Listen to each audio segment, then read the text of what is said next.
Welcome once again, my fellow manipulators of digital fate. I'm Richie, this is Capricorn. I'm alive, I'm breathing, I'm here, and I'm streaming. It's true. I am here. I am streaming. How's everybody doing? How is everybody doing?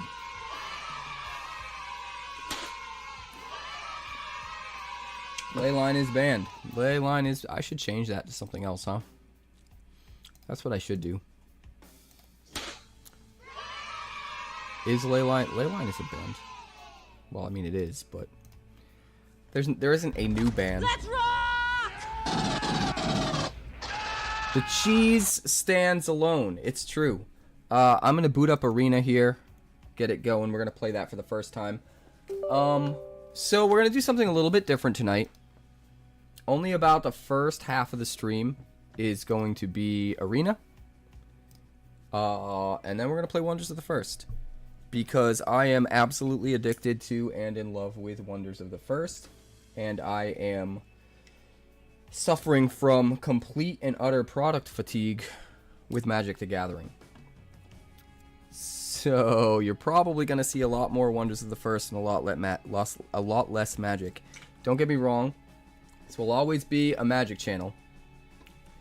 At the very most, you will see 50%, 50%. We will never drop below 50% Magic content. And that goes for live content when we're doing community night or, you know, curated content on YouTube. Because I understand where you guys are coming from. And, you know, that's where I came from. And I love Magic, don't get me wrong. I wouldn't be where I am without Magic. And I wouldn't have found Wonders of the First without Magic. But I wholeheartedly think that Wonders is the future. Fuck off, Ninja. Fuck off, Ninja. So the first half of the stream tonight is going to be Magic. And then we're going to drop into some Wonders games if Ninja's up for it, if Boss is up for it. Maybe some of the people over on the Discord. I'll post on the Discord and let them know. Maybe they'll be up for it. It's going to be fun. So, I have news. I have some things that I'm going to discuss with you guys. So, I went to SCG Con Orlando. And I spent the entire weekend competing in Wonders of the First tournaments. I did not touch Magic. And from what I gather, that's a good thing. Because it seems like Standard is cooked, man. It seems like from what I could gather on the show floor, it really seems like Vivi is just absolutely ruining Standard Magic the Gathering. I talked to a few people while I was there. I met a few people that came and hung out and told me that they watched the channel. And they were talking to me about everything that was happening in the Standard events at SCG Con Orlando. And just the whole field is pretty much Vivi. And it's incredibly boring. And it's just everybody trying to do the same things with Vivi Cauldron. And yeah, Standard's just cooked. And I'm sure they'll do an emergency ban and they'll get rid of either Vivi or Cauldron or both of them or whatever.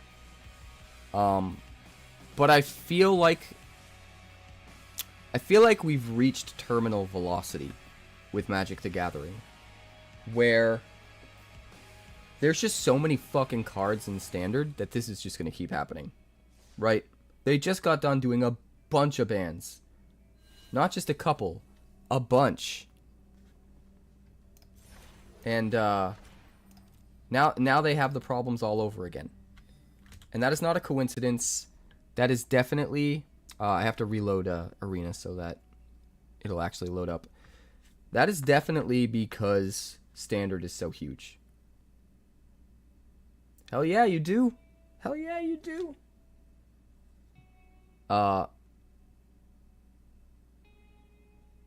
Is a VV format. Well, more importantly, just any kind of actual competitive tournament play in Magic the Gathering is VV. But, you know, this isn't the first time that there's been a problem. Like, they just got done banning a bunch of stuff. And now they're going to have to do the same thing with VV. And I guarantee you that after Spider-Man comes out, There's going to be something else they're going to have to emergency ban. Power creep is insane, combined with the card pool being so big that there's exponentially more ways to abuse powerful cards in Standard. Basically, Standard doesn't feel like Standard anymore. Standard is just Pioneer Light. It feels like an Eternal format that's just lighter than any of the others, you know?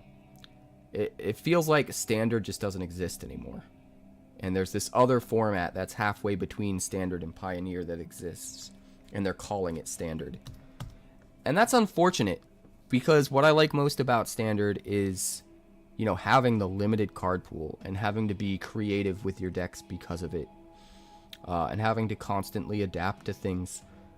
Standard card pool is so big right now, between 3 years instead of 2, and way more sets in a year, that, like, you don't really have to do that. Like, you can have your deck and just lean on it like a crutch, and just keep kind of adding 1 or 2 good cards every time a set comes out, and just stay. Just tread water. That's not what Standard is supposed to be. Standard is supposed to be a format where you adapt constantly.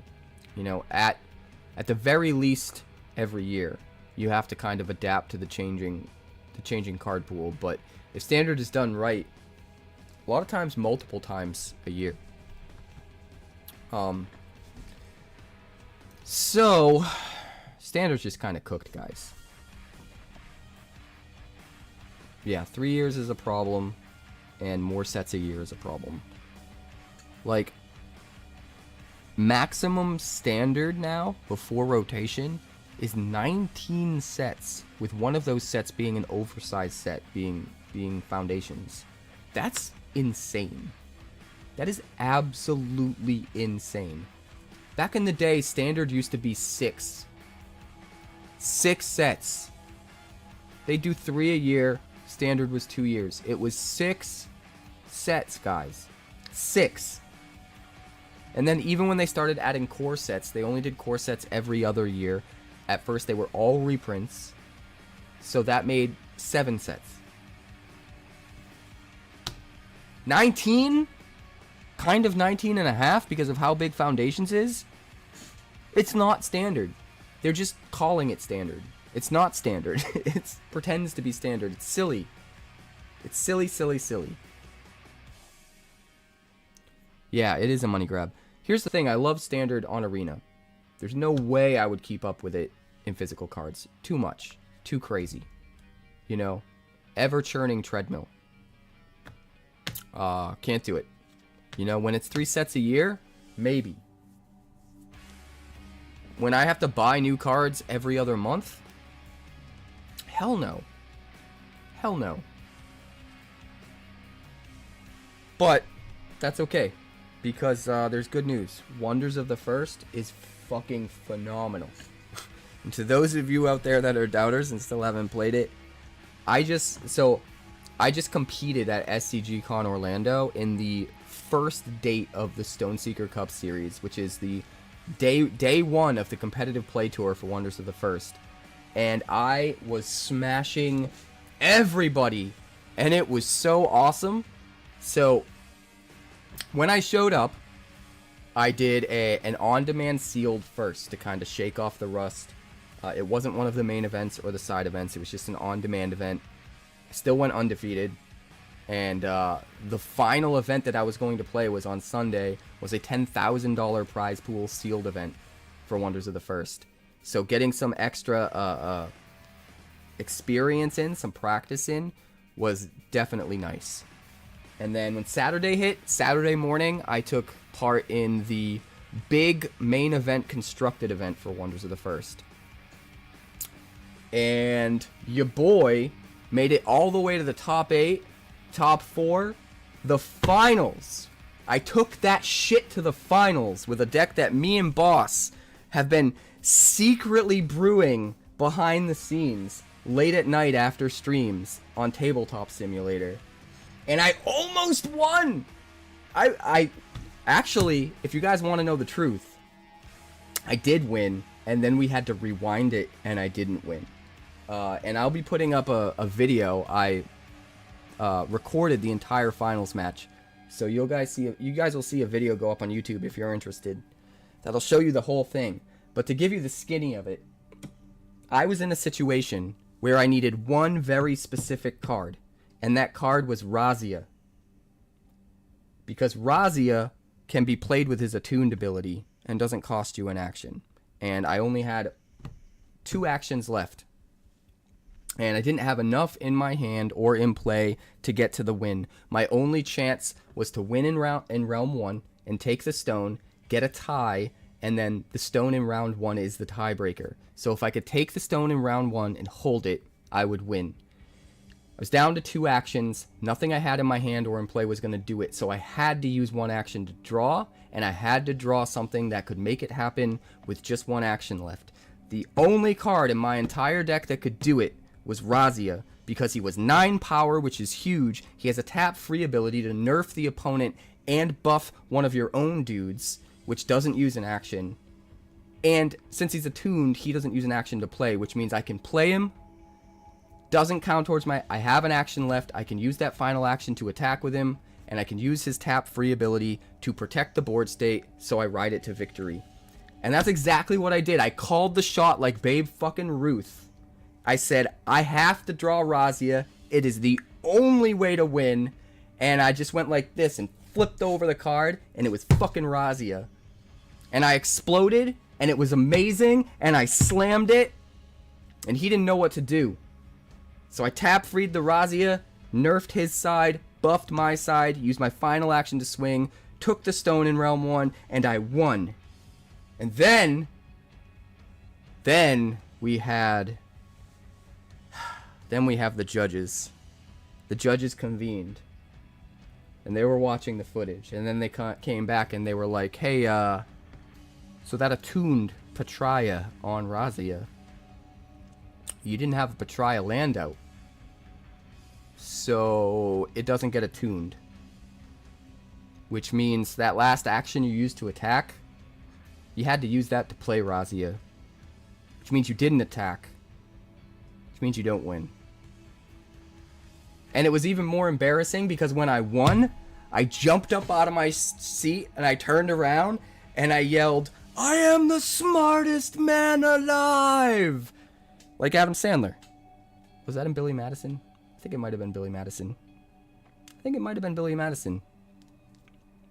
So, if you guys happen to catch wind of a meme going around where the image of me is superimposed on the Razia card and the name's replaced with the smartest man alive, pay no attention to it. Just pay no attention to it, because that's fucking embarrassing. But it was awesome. I didn't even care. Like, that's how I am. I didn't even care. It was just so fun. We all had a laugh about it, and it was all good. But I got second. I won myself a Dragon Box, a serialized Dragon Box, which is numbered 88 out of like 3,000. Less than that, 2,699, I think, serialized Dragon Boxes. I got number 88, and my good luck number, my lucky number is 8. So I kind of saw it as a sign that it was meant to happen. But those boxes are nuts. They contain 4 packs of 15 cards. Every single card in the pack is a formless foil, and every pack is guaranteed to contain 1 serialized OCM card. Could be a stone foil. Am I going to open it? No. Because it's worth about $2,000 right now, and it's only going to crank up, you know, as more and more people start learning the game and become interested in these cards. So, your birthday is next Thursday? Awesome, Tom. So, right now, my rankings, I'm second in the world in overall. It technically says I'm 4th in constructed, but that's only because one of the side events that I did didn't update yet. A couple people forgot to enter their round 4 win rates and close out the event, so I'm waiting for that to update. When that updates, it should boost me up to 2nd in constructed, and I'm 3rd in limited in the world. And I think I'm, other than Sneaky Joe, I'm the only person that's high up on both of those lists, which is why I'm so high up on the overall that combines both limited and constructed. I'm second. And when I get the boost from that other constructed tournament, when that clears, it's possible, I don't think I will, but it's possible I'll overtake Sneaky as number 1 overall. More than likely, I'll be just under him, though. That being said, I'll be at the next one in Houston, and it's time to go hard. It's time to go hard, boys. One last thing I wanted to talk about before we start getting into some games here.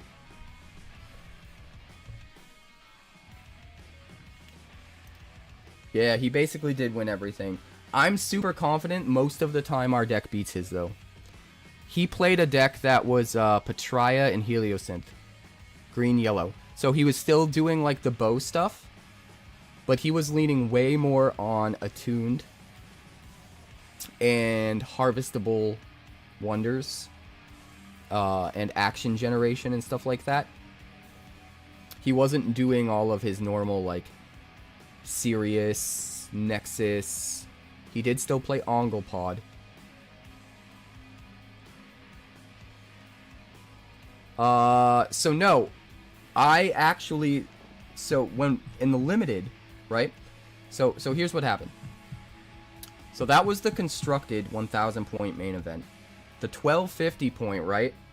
I ran the 1,000 point deck that we came up with, boss, in the 1250, and I smoked everyone, even though they all had 250 points more, except for Sneaky Joe. Sneaky Joe was the only person that beat me in that as well. So he was the only person I lost to the entire weekend in constructed. And the only reason he beat me is because he had a deck that was fully taking advantage of the 1250, and it was an Omnis Quantum combo deck. So he was using Sirius and Nexus. He was using Omnis Quantum with Lunar Empowerment, so he could get the double triggers. He was doing all of the things that are supposed to be too broken to be able to do in normal competitive, because that version's kind of like unlocked and lets you do all the extra broken shit. So he did beat me there, but in the big limited main event on Sunday, the grand finale, I met him in the final round of Swiss. Round 5, before deciding the top 8, and I smoked his ass. I knocked him out. No top 8 for Sneaky Joe in the limited. Why? Because it was caps time, damn it. That's why. So I ended up making it into the top 8. And I was like, it's redemption, Sneaky. And it felt damn good. I did get knocked out of the top 8 right away. I lost my top 8 match. But I made it to the top 8. That's what matters. The one thing that really surprised me, a bunch of Magic players learned how to play this game the night before. They learned like Saturday morning so that they could compete in the $10,000 sealed tournament on Sunday. And 6 out of the 8 top 8 players were Magic Pro players that learned how to play the day before. And you want to know the real stinger? They thanked me because apparently they learned how to be good at sealed so quick by watching my videos. Which is crazy. But I am pretty excited that a Magic player can pick up the game that quick enough to compete at that high of a level after 24 hours. Granted, there is this caveat, right? The caveat of they happen to have really good pools, right? Better pools than me. I think if all things being equal, we had the same pools, I was definitely more experienced and probably would have pulled out the win. And I think a lot of people from the Wonders community would have been in the same boat. But sealed is sealed. You don't know what you're going to get for pools. And these Magic players learned quick that high priority was actions. Anything that took away your opponent's actions, saved you actions, generated more actions for you. And they just hard focused on all of that when building their sealed decks. And they brought it, man. They brought it. And they are good players, but they're definitely not as good as our best. and the pool had something to do with it. There's one other thing I want to point out. One other caveat where they had a leg up on us that I don't feel like is very fair, but we're going to even the odds at the next tournament and beyond. They understood how competitive structured tournaments work, how Star City Games runs their events, and most of our community hadn't really played in that way before and didn't. So what they were able to do is, when they made it to the final round, the Magic Pro players realized that if they took a draw, instead of fighting each other, instead of actually facing each other and having a winner and a loser, if they took the draw, they got enough points to be guaranteed the top 8. So 3 different sets of people did that. The 6 Magic players that ended up in the top 8, it was 6 different people that were playing against each other in the final round, and they all took draws against each other because they'd be guaranteed spots in the top 8 above anyone who got a loss. So they kind of weaseled their way into getting 6 of them in instead of 3. If they had just played it out, 3 of them would have made it, 3 of them would have been knocked out, and 5 people in the top 8 would have been from the wonders of the first community. But we didn't know any better. We're inexperienced at the technicalities, you know? So they were able to collude and get into the top 8 that way. Only me and Vortex made it in from the community. And we did our best, but they're good players, and they got really good hands too. They drew well, and it was hard-fought games.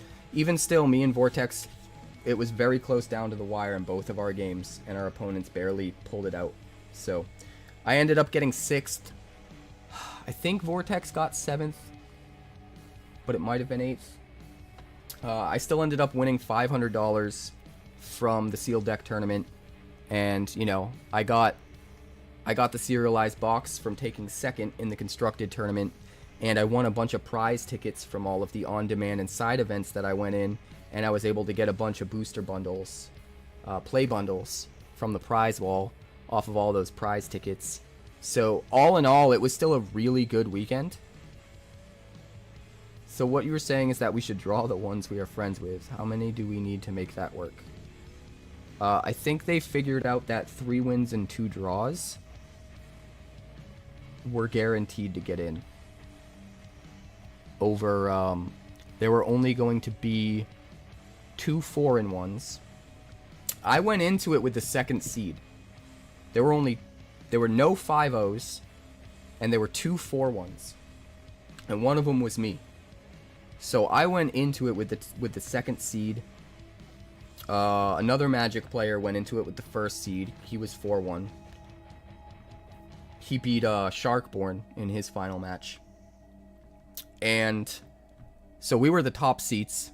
I was the 2nd top seat in the top 8. And all 6 of the people that drew... or no, it was Vortex, right? Maybe Vortex was the top seed. I don't remember. I know there were 6 people that drew with each other. And they were all in the top 8 with the lower seeds. So, it is what it is. The only person I lost against in sealed was the same guy that I faced in round 1 of the top 8, which was hilarious. So he already knew everything my deck was trying to do, and he had gotten more experience by that time. It was a hard-fought battle, but he had a lot of Kaliths, and he had a lot of the green land that untaps when you play a 3rd one. Both games against him, he was able to get them out early and get the maximum value out of both of them, which is crazy. Also, something worth noting, Blazafel showed up in 2 of the top 4 decks.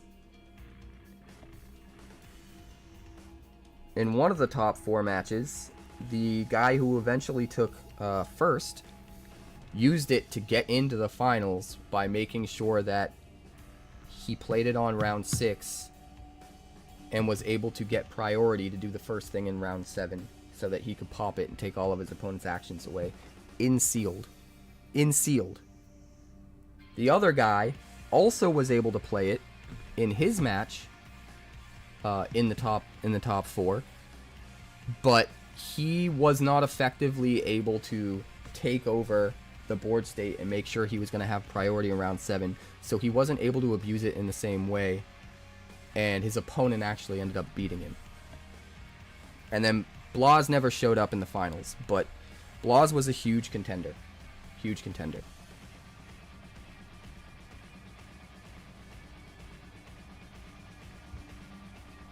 So basically when you get to round 4 and round 5, if you're undefeated and you're against someone that's undefeated, it's probably in your best interest to take a draw. I can't say for sure when you're 3-0, but definitely if you end up being 4-0, because you'll just be guaranteed. We'll figure out the actual math another time so that we can know for sure by the time the next event comes up. But it felt kind of bad getting taken advantage of in that way. That being said, I think we're all going to work together as a team, and we're going to make sure and push out all the Magic players at the next one. We're going to go in prepared this time. It was an amazing experience for me, and it's solidified how much I love this game. Finn, you are up. Then it's Boss, Ray, Ninja. We're going to do some Magic for a little bit, and then we're going to switch over to Wonders.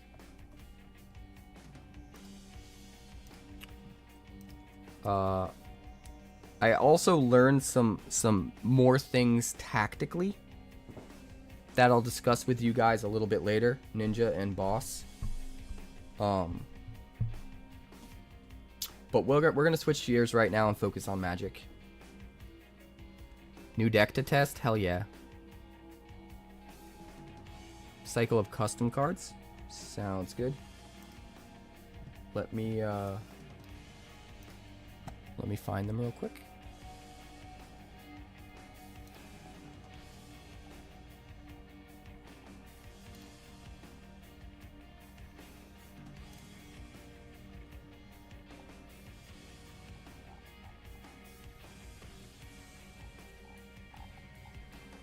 Did you redo some of them?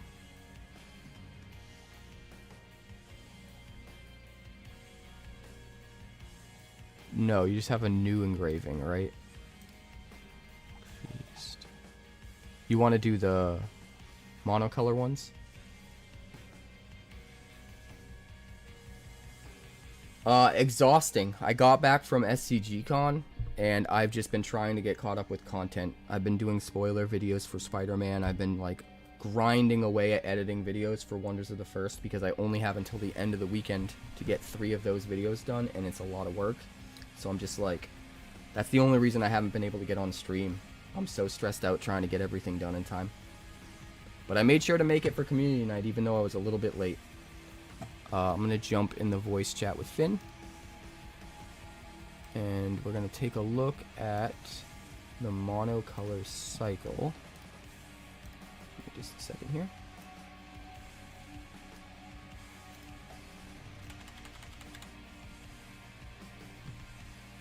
Give me just a second here.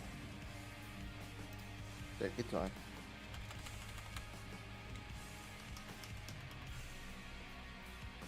These look cool. I don't know what they are, but they have a special type called engraving, and I'm getting all excited. I am getting all excited. Not just a little excited, all excited.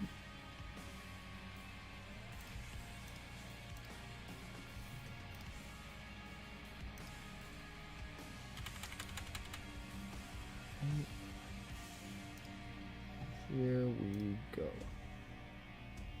Let me move over to my set review scene.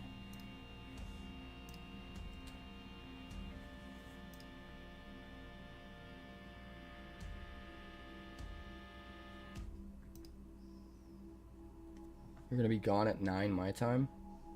Sad pandas. Maybe we can fit it in right before that, Ninja.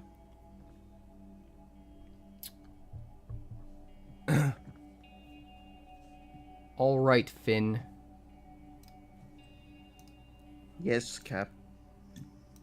I am a Cap. You are a Finn. I've missed you, my friend. Gift of the Fallen. Enchantment engraving. 1 white and 2. Engrave creature. As you cast this spell, exile target creature card from your graveyard. It is attached to this permanent. So kind of like a twist on Embalm, maybe? At the beginning of your combat on your turn. Should be at the beginning of combat, right? Beginning of combat on your turn. Target creature you control gains flying until end of turn if the engraved card has flying. The same is true for first strike, double strike, death touch, haste, hexproof, indestructible, lifelink, menace, protection, reach, trample, and vigilance. So it kind of reminds me a little bit like a little bit of Embalm, but even more so like what was the name of that mechanic? Was it Imprint? Imprint, yeah, would be kind of close. Yeah, that was the one where you like attach like a spell, right? Yeah, you imprint something, yes, to it. This is interesting. It's only as you cast, not as it enters, so you can't like find a way to flicker Gift of the Fallen and imprint something else or engrave something else. Yeah, I'm debating still if it should be on ETB or if it should be on the cast. It might be on ETB personally, but we'll just see. That's still what I'm debating on, but. Well, if it's on cast, that means the thing is exiled no matter what, even if they counter it, right? Yeah. Yeah, that's basically what I wanted to do. Like, if it's countered, then you can't do it again. Shut up, ninja. But the problem is that what if you want to return this to the battlefield, for instance? Then there's no engraving. I like it. I like the idea. I like the mechanic. We shall see what I'm going with permanently, but for now it's as you cast. I might change it to as it enters, though. I wish there was a way to trigger it more than just the one time you cast it. Because you do have to be very, very careful and hit very specific things with this. Or it's not going to do as much as you want it to do. And you don't get the opportunity. Oh, yeah, like if I'm looking at this, I would probably just say the creatures you control have just permanently just have that ability. Considering it's a 3-mana thing. So, but this was the first idea. And then others are, well. I definitely like the idea. I like where it's going. Seems like it needs like a little bit of finessing, but I think it's a really, really cool mechanic. I like it. Oh yeah, but that's just one.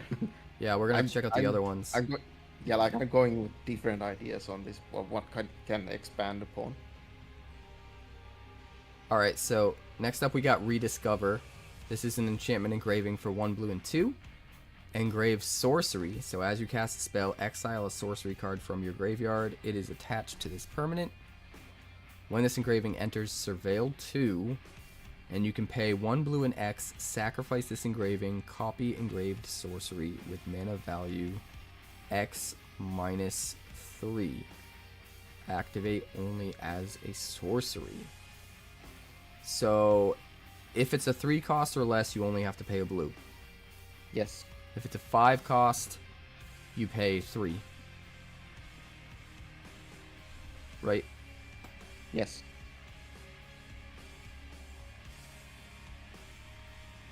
That's pretty interesting.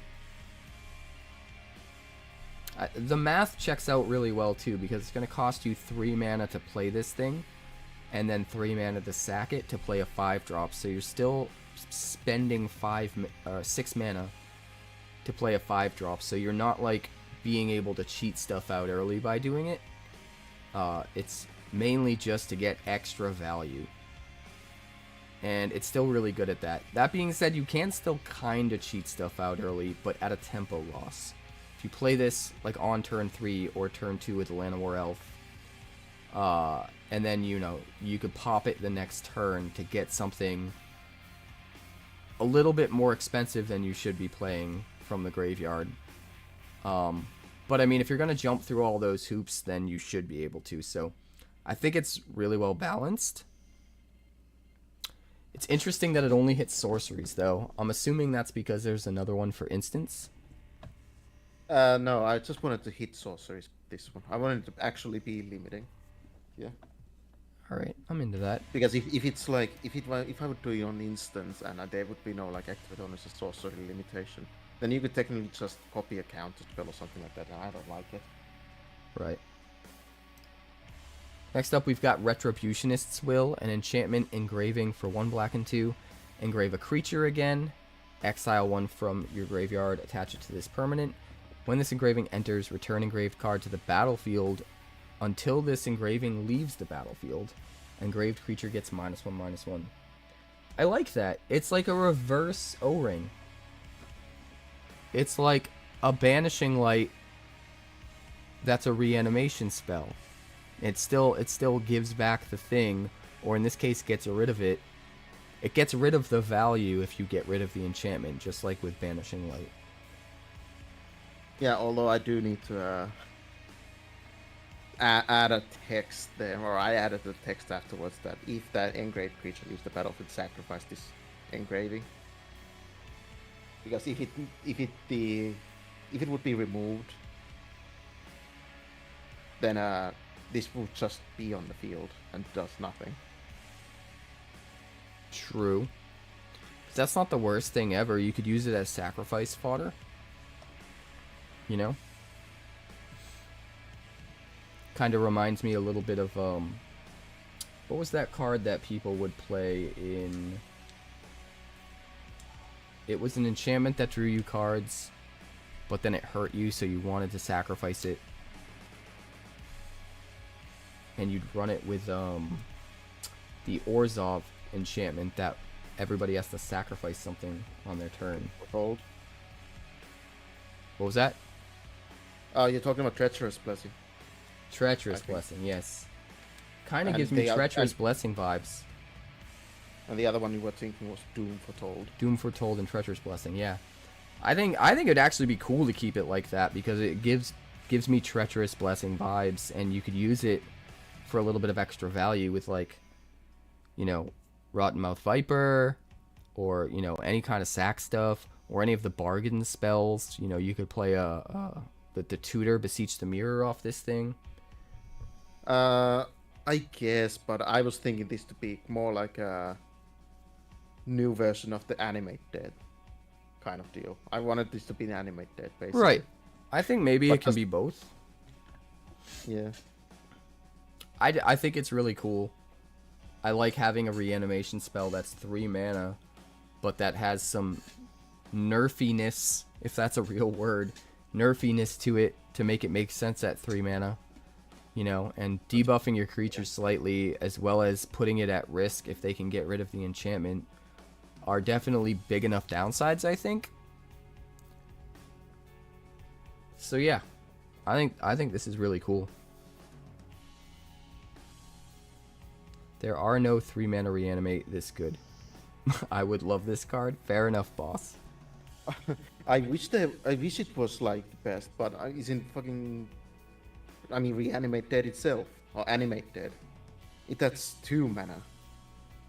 And then there's the actual Reanimate that is just 1 mana black. Yeah. Like in the older formats. There are definitely cards that are better than this, but they're all in much older formats. So I understand what you mean, boss. I would like to see something like this that's 3 mana that just has enough of a downside. I mean, it would have to be in a set where there's an increased amount of enchantment removal and an increased amount of enchantments overall, so that there's a reason to run that enchantment removal. But I think it could work in the right circumstances. Next up, we've got Vexation. Enchantment engraving for 1 red and 1. engrave an instant or sorcery. Whenever you attack, you may engrave an instant or sorcery to this engraving. That's awesome. Pay 1 red. Creatures you control get +1/+0 until end of turn for each engraved card. Then if there are 3 or more cards engraved, they gain haste until end of turn. Activate only once each turn. So, for 3 mana, you buff all of your creatures +1. Initially, when it first comes out. Yes, unless you're able to attack immediately. Then you could technically get 2. You Plus would 2 need an plus instant if you played a 1 mana sorcery that made a creature token on turn 1, and then turn 2 you played Vexation, exiled it, you could swing for 2. Actually, no, because you need to spend red. You wouldn't be able to do it on 2. You'd want to wait until later. But if you can slam this and have at least 2 instants or sorceries in your graveyard, you can slam it, declare your attacks, exile a second one, then spend red and give everything +2/+0. So it'd be 3 mana for +2/+0 to your whole team if you've got 2 instants or sorceries in the graveyard. And then it just gets stronger every turn that it stays out. It definitely feels balanced. Roaming Boss likes the image. It's just an AI art. Just? No, you know me. I'm an artist. I will look down upon AI art still.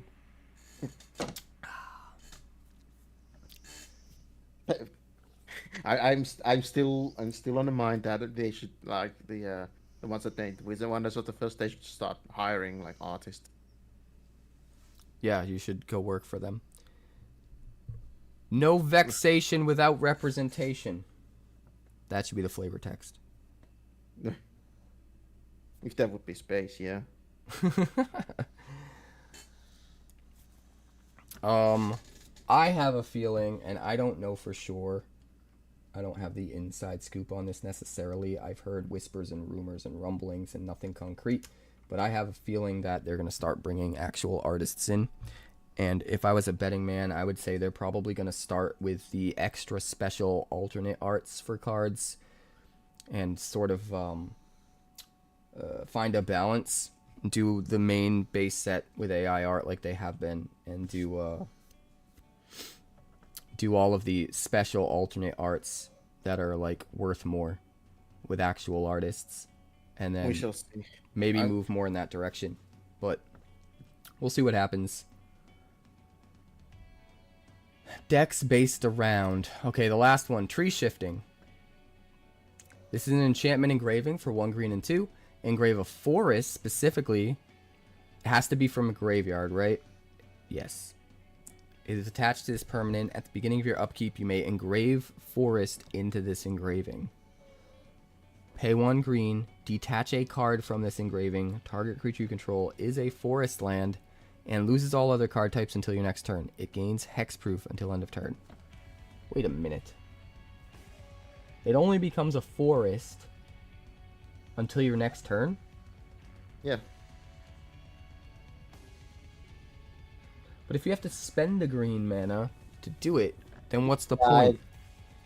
Well, I made it a change on it on my base, and that it doesn't cost the green. Oh, I see. So now you're just trying to fuck with me. No. I'm sorry, these are still the first cards. Fuck off. Put it in. Put it in there. Put it in there, so I can bring up the new version. Fine then, give me a second. I will give you multiple seconds, but I will not give you an entire minute. Make it happen. It's not gonna be a minute. As long as fucking MSE is fucking loading up. Ray wants to make a deck based on multiversal madness. Group of people hiring people for decks based on decks based around things like multiverses. A deck based on a deck. See, the thing about Wonders of the First, there's a few caveats. Everybody likes to shit on AI because it's like cool. and they don't really know what they're fucking talking about. So first of all, the AI art program that is used for Wonders of the First, every single artist that it's trained on is paid a licensing fee and is given the opportunity to learn off of it. Nothing is stolen. There you So, go. first of all, it's still, I would prefer it to be an actual art. I'm just saying it's not as bad as people think. I'm not talking about for you. I understand your middle ground and how you feel. But I'm just saying a lot of the naysayers out there who don't really know what they're talking about and are very black and white about it, they don't seem to understand that, like, when you're doing it right, you're not stealing from anyone, first of all. The art is trained off of artists that are all paid a licensing fee, and they all agree to allow it to train on them for a licensing fee. So no one's being stolen from. And there's also a suite of in-house artists that work their asses off to come up with the right AI arts. It's not like it's just no effort, like bullshit, just type a bunch of thing in, take the first images that pop out and call it a day. These guys make like 100 different versions of the same image, and they get really particular, and they constantly change how they do it. It really is kind of an art. It's just, instead of using a paintbrush, you're using your knowledge and a computer program to try and get to the vision that you have in your head. And then after it's done, they still actually use hand-drawn art skills to touch up all of the art, and finalize it and give it all of the ins and outs that it needs. So there's a lot more to it than most people realize. The people that just want to shit on it and you know, just think it's either black or white and don't really want to think about it, there's way more to it than those people realize. And so it kind of frustrates me when people aren't educated about it and they just want to shit on it. And I'm not saying that AI art is completely innocent and fine and good because of that, but what I am saying is that because of that, it is a gray area. It's not strictly black or white. It's not all evil, and it really depends on context, I think. Some AI art I fucking hate, and I think it's, you know, it's abusive and it shouldn't happen. Other AI art I kind of see as a necessary evil for certain art to exist. So it depends on the context, in my opinion. I will put a stop on that latter one at least. Why not just get someone, you make an AI art, but you then run it over an artist to make something kind of similar, but it's the proper one. That's at least my way of saying like AI could be useful. You get an idea, which you or someone else then makes it a proper picture instead of using the AI image that has stolen from shit. Has stolen? What do you mean stolen? Well, in this case, let's assume like fucking ChatGPT stolen. I see what you mean. You're saying when people are abusing it improperly. Yes. Well, like, I mean, if people are abusing it improperly, then they can go fuck off anyway.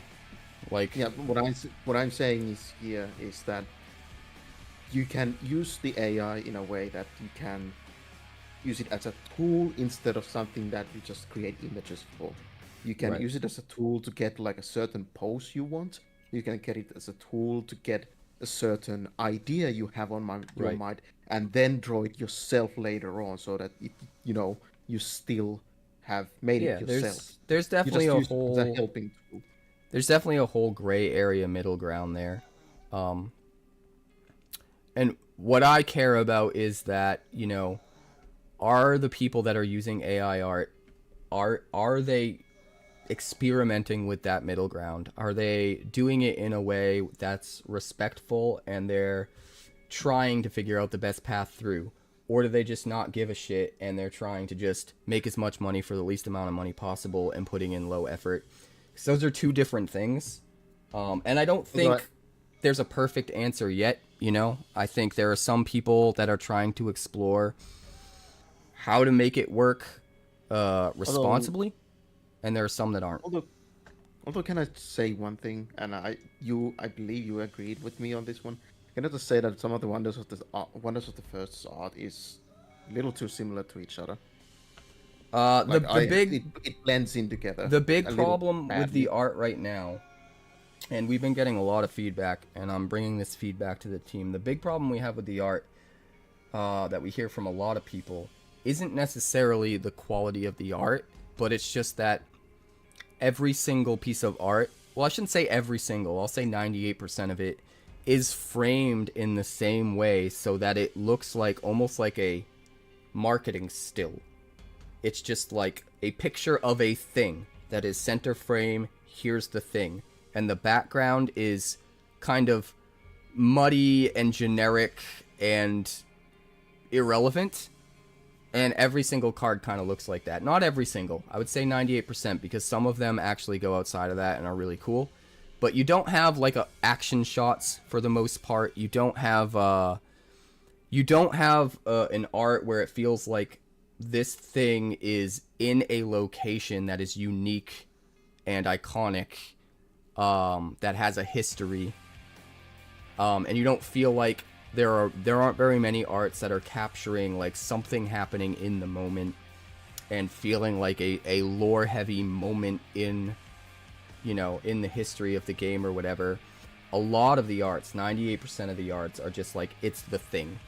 It's the thing that the card is, center frame, without really any in-depth context to the world that thing lives in. So that's the biggest criticism I've got, is not that the art is bad, and there some of the art is bad, but some of it's really, really good. But even with the art that's really good, like 98% of it, it's always framed the same way. It always just looks like a product shot, like the kind you would go to photography class to learn how to shoot for ads in magazines. You know, it always looks very, like very centric and not really giving like a big landscape shot in. right. It just shows like character instead, right in the middle, looking at the camera usually, or just doing something. Right in the middle, it's like, yeah. Yeah, so I think it's the first time they've done it, the AI art and stuff, and there's a lot of learning as they go. Not only learning how to make the best art possible, but learning how to do it responsibly, respectfully. No, I will, as of the one thing I will do say to this, at least currently on the people who are doing the AI generation through, like, you know, as a way of stealing like ChatGPT or the stupid DeviantArt AI, I will not credit it. I will just flat out not credit it, because honestly, it's just because it wasn't one of the USA rulings that if it doesn't have human like interaction, like actual like human hasn't touched to this piece of file or piece of art, it's not considered to be copyrightable. Yeah. Because of that whole monkey thing, that monkey picture or whatever. So I will not credit any AI art. I will just flat out just say AI art. No, that makes sense. On the pictures, I will post it into the. I'm excited to see where it goes. I think, I don't know, for me, I think there's the possibility of it being a really cool tool for... I like the idea of somebody that is very skilled with having a vision for the art and what they want it to be and where it's going to go, now not being held back by the inability to use like a paintbrush. You know, I kind of love that the people who are the most creative and have the most what's the word I'm looking for? Imagination. Yeah, and that is kind of have a way to now filter their ideas into existing, even if, you know, they're not super adept with their hand or a paintbrush or whatever. I like that can happen. On the flip side of that, obviously people who have worked their whole life to develop that skill and are good at that thing, we don't want them to lose value. This is why I say Can I say to this one? Yeah, yeah. I think AI art is, in a way, fine, as long as you don't monetize it. As long as it's for personal use, I think it's okay. I think it depends on the product. I also think it depends on the way that it's created. Like, this game, like my favorite card game is Wonders of the First right now, and it would not exist if it wasn't able to utilize AI art. It would have been too expensive to get artists to do 407. They're like a small startup company. They're the underdogs, and like they were able to make a game exist that otherwise wouldn't have been able to exist. And I'm really grateful because I am absolutely in love with the game, and the thought of the game not existing because they couldn't afford to do the art is like breaks my heart. So to me, I see plus sides of it as well, and it really does come down to how you use it. Now, if the game starts making an insane amount of money and then they're still using AI, is that bad? It might be. I'm not going to say straight up that it is. I think it's something that we're going to have continued discussions on as things go forward. But at the very least, I can say this. At this point in the game's existence, it being able to exist because they were able to utilize artists that use AI art is a real boon and a good thing. Like, my favorite game gets to exist because of it, and it wouldn't otherwise. So AI art can be used for good. I'm kind of living proof of that. I'm super grateful this game exists. Not only for how much I love it as a game, but the opportunities I'm getting competitively with it and all of that.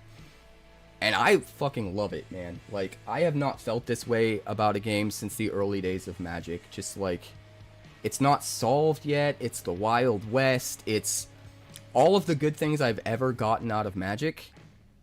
I get all of those same feelings from building Wonders decks, from playing Wonders decks.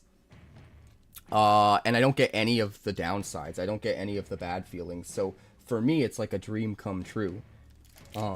So I don't know. I hope more people will be open-minded going forward and not just automatically assume if it's AI, then it's evil. And look into context, because I do think context is important. And we'll see where the game goes in the future. If they're making billions of dollars and they're still using AI art, is that okay? Maybe not. Maybe hard to say. Like, the ever marching march of progress is a hard thing to stop. And if in 20 years everything's AI and it just is what it is, then like, is one company bad for doing what is the norm with everybody else? There's a whole muddy gray area in the middle. It's really hard to know for sure.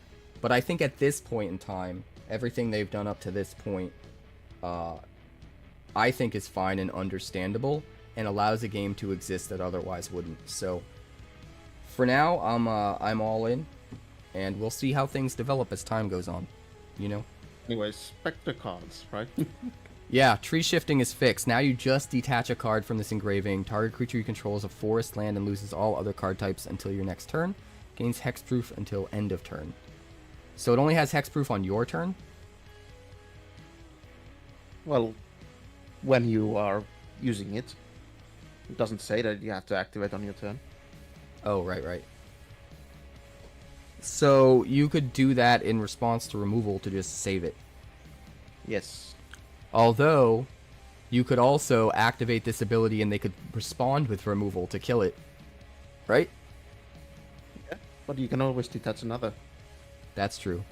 If you have multiple on there, you could. So this is like a hexproof granting machine that also potentially can give you mana. That makes this really, really cool. I like it. Also, And I also think the Retributionist will update on it. I think it's balanced too, because it's a whopping 3 mana. You know? Most protection spells are 1. And you have to use the ability 3 times before you get the mana back you spent on the card if you're focused on just the mana part too. So, I think it is very balanced. You really kind of need to get the value off the hexproof and off the mana generation in order to make the card worth it. which I like. This is the new Retributionist's Will. Return engraved card to the battlefield until this engraving leaves the battlefield. When engraved creature leaves the battlefield, sacrifice this engraving. So it won't stay around forever. Yeah, I'm keeping it this way rather. How would the timing work? Could you sacrifice one and in response sacrifice the other in order to get 2 sacrifices? You could, yeah.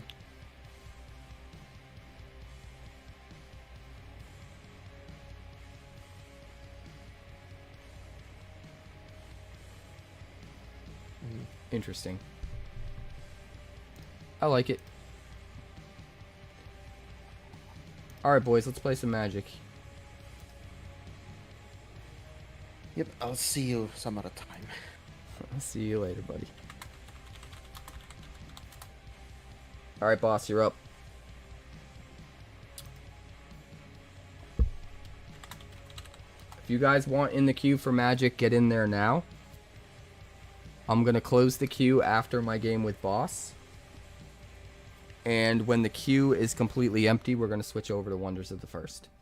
So every single person that wants a game against me has between now and the end of my game with boss to get in the queue and get a game of Magic against me. And hopefully you guys will be showing off a new deck that you've made in the last week while I haven't been streaming, because I would like to see that. Something new? You don't have anything new, boss. It's fine. I got you. I got something new, bro. Do you? Mm-hmm. Show it to me. Yeah, I think it's up your alley. This is like your kind of deck.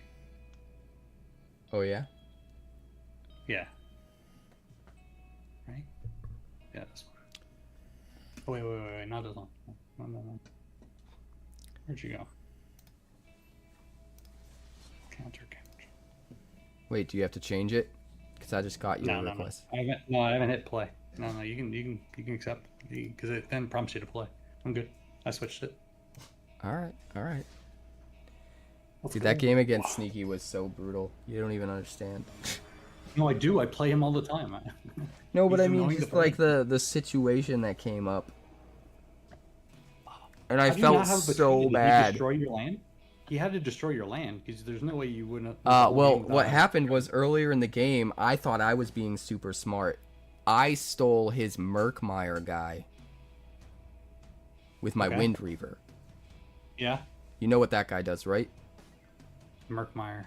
No. He has a tap action ability to destroy all tapped lands. Oh yeah. And he taps all yeah, lands yeah. when he comes in. So he also had Eye of Petraea out in a completely different realm. And I was like, oh, I'm going to be so smart. Oh, perfect. I stole his Murkmire, used it to attack in that realm and get the stone. And then I did a tap action to sack him to destroy all tapped lands.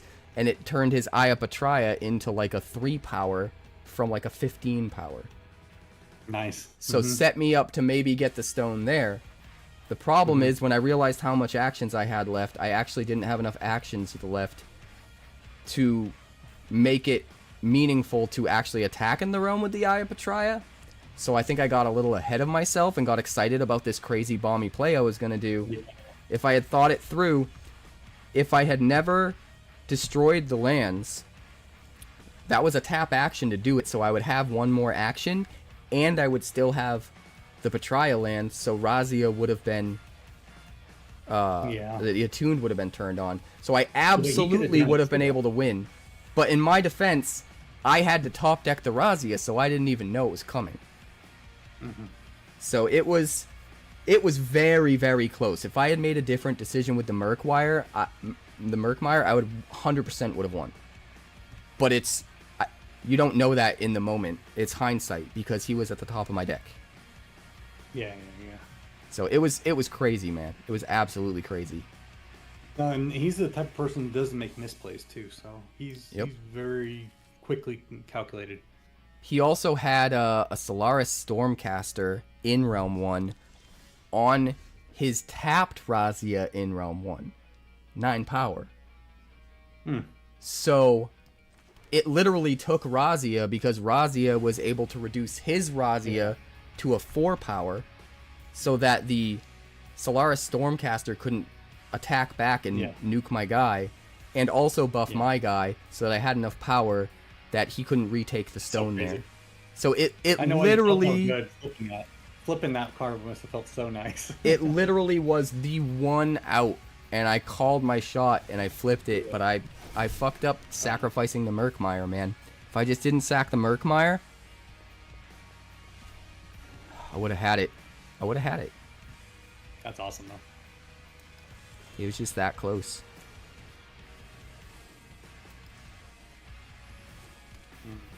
What are you doing here? Still felt really good, though, getting second. Yeah, bro. Dude, you got second place with this to see our hard work pay off. Let's go. Know? Let's go. And I smashed all of the 1250 decks with it without modifying it. Yeah, I'm telling you. Let's go.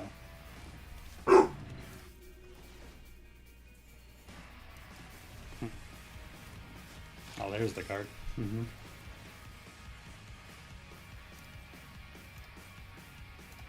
Alright, solve both the cases. Crazy. It's all good. It's all good. It is crazy, Ray. Sheltered. Of course you got fucking sheltered.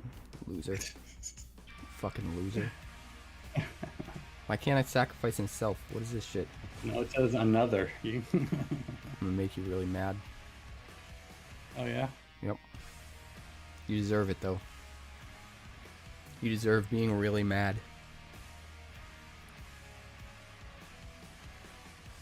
God, I could do a really stupid play right now. Or a really smart one. What could you have?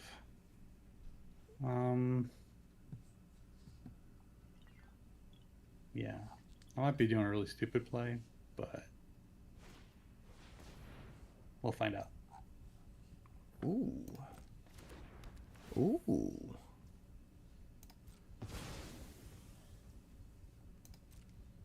You're such a lucky little cunt. I hate you so much. The shuffler was not good today. I hate you so much. The shuffler was not good today. Yep, for you too. Look at you. We're playing the same cards. Fucking hate you. I had 4 mana and it wasn't enough. Now I gotta get to 6 mana. But I'm gonna die. I guess I could go like that. Maybe.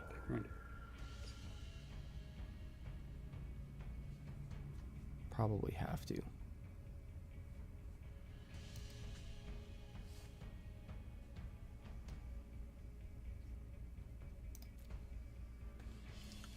Make a decision. Sorry. Better be sorry. How dare you?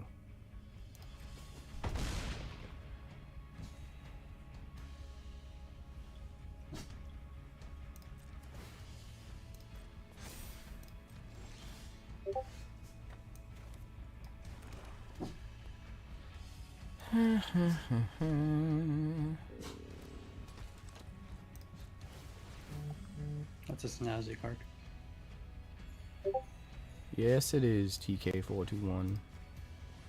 It's snazzy. Oh, that's not nice. You kept outpacing it. I had your Grove gone even with the ward, but then you played a second one like a dick. Like, I mean, you could have still done this. You could still done this. Give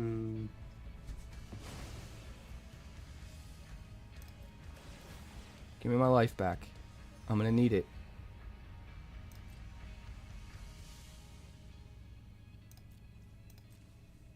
Alright. Give me what you got. Give me whatever you got. Okay. That's rude. Is it another one? I'm gonna get so mad. Wait, why didn't you get to cast it for free? I need 3. You do. 6, 1, and 3. No, but it doesn't have a counter on it yet. It will, though. Patience, my child. Patience. No, you just have to control 3 or more creatures with different powers. You don't have to have 3 No, things with counters. I'll find out if you're right. You're wrong. What do you mean I'm wrong? I'm not wrong. You'll see. You'll see. You're rude. You know what I like about you? Oh, nothing right now. I promise Yeah. you. It's about Right now, nothing. Do it. You're gonna hate me. What the fuck? What is this? You're gonna. I play my 3rd Sheltered by Ghosts in 13 cards. Look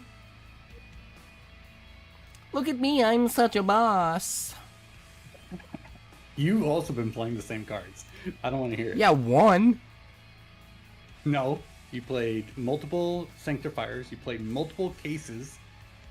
It's just my shuffler gave me better cards than yours. What's the point in doing Let that? me tell you. I'm gonna Oh, get my so other that you don't have to shelter pay the ward? back. Is that what it is?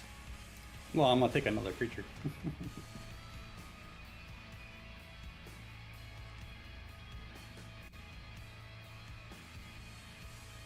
No, why not?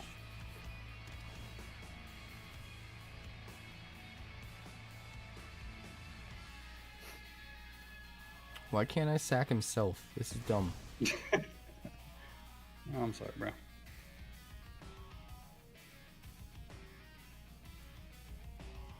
Oh, that's a choice too, I guess. Put me out of my misery. God damn. Trying to. Welcome to the stream, Calper. Torgal I'm is a going to. fine hound. I'm going to, my dude. Put you out of your misery. Torgal's a loser. Oh, look at that. 12-12. Yeah, it doesn't That's a have beautiful trample. side, isn't it? Ah, okay. I don't think I'll matter. Hey, at least you can bring everything back next turn. Block. You can bring everything 12, back. 18. Best option. It's only 21, right? It's only 21, dude. Your best option is bring it back next turn, dude. Just block. What are you doing? Whatever I want. Dude, you should just block. You have 2 cases. What are they there for? How about you shut up and mind your business? Hey, look, you get the survey. Yeah, I guess you got a blocker now. So what do you think about this deck? I think you suck.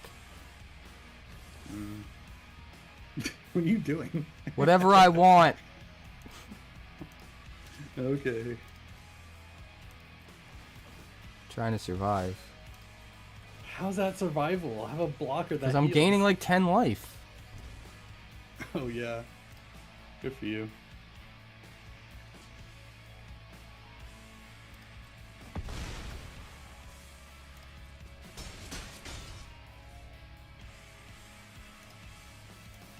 Why couldn't you have killed the other guy?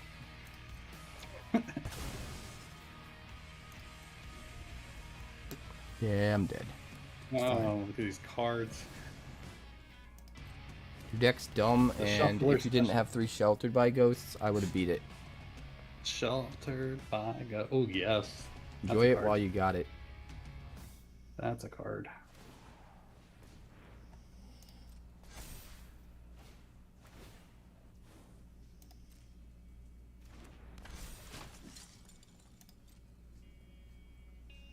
Yes.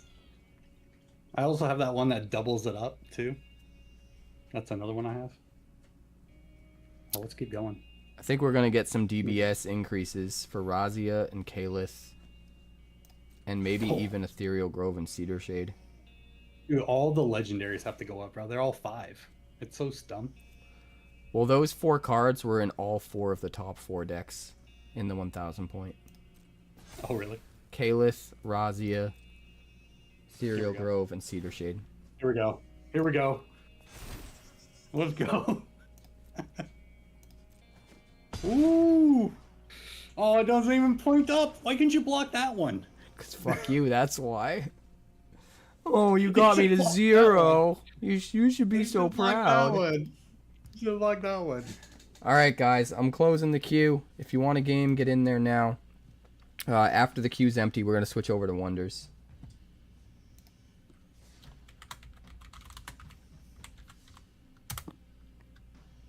Wow.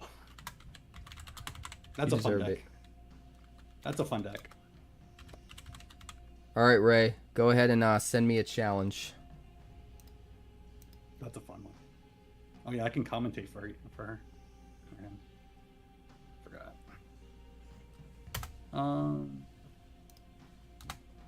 yeah, Commentate for Ray. Mm-hmm. He always wants to shit talk but can't.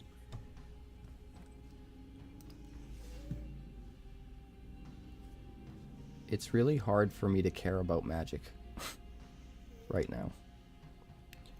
Dude, it's still fun. It is fun. It is fun, and I'm trying to just. But it's like Christmas morning, right? And you open up like a board game, and then you open up like a PS5, and it's like the board game's sick. And if it was any other day and just someone randomly gave you a board game as a gift, especially if it was like a sick one that you were excited about, like, you'd fucking play it all day. That'd be awesome. But you just opened a PS5, man. You ain't fucking touching the board game. That's how I feel about Wonders and Magic right now. It's like, it's just really hard to play Magic when I'm enjoying Wonders more. You know? But I do still enjoy it. We are going to have some fun here. Yeah, but think about this though. Like, you know the field band right there, where all those double up?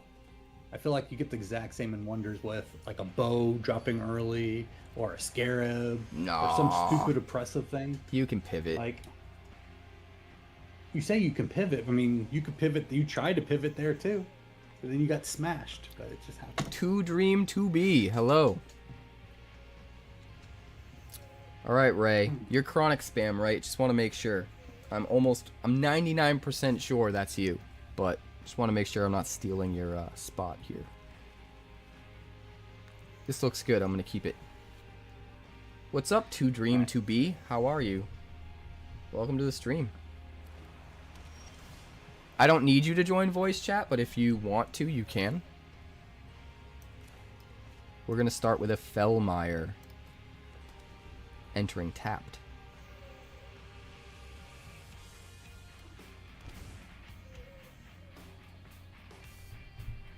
Doing well, Dream. Doing well. Just got back from SCG Con a couple days ago. It was a really insane weekend.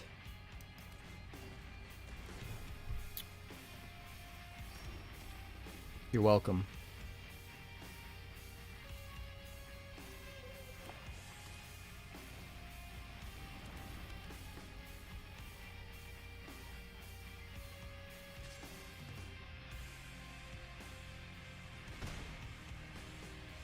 The Iron Crag.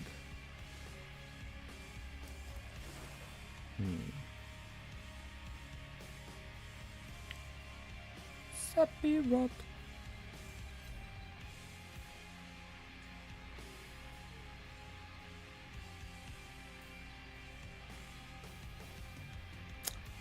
How about we go like this?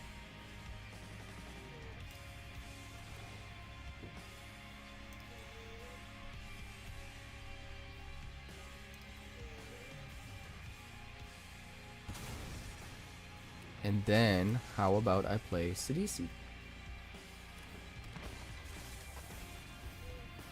Yeah, that's fine, Dream. No worries. Card games are a universal language. Où est les toilettes, s'il vous plaît? S'il te plaît?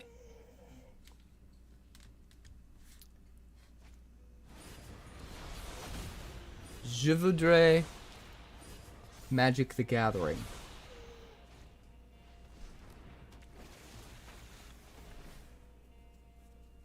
I still remember a little bit from high school French class. Just a little, though. Emery? How dare you? How dare you?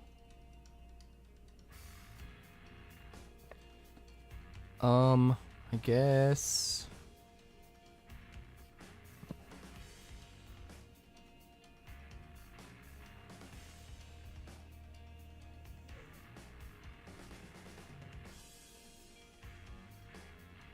Do I care? Yeah, I care. I care.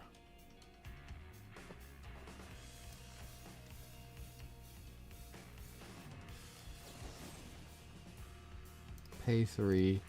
Kill the Emery. And I'll play a Sephiroth.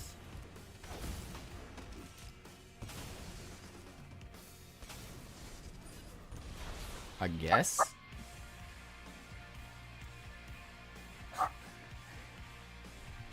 That's true, Dream. That's what I said. I'm trying to remember things from my high school French class, which was a long time ago.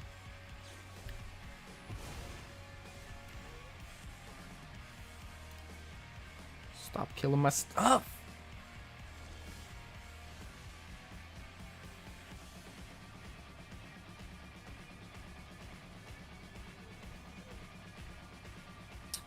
Don't like that.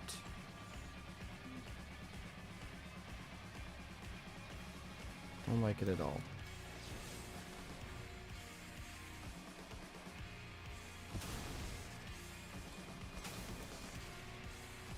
Heir of Falconwrath.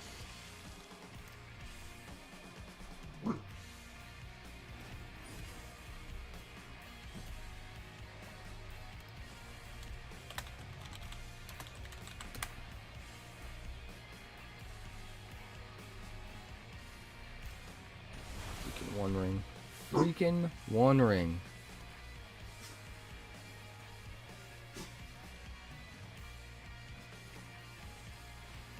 Ugin. Eugene. Exiling, sure.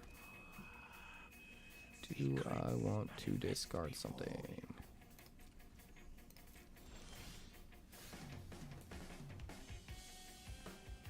Fleepy Deepy.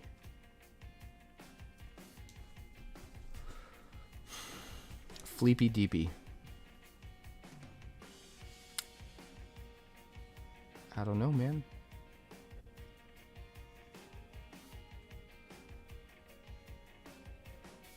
Tricky. Tricky.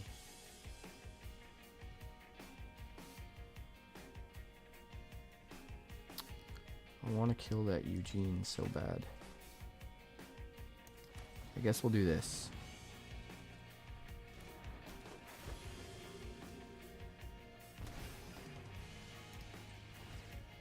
We will discard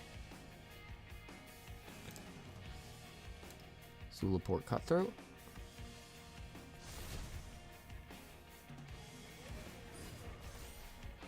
Drawing cards. We will attack Ugin.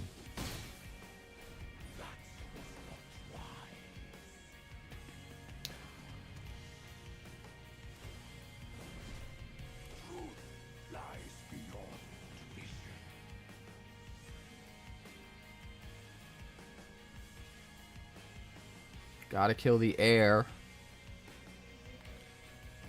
or else Ugin dies.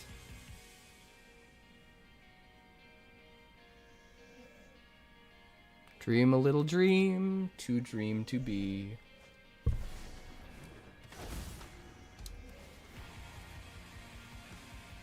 Hello, ninja. Scion of Urza.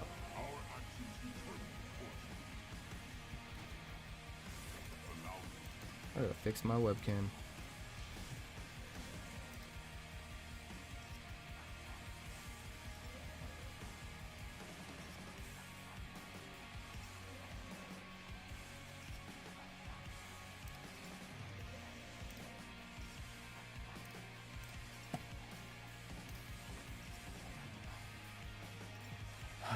How are we gonna do this?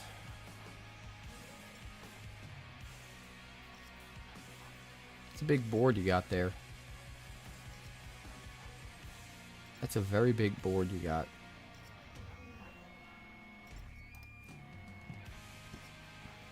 It's fine though.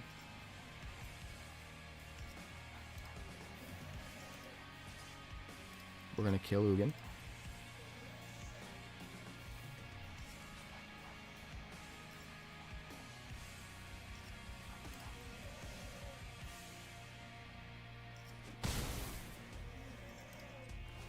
How are you gonna get through flyers though? Well, I guess we're not gonna get there.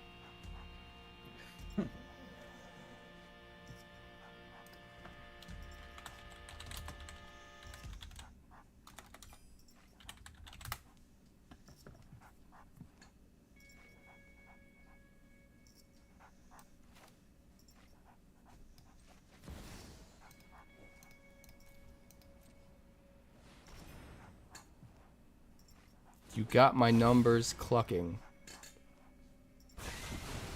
Go ahead, get some card advantage. Das Hammer. I missed that card.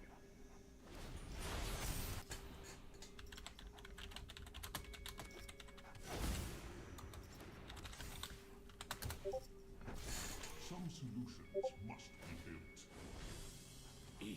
All right. Another 2/2. Brea.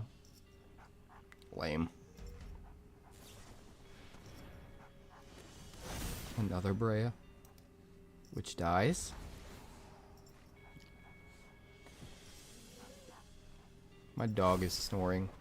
But at least I have coffee. Please, Ninja, don't take it away from me. Please, please, please. I'm serious. I'm really serious. Just tonight. Please, God. Well, good news is you get to play him next, so if you can beat him for it. Just fucking tonight, man.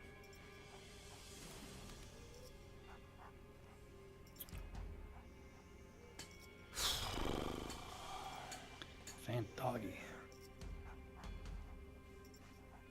This is rough. Yeah, it's not looking good, bro. Where's your lands? Don't worry about it. I mean, Rhea has like a bajillion. Doing it and doing it and doing it well.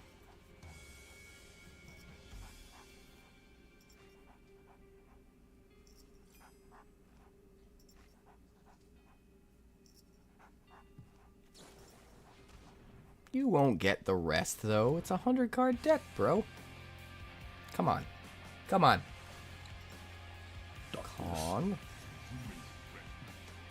Con artist. I haven't seen that, the art. Can you hover over that darkness, man?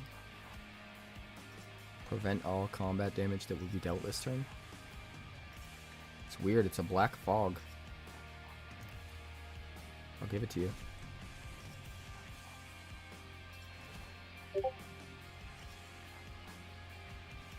That's cool. I will give it to you.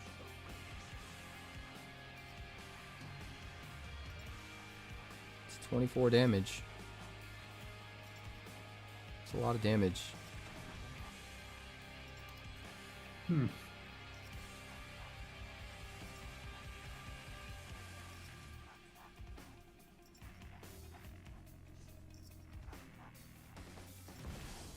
Saheeli. Sure. I ain't scared of no Saheeli. I just made them shiny. What? Maybe I'm a little bit. Making masterpieces is hard. That's 20 damage.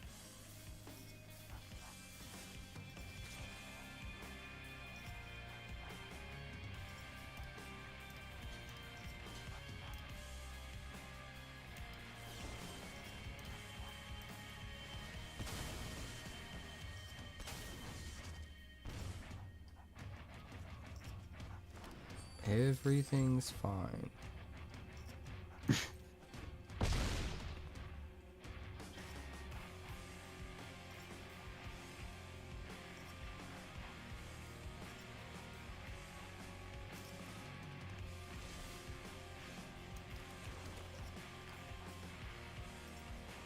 I'm 1 mana off. Skipped a turn to show me a planeswalker.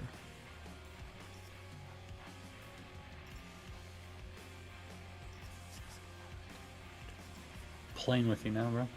I need 3 blockers. 1, 2, 3, 4, 5, 6.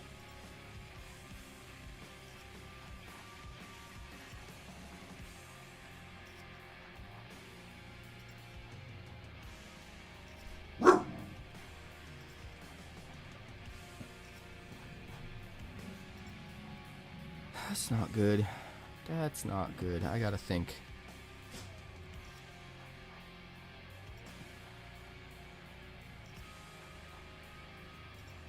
Opponent controls dies. Use one.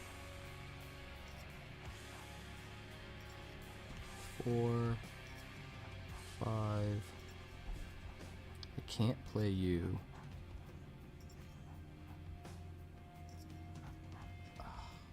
I'm off. I'm off, man. Well, why don't you just play Enduring and yeah, that's your best move. Play what? And then Enduring and then Jadar. I don't know if you, I mean, they might have still have lethal, but that's your best option. Problem is 'Cause Midnight you need that. Reaper. Midnight Reaper will kill me.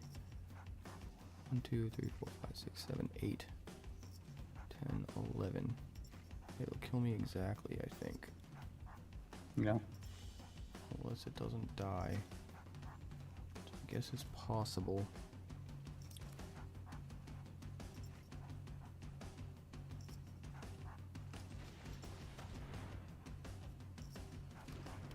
It's my only chance, right? Yeah.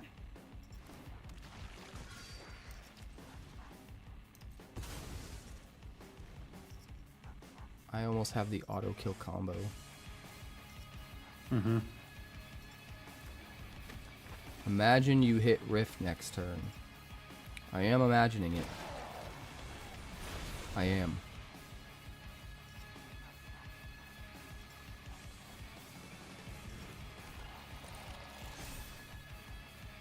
Uh-oh. Can you hover over that one? I haven't seen that one.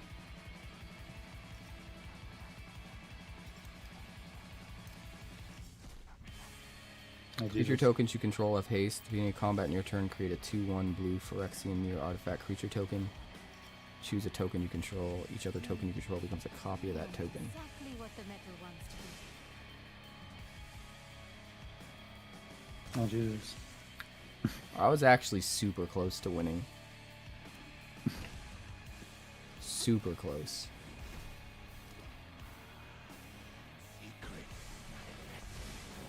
Let's slow this 4. You son of a bitch.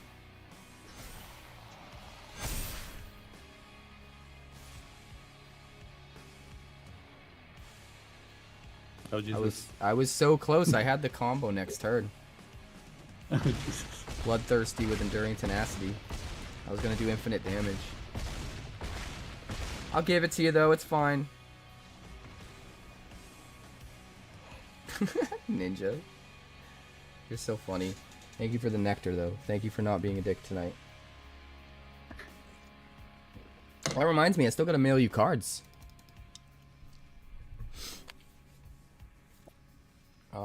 We'll chat about it tomorrow if you want to. Good game, Ray. I was so close. I had the Bloodthirsty Conqueror. I almost comboed you for infinite damage or infinite life loss.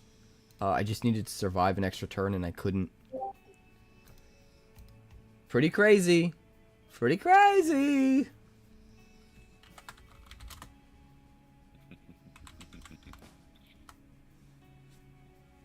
Yeah, Cyclonic Rift. For sure. Alright, Ninja, you're up. Yeah, I'm working on it. Apparently my sign-in information got lost or something, so I'm dealing with Magic's BS. Well, if you want to move your turn to the end, we can do a Game of Wonders instead.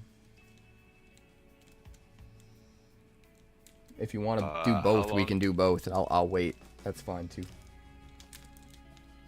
I mean, let me just restart my client real quick. I've been sitting on the initializing bundle manager, whatever this is, for like 5 minutes. Fair enough. And I keep getting all these damn pop-ups, and it's low-key pissing me off. Coco Chanel is also in the chat, just waiting for me. Cat, are you Who's being that? a cat? You are being a cat, aren't you? Who is Coco Chanel? How dare you be a cat? I think Coco Chanel is too dream to be.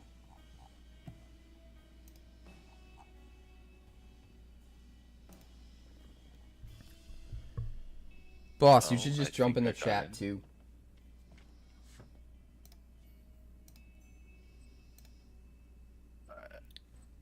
Because we've only got, what, Calper and 2 Dream. I'm waiting on Ninja. I don't know what account this is, and I just got so many pop-ups. I don't care about all this crap. Go away. I just want to be able to see my account.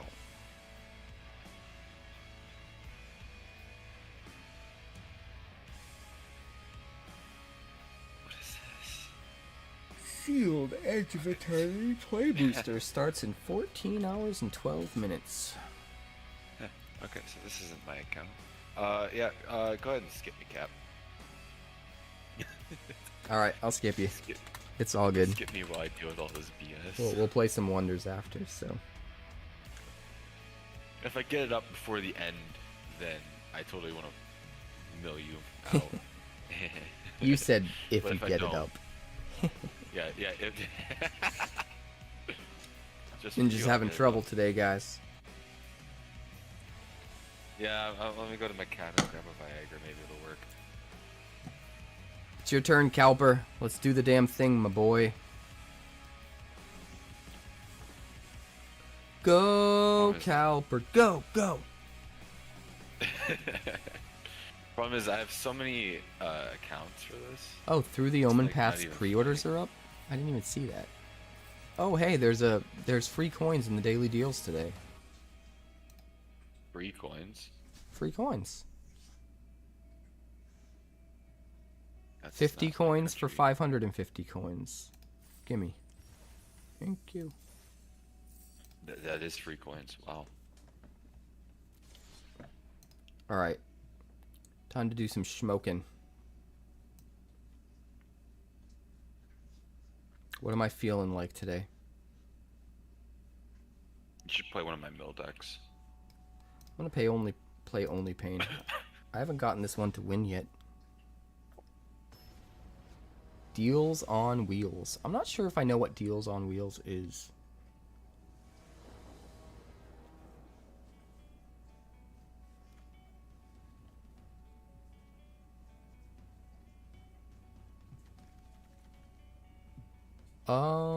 I think this is okay.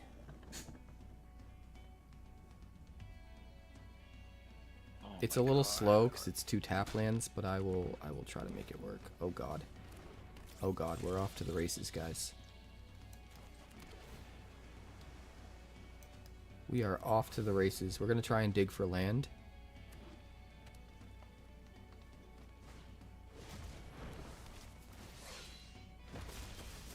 Oh boy.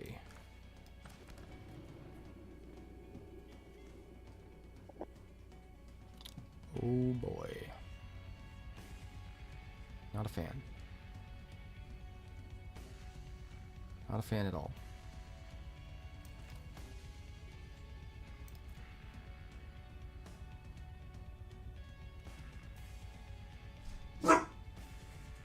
It's kind of tricky to... And it wouldn't really do anything except get rid of that. Let's just do it. Let's just do it. It is what it is.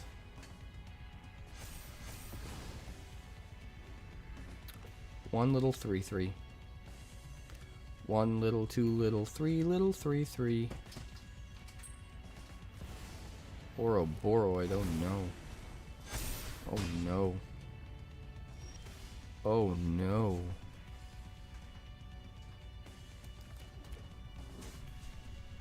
Oh no. Oh yeah. Oh no. I got it. It's fixed. God, that took forever. Sweet, I guess.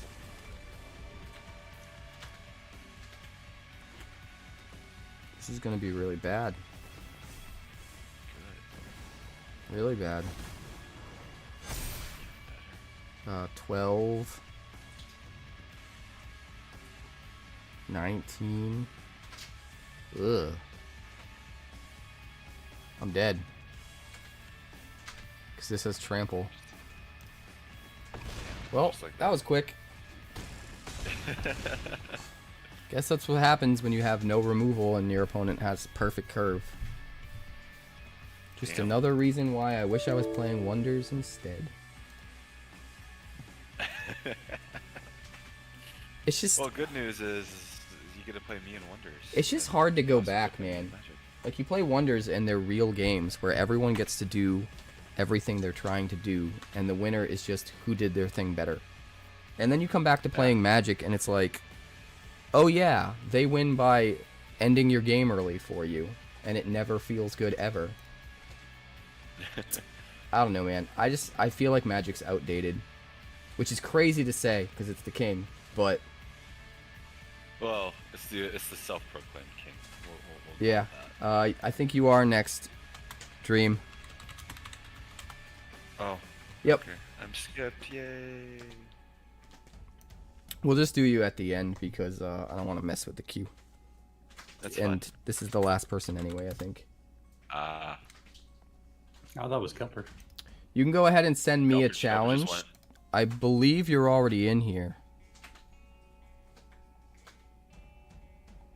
But I've had Maybe like not. everybody I've been teaching online has been not quitting Wonders, but not picking up Wonders because they think it's an NFT cash grab. Well, they're idiots. That's what I've told them. It's like They're reading don't even think about that. they're reading inaccurate information from over a year ago and making assumptions. There's no Well, they said NFTs. they said they went to the Wonders website, and I was like, what? No. The art that they create for the game, they allow you to buy the proofs for the art. And then you have the licensing Exactly. rights so that you can make merch with it if you want. It's not an NFT. I tried to. It's to technically explain on the that to somebody. blockchain, but it's not an NFT. I tried to explain that to somebody, and they're like, "Nah, it's an NFT, man." I'm like, "Okay, whatever, buddy." Bo, no shake. There are a bunch of people out there that just like want to find reasons to not like things like this. And those people are never going to like it no matter what. Because they're just going to be looking for reasons not to like it. Fair. Unfortunately, there's always a vocal minority of haters online for everything. Although I've never actually played the game with someone and have them walk away not liking it and not wanting to play more. It is weird to me if you did play the game with them and the only thing they had to complain about was something that had nothing to do with the game. That seems kind of biased. We'll keep Yeah, this. I've taught like 6 people how to play the game, and 4 of the 6 people have stepped away. Hey, what's saying up, they Jay? don't like Welcome. it because it's a quote-unquote NFT cash grab. Oh yeah, such love an this. NFT. I have so many NFTs. I'm second place in the world, and it's because I have all the NFTs. That's why. I opened up the queue for you, Jay. Jump in. It's just for you. I love this so much, guys. Alright. People are morons. Just tell them to talk to me. My Maybe they'll be opponent less has of a moron. all 5 colors of his mana. I am missing 1, and I mulligan to 5. Breakout. I finally got it. Ooh, breakout. Love it.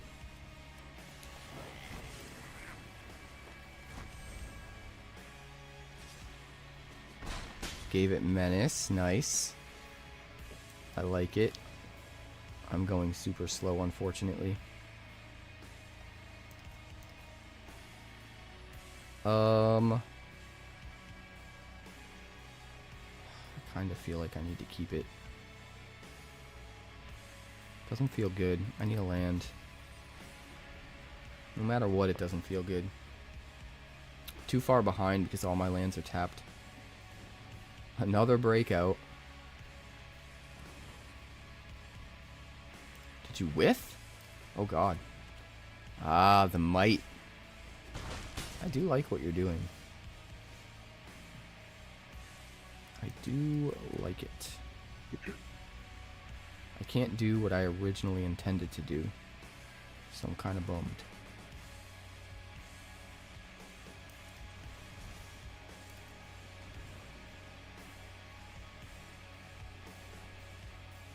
I'll toss you.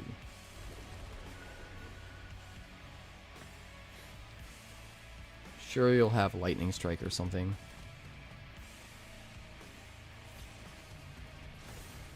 Oh boy, here we go.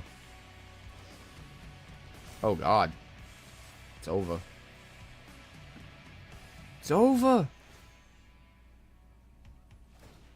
Taking 9 It's there. over, Anakin. He has the high ground. And double strike, bro. Good game.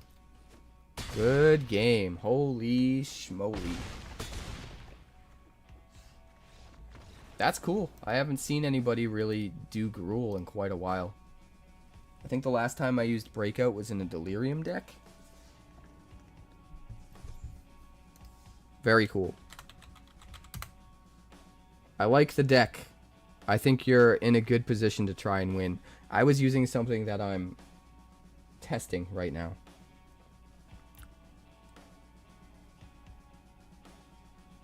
And it clearly needs some work. Alright, Jay, you're up. So, Through the Omen Paths pre-orders. So they're actually calling it just Through the Omen Paths? I thought they'd come up with a set name. For what? The Spider-Man set on Arena. They don't have the license to use it digitally, so they're releasing a completely different set that is mechanically identical, but has completely different names and arts. So it's not actually Spider-Man. Spider-Boy. But I didn't know they were going to call it Through the Omen Paths 1. And then when they do it with the next Marvel set, it'll be Through the Omen Paths 2. Like, I thought they would actually have a name for it. Weird. What is this card? What does this card do? Terminus Return. What does it do? Is that the Mind Stone thing? Probably.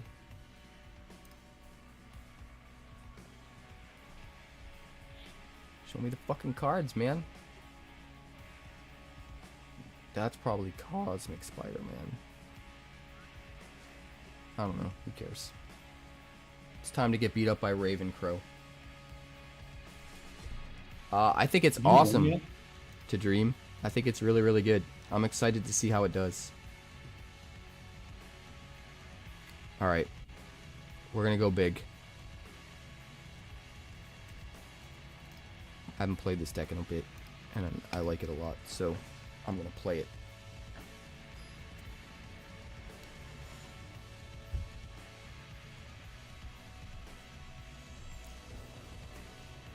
Ravencrow. Keep 7.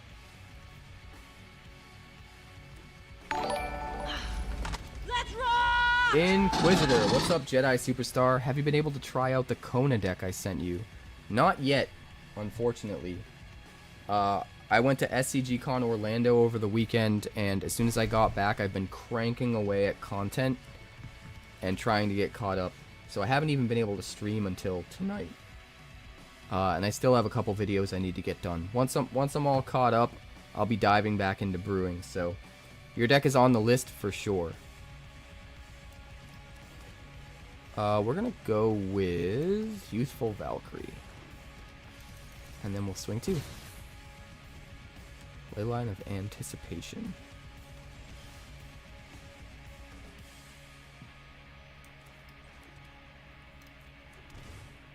Alright, so we'll go Giada. And then we'll go Mockingbird. Copy the Inquisitor. All of the counters ever. Exile another card. Swing for 5. And we've pretty much got lethal next turn, man. Damn. Let me think. I guess we'll go like this. To get counters. And I think we win. Oh, right, you've got Ghostly Prison. Son of a bitch. Fine. I'll play your game, you rogue. I'm over here playing a standard deck.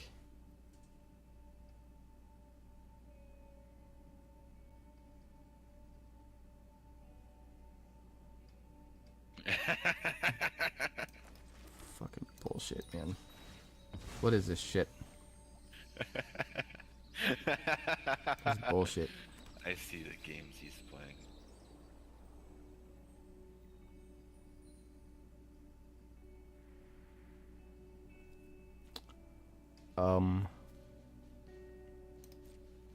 Well.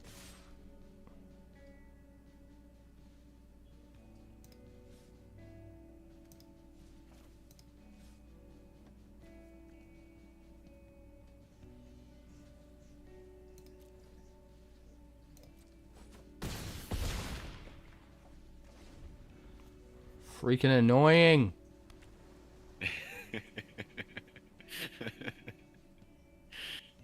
I'm about to fight you. buying time. I'm gonna reach through this fucking screen and fight you. Oh. I hate that Ghostly Have Prison's play on the like client. area so I It's can check annoying. out the game and learn to play. We're about to try it out on stream on Tabletop Simulator if you want to stick around, Jedi.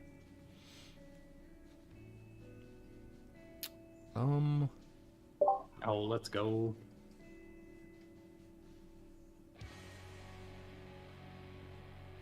So I mean, Yeah. dealing more than 2 damage is pointless, right?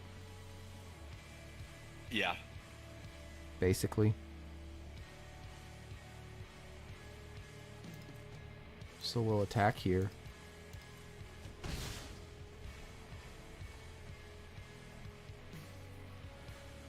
And then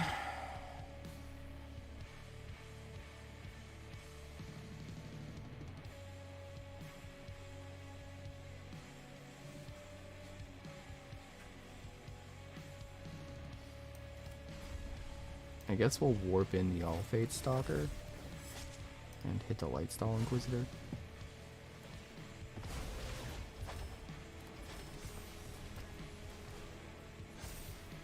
Exile another card.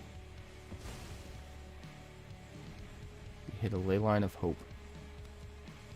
Sweeper. Double white. Smothering Tithe. Decline. Meet the decline. Do do do do.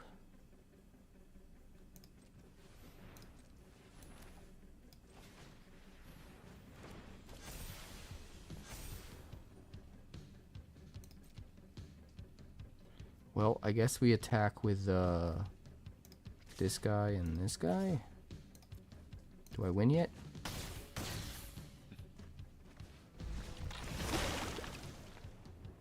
Hey, I won. I got there with poison counters. That was tricky Well, now though, you have to man. fight me. That was really tricky. Smothering Tithe. It's obviously like a death and taxes.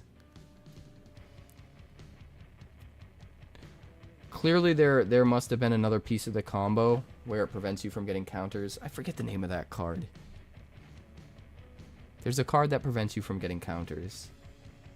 And that combined with Phyrexian Unlife is like you're immortal. Yeah. It's not in its full power yet. Lay it on me. Lay it on me, buddy. What's the idea? Yes, Solemnity. Solemnity. Right. Don't forget about me, Cap. Do you want a Magic game or do you want a Wonders game or do you want both? I wanted both, to be honest. Alright, let's do it. Alright. Send me that little challenge. You know it's a historic match, though. Or at least I'll be playing a historic deck. Challenging you to whatever you want, because standard's legal. in Copy historic, so- power 9. Oh god. Alright. We all know what Ninja's gonna do. So Maybe now not I gotta some of play you a deck guys. that can survive being self-milled. We'll try this. We'll give this one last try. We'll see what happens. Oh god. I think this is okay. Sun Cleanser? Maybe. I already have your favorite card. Shut up. God damn it! This is my life. Just alter the brood. All day, every day. All I get to do is be altered by the brood.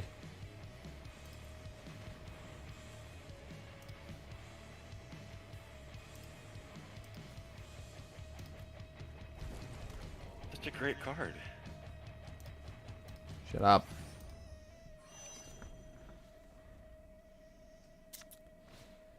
This is all Ninja does. He builds Alter the Brood decks and runs them against me. And that's it. That is every single game against Ninja. Oh, holy shit! Thank you. Thank you. Yo! What the?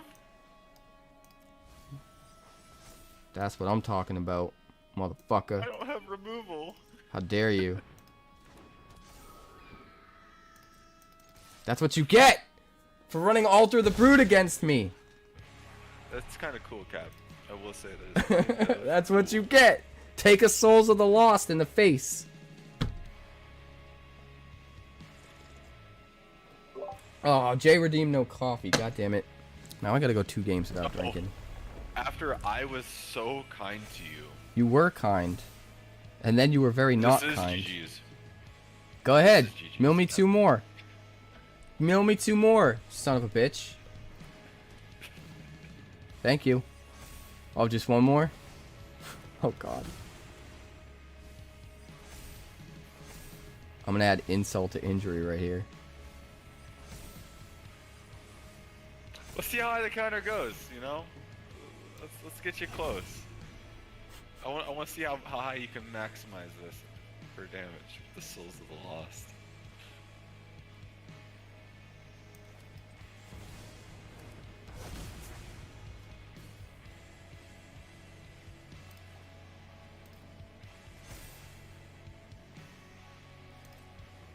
That's it. That's all I got. Oh, that's all you're gonna do? I could have bounced your crab. But you didn't block anyway, so it didn't matter. Oh, how the tables have turned. I knew what you were going to play against me. And I played a deck that got value off the yard. Yes! Look at That's that, guys. called He being finally. He finally. Oh, hey. There was a drink in the chat. It's a meta within a meta. It's not times 2. Thank you, Ray. Thank you, Ninja, for nothing. You're welcome. It was for nothing. I gave you coffee. Yeah, but I'm not thanking you for that. I'm thanking you for all the nothing that came before the coffee. Whole lot of nothing. Alright. So who wants to play me in Wonders of the First first? Oh, you know I do. And who wants to play me in Wonders of the First second?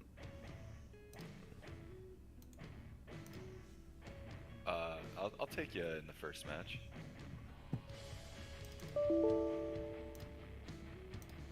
Fatal error? All right.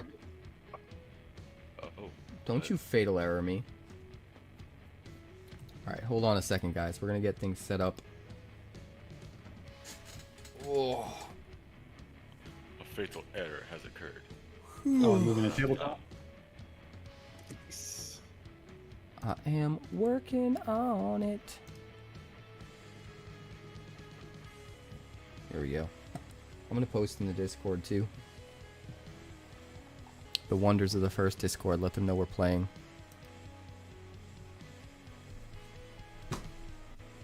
So you mentioned you had something you wanted to talk about to me and Boss. Is that something you're wanting to talk about now, or is that something you're wanting to talk about later? Wait, re-say everything you just said. I missed it. I said you wanted to talk to me and Boss about something. We're both here. Do you want to talk? Oh about it no, now, I or just do you want to talk about some nuance that I learned while at the tournament. Some ideas to keep in mind for the future. Ah, I am streaming Games of Wonders right now on my Twitch channel. Come hang out, watch, and maybe play. HTTPS www.twitch.tv/quarantined Capricorn.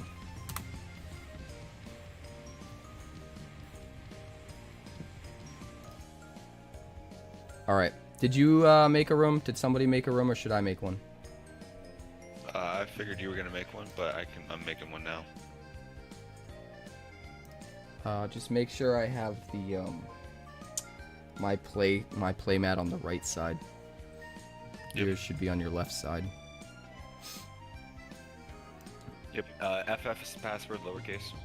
So you both have a table ready for me. How wonderful. FF what? FF is the password. Just FF. Yeah, just All right. FF.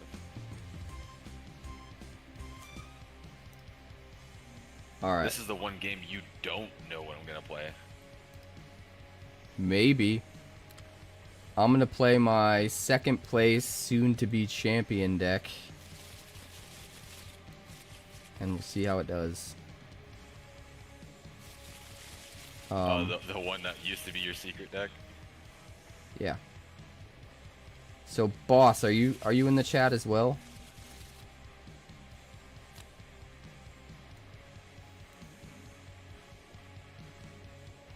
Well, he was here.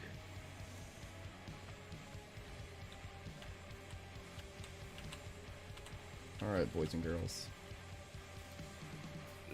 Let me get situated.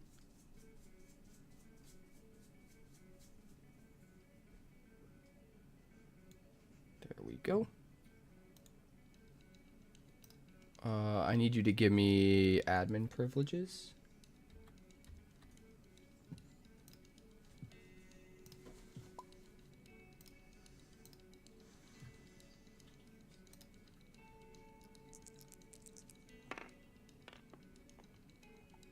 I rolled a 5. I need to update my table. Alright, so first of all, there is a deck builder online that you can get to by typing in compete.wondersccg.com. And after you're done building the deck, similar to places like AetherHub or Moxfield, you can export the code, and then you click over here, Control V to paste it. and it imports your deck for you, which is wonderful. Let's see. Oh, boss gone. Delete all snap points. Yes. I did that.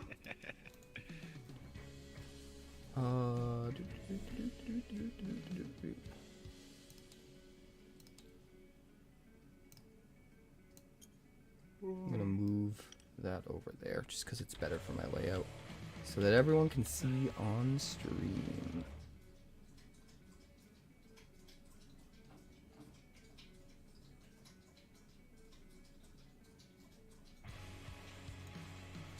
Alright, cool.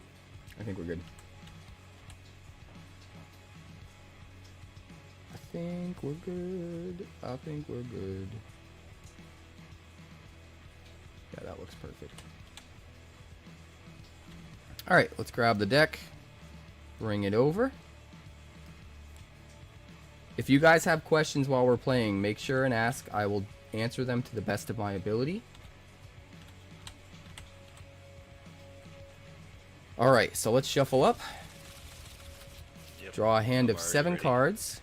Oh. Let's see what we got here. I keep forgetting you're talking to chat, not exactly me. We got this gentleman. This guy. This.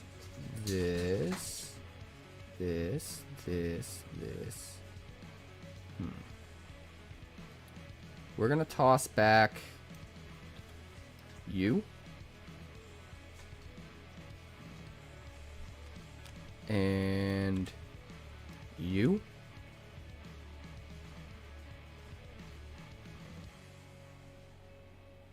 We have to toss back something else for sure. I really don't want to toss back some of these. I guess it has to be you. Alright, so you can mulligan up to 3 cards. They go on the bottom of the deck, and then you redraw the same amount. So I'm going to redraw 3. This looks much better. This is what we want. This looks great. Now, it is the start of round 1. We start with 3 actions each. We start with 1 energy because it's the first round. The further you are, whatever round number it is how much base energy you start with at the beginning of the round. You can think of energy like it's mana, and actions you can kind of think of like a turn. He does something, it uses an action. I do something, it uses an action. When we're both out of actions, the round is over. We move to round 2. The beginning of round 1, only this first lane is available to play things in. Only Realm 1 is unlocked, and that first stone is up for grabs. We are fighting for control over that stone. So we both draw a card for the round, because it is the beginning of round 1. Yep. And we're going to roll to see who goes first. I rolled a 5. I got an 8. Awesome. So I will be on the play. I'm going to start by spending 1 action, go down to 2. And I'm going to play a Glacium Keep into Realm 1. This is a Thawwind land, which is blue. The blue color cards. So now all of my blue cards are going to cost 1 less energy, aka mana, to play. Only the first land of a particular color will do that. The other lands don't stack on top, so it's important to get that first one. Not as important to get multiples, but there is still value to be had in getting multiple lands down, which I will talk about later. That comes into play later. Ninja, it is your turn. I'm going to play a Serpent's Embrace. Play a Serpent's Embrace, which gives you a Patria link, so all your green cards are going to cost 1 less. Has a Kingdom 2 ability, which means if you control 2 lands once per round when you create 1 or more tokens, you create a 1 power plant token wonder here. So it's clearly a token deck. I'm going to spend 1 action and 1 energy. Play a Thought Tempest. This normally costs 2 energy, you can see in the bottom left corner, but because I have a Thowwind land out that gives me a Thowwind link for blue cards, it costs 1 less. So it only required the 1 energy that I started the round with. It's going to basically be Brainstorm. I get to draw 3 and then put 1 on top. We're going to put this on top. Go to you. I'm going to play a Wave Whisper Bay. Another Such a land. scrying one. On play, look at the top card of your deck. You may put it back on top or bury it, which is anything buried goes to the bottom of the deck. I am gonna bury it. Alrighty. I have a few different options here.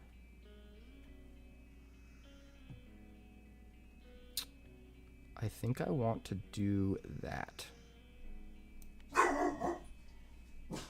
I'm going to play Ethereal Grove. And I'm going to copy my Glacium Keep. So I'll take a little Symbiosis marker.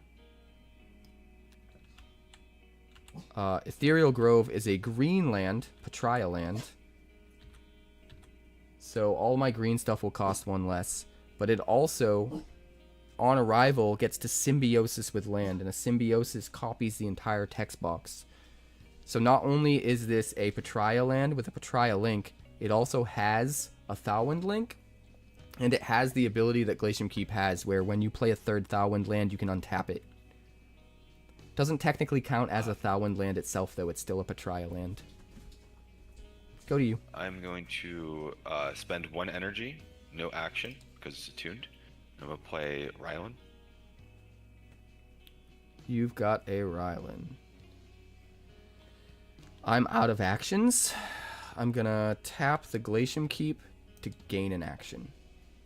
So that's the other thing lands are good for, even if you don't get the cost reduction because it's you know, your 2nd, 3rd, or 4th of a certain color and they don't stack. They can all be harvested to get an action back. So you can think of lands like banking actions, which an action is basically like a turn. Every action you can either draw a card, play a card, or initiate a combat.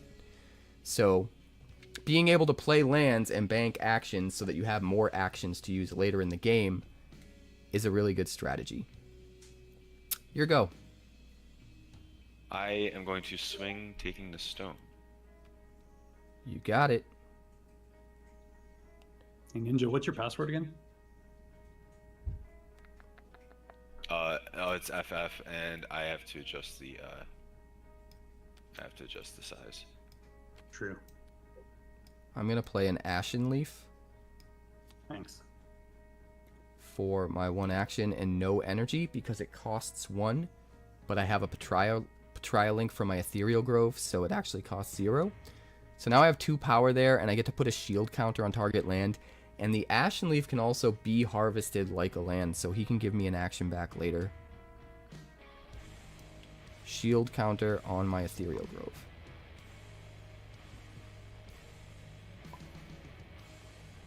I pass. I will also pass.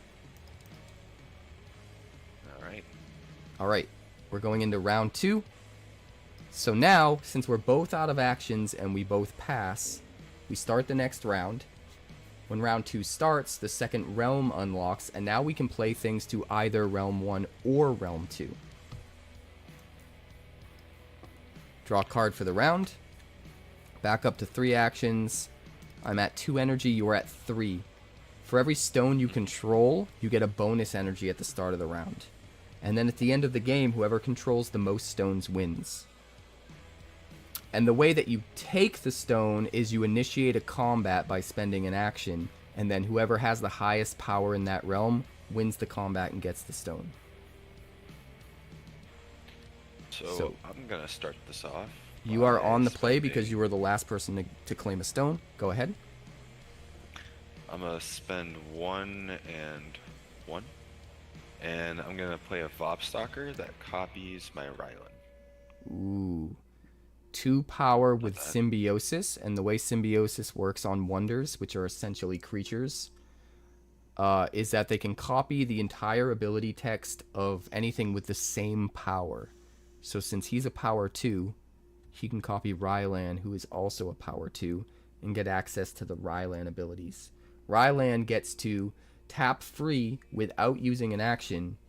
And in this game, if something taps, it taps for the entire game, not for like a turn or a round. So the only way to untap things is to have a special card that will untap something.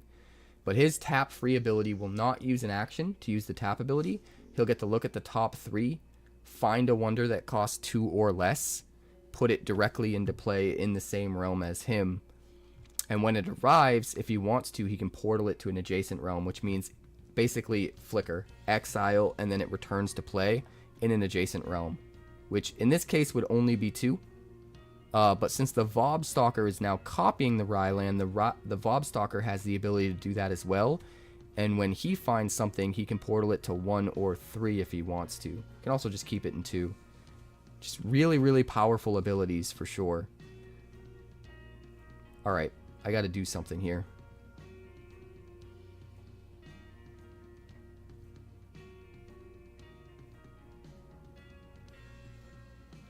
Did I draw a card for the round? I believe you did. I thought Tempest, which draws 3, puts 1 back. Did you forget which one you put back? Let me think. Somebody clip it. I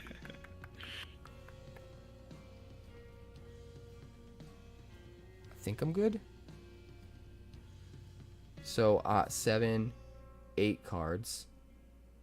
Thought Tempest removes a card, goes down to 7.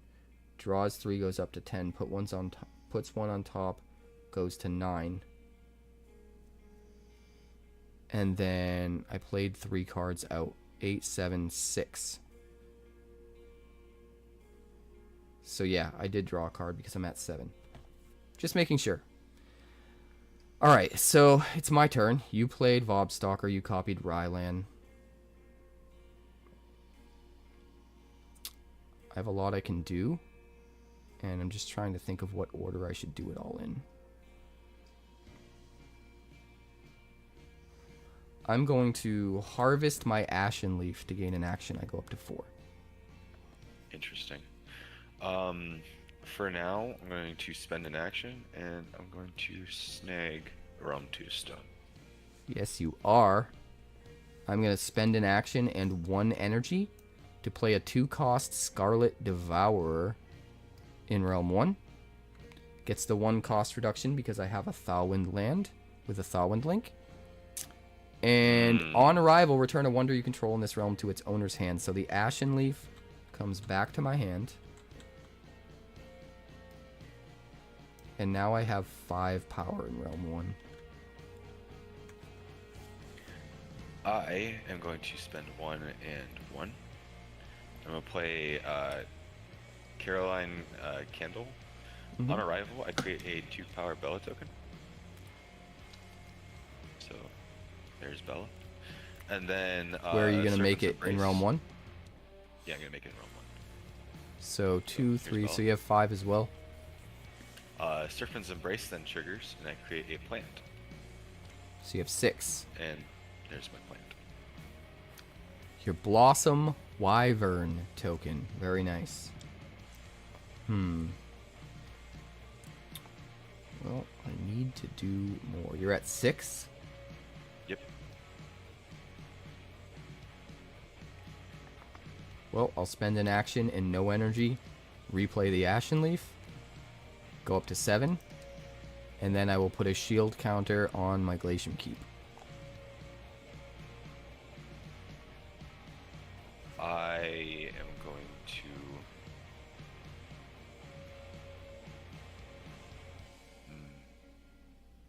Ha ha ha!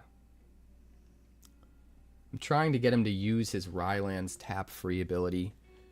I need him to use it now so that I know what I'm dealing with. Because it's an X factor right now. I have no idea what it could be. Once he uses it and I know what it is, then I know what to do. Did you say pass? I did say pass. Alright, I'll use an action to attack in Realm 1. Okay. I'm going to harvest 2. Ballsy. I'll use my final action to play a Blazing Phoenix Pub in Realm 2. I remember what that does. I'm going to spend 1 and 1, and we'll play another Caroline. Jeez, you're really going ham in Realm 1. And you putting both in Realm 1? Mhm. Well, there's not a whole lot I can do about that. But one thing I will do is I will harvest my Ethereal Grove. Do I want to harvest that? No. That's got a shield counter. I'll actually harvest my Ashen Leaf, just in case you end up having removal and killing it. I want to make sure I get... This one's protected with a shield counter, so it's safer to keep that one untapped. So I'm going to go up to 1 action. I'm going to swing here, taking the stun back. Yeah, you are. I'm going to spend my last action and 1 energy to play another 2-cost Thought Tempest. That gets the cost reduction. Nice. So I will draw 3 and put 1 back on top.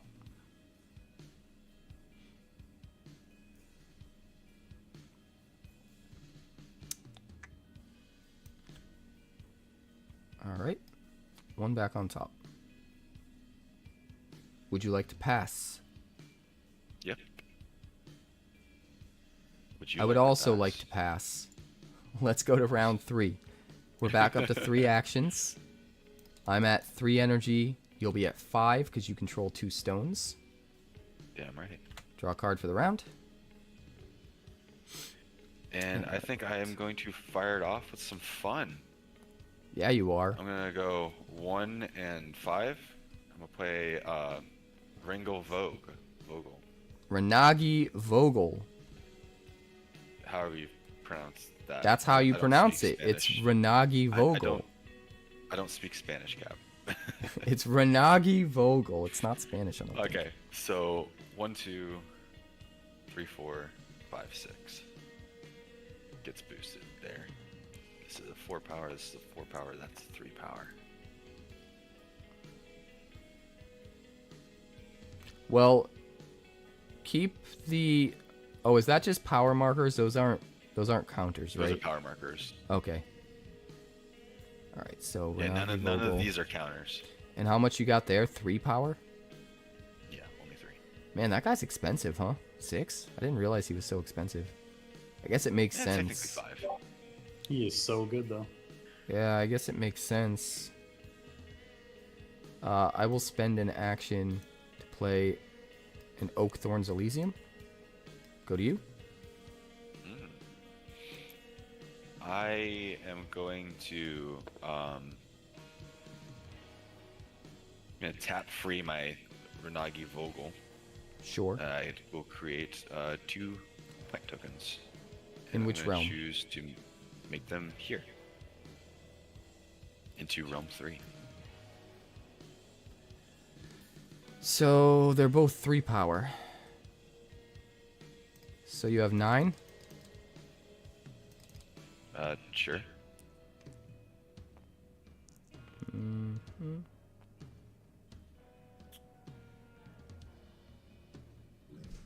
I'll spend an action and all 3 energy. I'm gonna play a giant hydro jelly in realm 2. You lose an action. Nice. Oh wait, you weren't down to 1 yet. Damn it. No.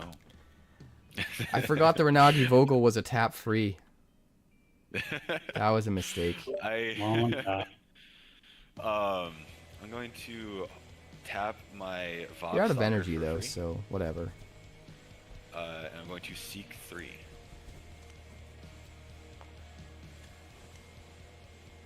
Ooh. Pink Spore Dream Cap. Yeah, You have a lot of plants, don't you? I do.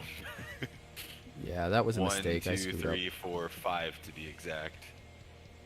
I mean, it wouldn't have mattered. You still would have done that when I played the Hydro Jelly, even if you were out of actions. So I don't feel that bad about it. But I don't feel good about it either.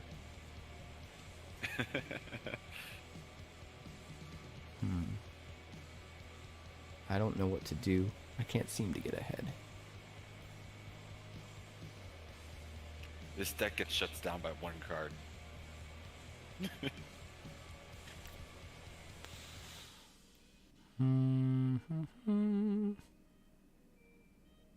Well, I guess that's it then. I'm going to use my last action to draw a card.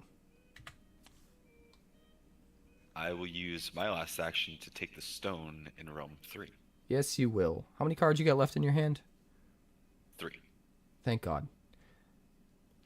Let's go to round 4. 1, 2, 3. I'll be up to 4 energy. You'll be at 7. Yep. Draw a card for the round. Everything's fine. I'm gonna fire it off by spending a 1 and 1 and playing a pink Spore Dream Cap into Realm 4. Yes, you are, TK421.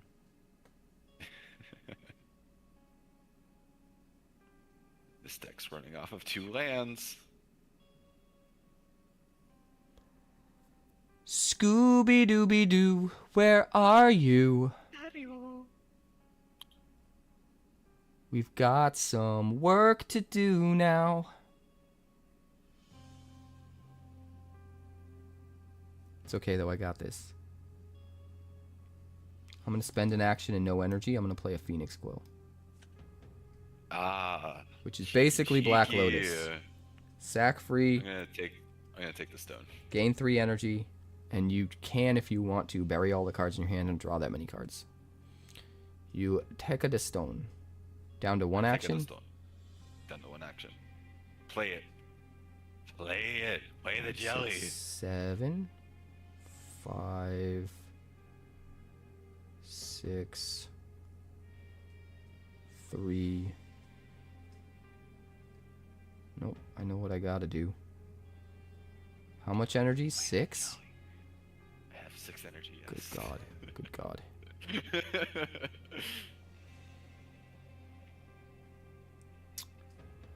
Good God. I have every stone so far.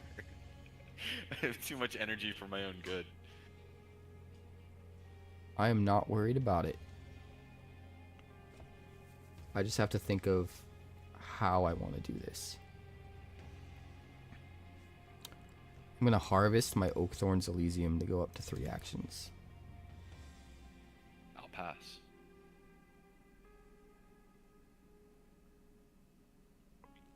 Five, 2. Alright, I will spend an action and 1 energy, go down to 3. I'm going to play a Moonfire Crystal Mouse. Oh, it's such a cute little guy. I'll pass. I'm going to sacrifice free the Moonfire Crystal Mouse to gain 2 energy and draw 2 cards. I'll pass. You're going to pass? I'll pass. Are you gonna pass? Not yet, I'm not. 1 puts me at 4. There's a lot that I can do, and I'm just trying to figure out what the best thing to do is.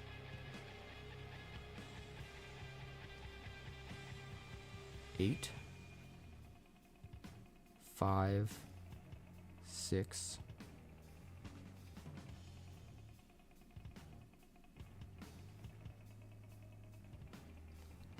5 and 10, 5 and 4.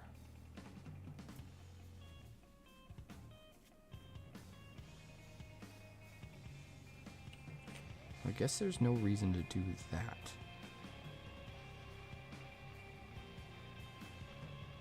Let's just do this.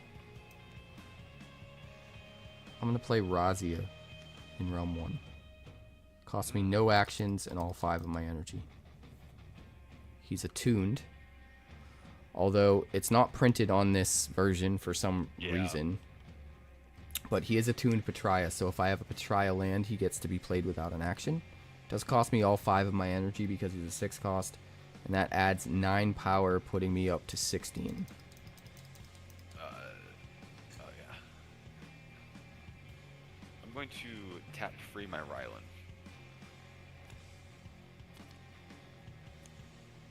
For misses. How many plants do you have? Enough. 1, 2, 3, 4, 5, 6 currently.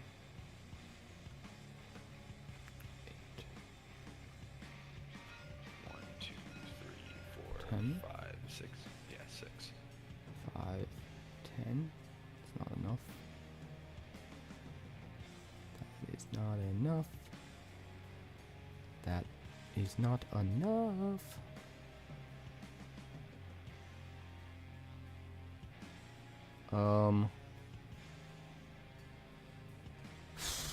Alright, so I guess I'll attack in Realm 1. You're at 15 and I'm at 16, right?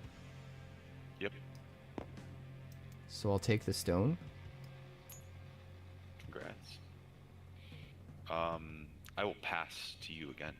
What's up, Sugar Bear? Welcome to the stream. You're gonna pass to me. I am gonna pass to you. Do I want 3? No, I don't think I do.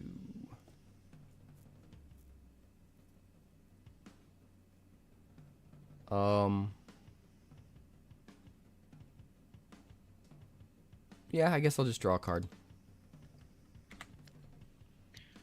I will also draw a card. I will pass. I will pass as well.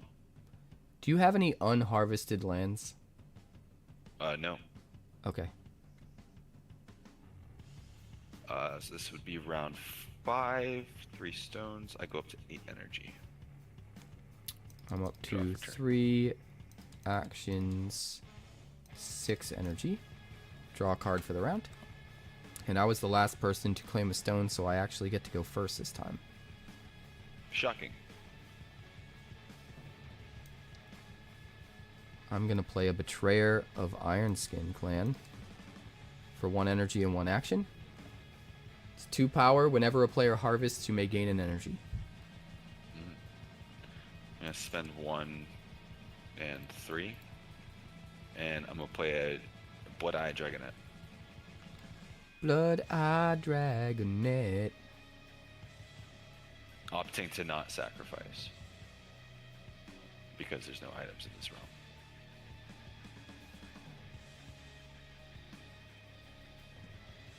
I would like to do that, I think. So I will spend an action. And I'm going to play an Indra Citadel in Realm 4. You had me questioning you for a second there, because it was sitting over 5. I was about to be like, Cap. Wait, what? I'm gonna play Oh. I'm gonna play Serpent's Embrace into 2. So when I harvest this thing, as long as I have at least 3 lands, which I do, I'll get an extra action out of it. So I'll get 2 actions when I tap it. What did you do? Play a Serpent's Embrace? Yep. I don't like that.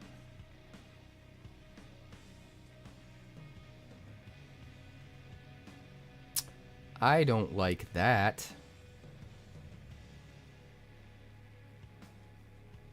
That's unpleasant.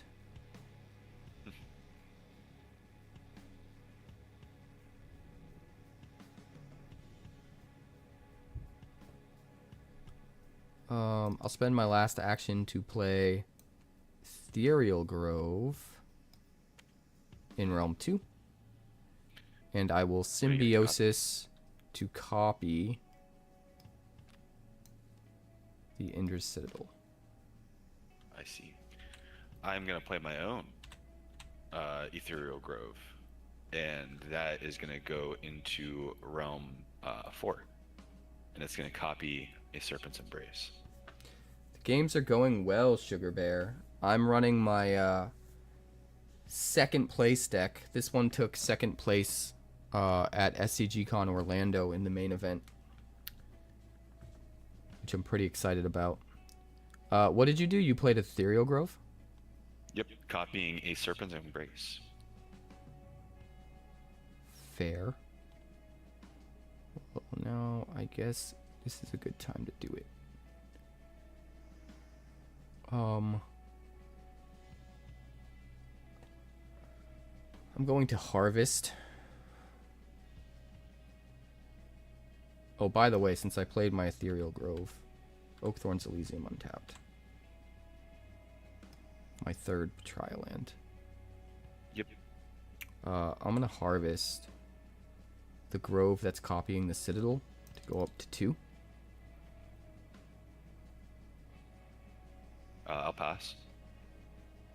And use 1 action and 5 energy. Play Eternitum, the Space Lich. Whenever a card arrives from anywhere other than from a hand, you may banish it. If you do, put 2 counters on this. That counts tokens. Son of a bitch. I know. I know it does. Oh, son of a bitch. Welcome to Earth. Third rock from the sun. Well, it's your go, man. It's my go. It's your go. All right, I'm gonna tap.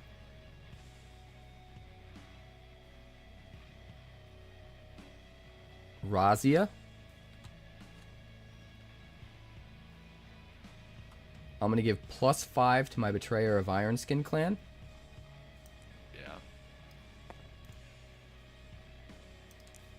And -5 to Renagi Vogel, so he dies. Now, reduce all of those counters by 2.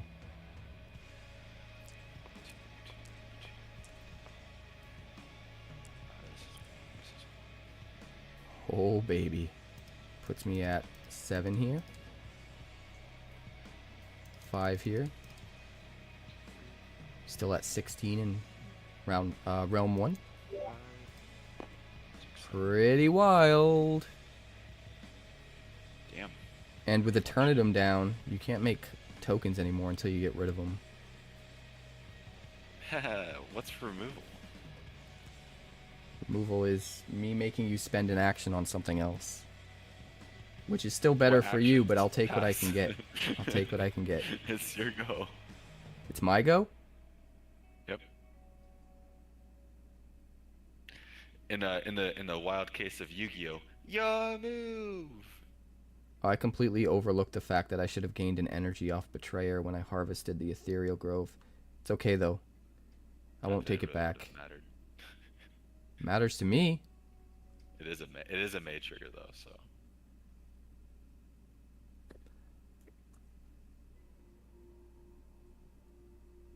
This is where he takes back momentum, chat. He owns the entire game from this point forward. Maybe. I'm gonna harvest Blazing Phoenix Pub and Indra Citadel. I'll go up to...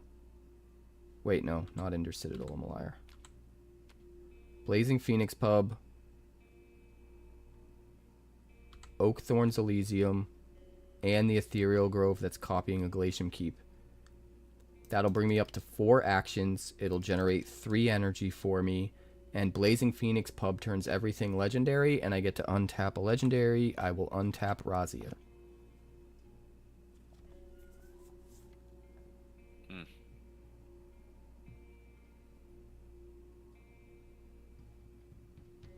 Yep, and I have nothing that is legendary that can be untapped. So,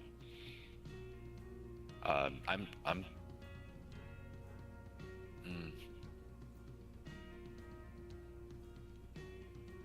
gonna harvest 2, regretfully. You did it. You fucking did it. I did fucking do it. Fucking Well, pissed at fucking doing it. I'll spend an action and I'll attack in 5. Take the stone. Yep. I'm also up to 5 energy now because you... Oh wait, did you harvest both of them? Yes, I harvest both. All right, so I'm at 5 energy. I drew. Your move. I will spend another action. I will attack in realm 3, 5 to 2. I'm gonna take another draw. Oof. I don't think I can swing here. You definitely can't swing Rum 2. That is a no bueno for you.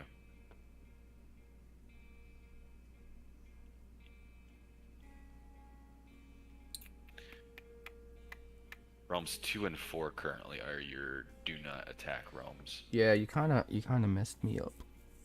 I'm not gonna lie.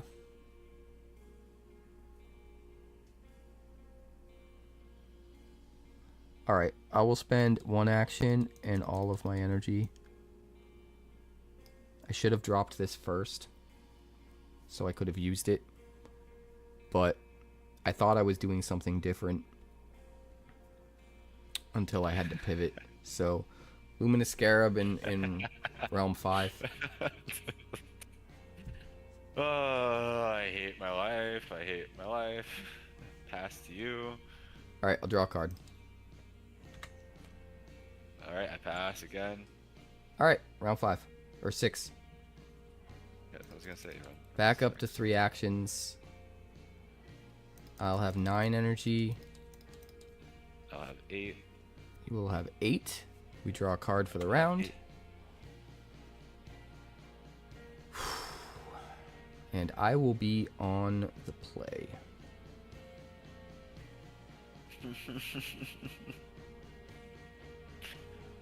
I'll spend 3, go down to 6, and 1 action.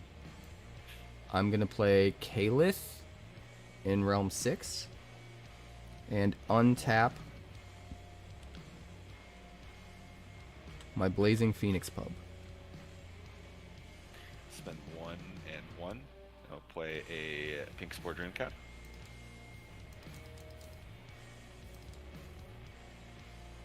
Cut the shit, man. How many plants do you have? Does anybody know how many plants he has? You know how many plants I have. This is the deck I built for you.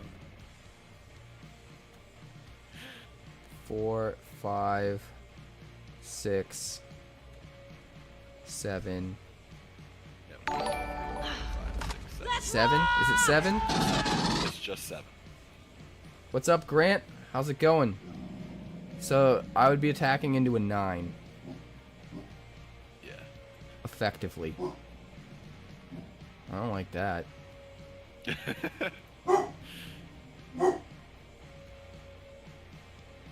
don't like that at all. Dog, be quiet. Well, I thought I had a good deck until Lich dropped. All right. In the bag till that one card comes out. I gotta think, and my dog's being obnoxious. I'm gonna tap Razia. Oh, I hate this.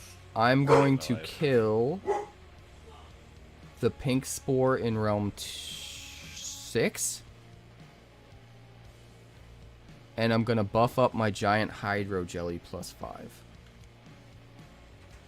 Interesting choice.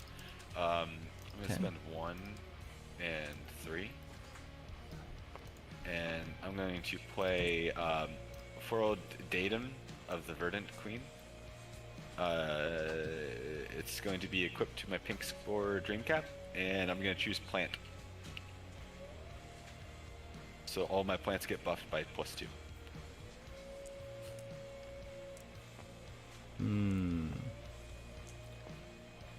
Well, that's not good. Oh wait, no, those aren't. Those are still 2s.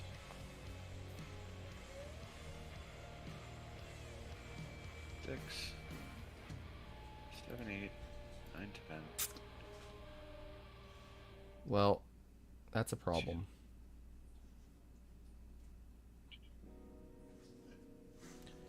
That's a big problem. So how much do you have in 3? Alright, 6? just 6. Just 6, yeah. And how much do you have in 1? 10. 1, 2, 3, 4, 5, 6, 7, 8, 9. Oh, wait. 1, 2, 3, 4, 5, 6, 7, 8, 9, 10. Oh, sorry, I have 11 in realm 1. Got you. I mean, there's a bunch of stuff I can do. He always says this, guys. I guess I will swing in realm 6. Take the stone. I'm going to cry myself to sleep. What are you gonna draw. do while you cry? I'm gonna draw. That's what I'm gonna do while I cry. Cap. Yes. There is no win for me. Like at all. Good. We'll find out next round. What is Scoop so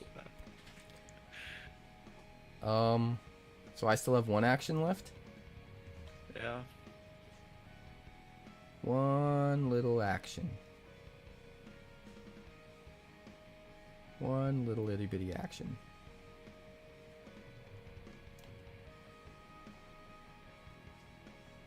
Well, I'll play Orinoco. Just gonna add insult to injury, aren't you? We're gonna put a growth counter here. A growth counter here. And a growth counter here. Pass. Hold on. How much did that cost? 3. And that should have been my last action, I believe, too.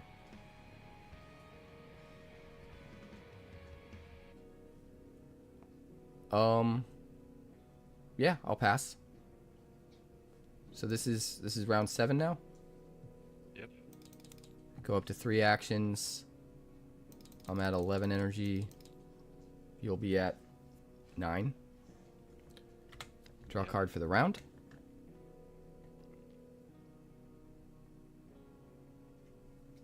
And I will be on the play. I'm going to start by being the biggest dick in the entire world. I will literally. Since you have no lands. I'm going to play Entangle. Good. Each player loses all but one of their remaining actions this round. GG's, Cap. That's all I'm gonna say. GG's. This deck is brutal, man. It's not a salty GG. It's just a. This could have just been avoided if you just said GG's in the first place. What? We're having fun playing the game. I get that. I love having fun too, but I also hate wasting chat's time when the game's already settled. What do you mean, wasting chat's time? They're learning how to play the game. Most of them don't even know what we're doing. Fair. Very, very fair. Besides, we're a team, so you don't really look at it as me winning, but our deck winning, if that makes any sense. Interesting way of phrasing that, but okay. It's true. In my opinion. I think I accidentally dropped that. Okay. There you go, boss. I'm sure you're next in the fight. It's time for some Boss and Magoo. I do think your deck's pretty sick, though. It gets shut off by Sirius.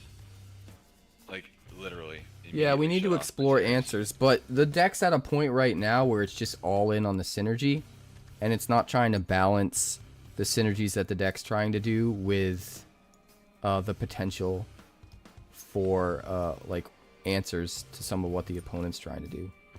Eventually, you know, will evolve in that direction, but it kind of has to start with just really deep on the synergies to see how crazy the deck can go.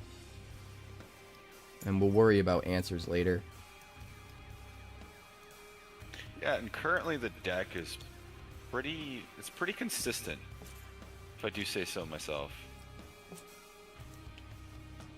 It consistently builds up tokens, consistently, you know. I mean, at that time, I didn't draw any of my mice or any of my card draw anything. Grant So says I'm that a was biggest kinda hurting dickus. me. Oh. If you wanna game after boss, absolutely, Grant. I think he was offering to give you a deck. Oh, I thought you asked if I wanted to play against one of your 47 decks. Nah, he said want to play one of his decks. All right. Maybe next time. I want to test this sucker more. Are you playing that same deck? Yeah, wanna we gonna play, mirror match? deck? You want a mirror match?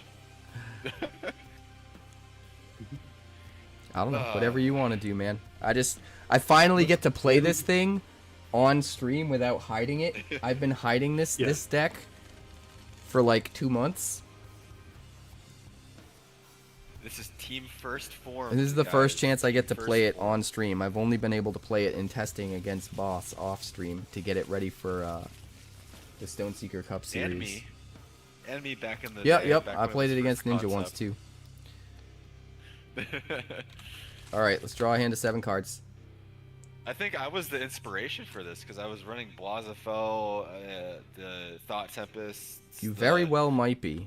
The mice. I ran quite a bit of, not quite a bit, maybe a third of what the deck is running.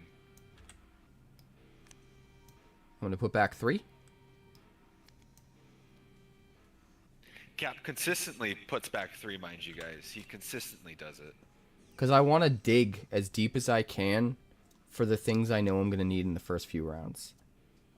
So it's not about like, oh, there's something in my hand I don't want right now, I'm going to put it back. No. There are certain things that I want as soon as possible, and I need to get 3 cards closer to those things, even if they're not in the 3 cards that I draw, if that makes sense. Gotcha.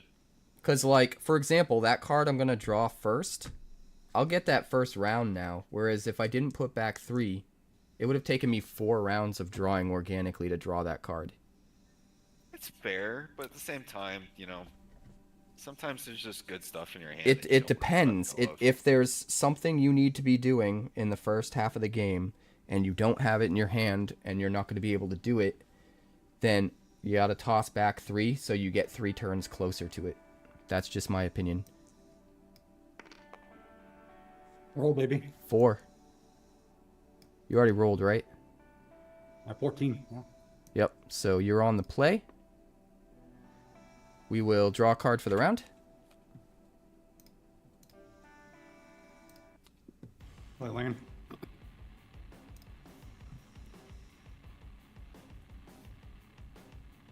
Benless never took you up on it. What a bum. I'm just kidding. Benless is actually a friend of mine.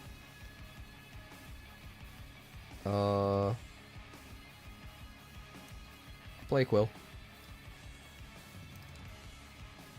I'm gonna reset all these powers.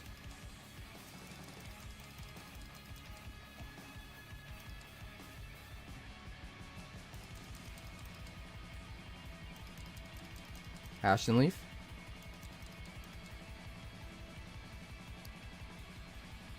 I'm back.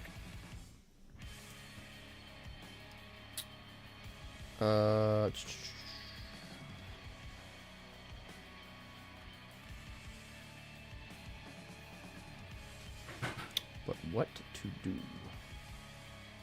I'll pop the Quill. Not gonna bury anything. Just go up to 3. Go up to 4 energy. Yeah, that's not scary. I guess I'll pass.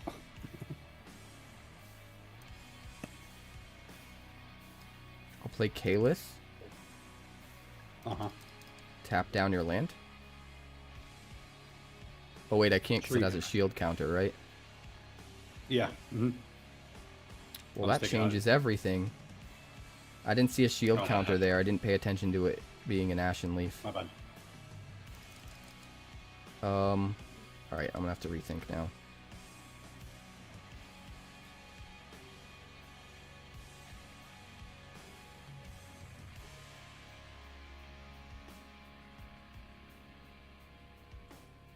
I guess it's better to do this then. Just play a Hydro Jelly. Yeah. Take away your last action. Hmm.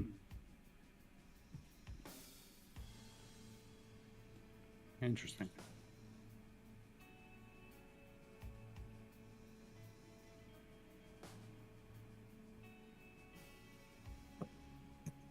Hmm.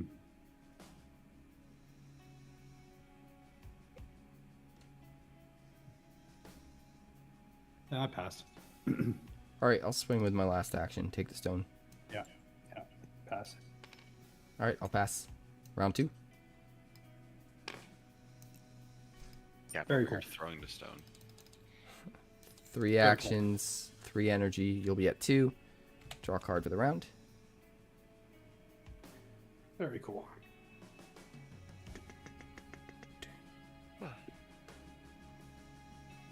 So this is our team, isn't it? All 3 of us currently. No, it's a bigger team. Mm-mm. How many more people are there? Bendless and Hanging Bananas. Right Oh. now. Okay. So it's a team of 5 currently. I see. Yeah. I would prefer it to be either 6 or 8. I think 8 is the perfect number because the idea is you try to all get the top 8 and shut everyone else out. And then everyone in the team gets all the top 8 prizes. That's impressive. So it's supposed to be like. Okay then. I was gonna say 7 because 7 realms of Oh, you did wonders. win. Well, the most important thing that we all talked about while we were down there, because I actually roomed with Benless and Hanging Bananas, and that's how the conversation Oh, got wow. started. Yeah. And it was like, we need to make sure we come together and force all the MTG pros out of here. Yeah, I see. And make sure that the top 8 is all people from the actual Wonders community who've been practicing their ass off. Yeah. That's the goal moving forward. That means I gotta up my game. I can't sit stagnant. I can't be one of the members that are just chilling Alright, here. so now I'll play Kalith, tap down your land.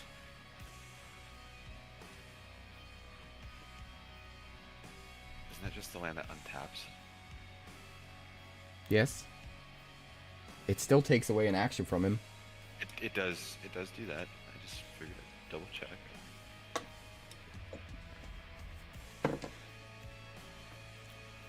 By the way, did you guys see the beautiful promo from the event? Yeah. No. Hold on. Not. Check this Yeah. out. You did a good job with getting the pack, bro. The 88, serial 88. That's so sick. I have a feeling I'm about to get DM'd. Yeah. So pretty. Showing something? I'm not looking fun. Yeah, I was showing it on stream. Oh, you were on stream? Yeah, like we're not even looking. The 2 people you want to show are not even looking. I thought you were about to DM Do it again, me do on it again. Discord. Yeah, do it again. Oh, yeah, the the light first- that's on your face is blinding. It's beautiful. Oh wow. Beautiful blinding light. Yeah, exactly. It's the sun. Blinded by the light. Don't be jealous of my light. Okay. Oh, I did the Citadel, right? You haven't done anything since, right? You played the Citadel, you have 1 action left, and it's to me. Yeah. Oh, another cat for you. I'll have to attack with Kalith while I can. I'm not a Thought Tempest. Too many transferable skills and high-level card game play, calculating lines and such. What do you mean by that, Grant? Do you mean like that's why the MTG players did so well? So what'd you do with your last action? Thought Tempest. Thought Tempest. I'll pass. Okay, I pass. All right, we'll go to round 3. Up to 3 actions. I'll be at 5 energy. You'll be at 3. Draw a card for the round.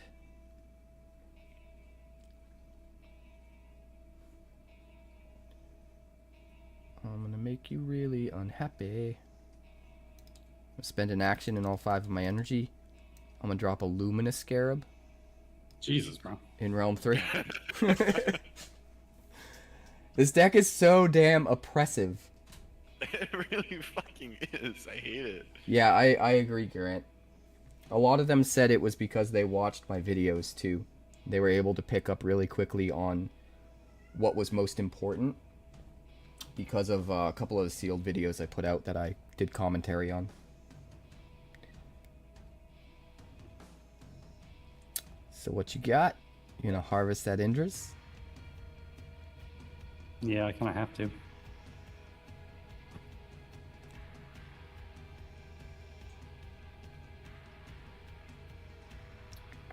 It's gonna be fun. I'm gonna attack in realm 3, take the stone, and I'm gonna attempt to put a null counter on Oakthorn's Elysium, Yeah, huh. Which obviously the protector. which takes the shield counter off. Yeah, the shield counter says fuck off. Go ahead. I will spend an action to play a Glacium Keep in realm 1. Cap spent so much time not playing lands, and now he's playing lands. I gotta catch up. I gotta start. Now that I made sure all of his are tapped down and he can't save them for later, now I gotta get ahead on the board so that when we get to the end of the game, I have a bunch of untapped lands and he doesn't. So that I can just overwhelm him with pressure, with value.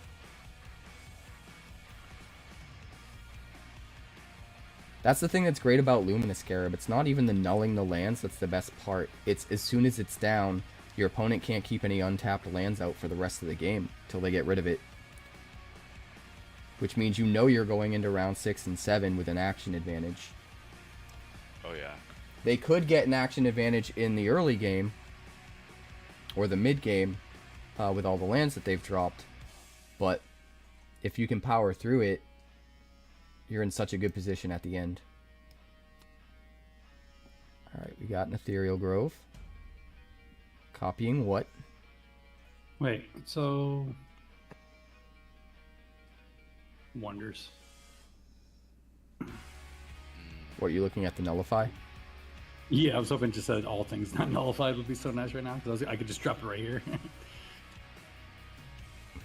You also need Kingdom 5 for it to turn on, so you're one away. No, you're right. So I will... Again, it doesn't matter, but I will...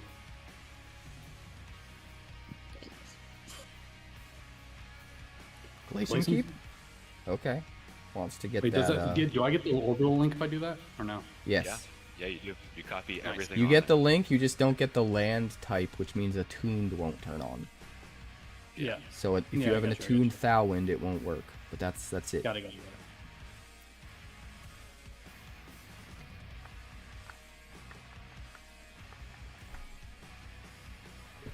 I'm gonna harvest Caliph, gain an action.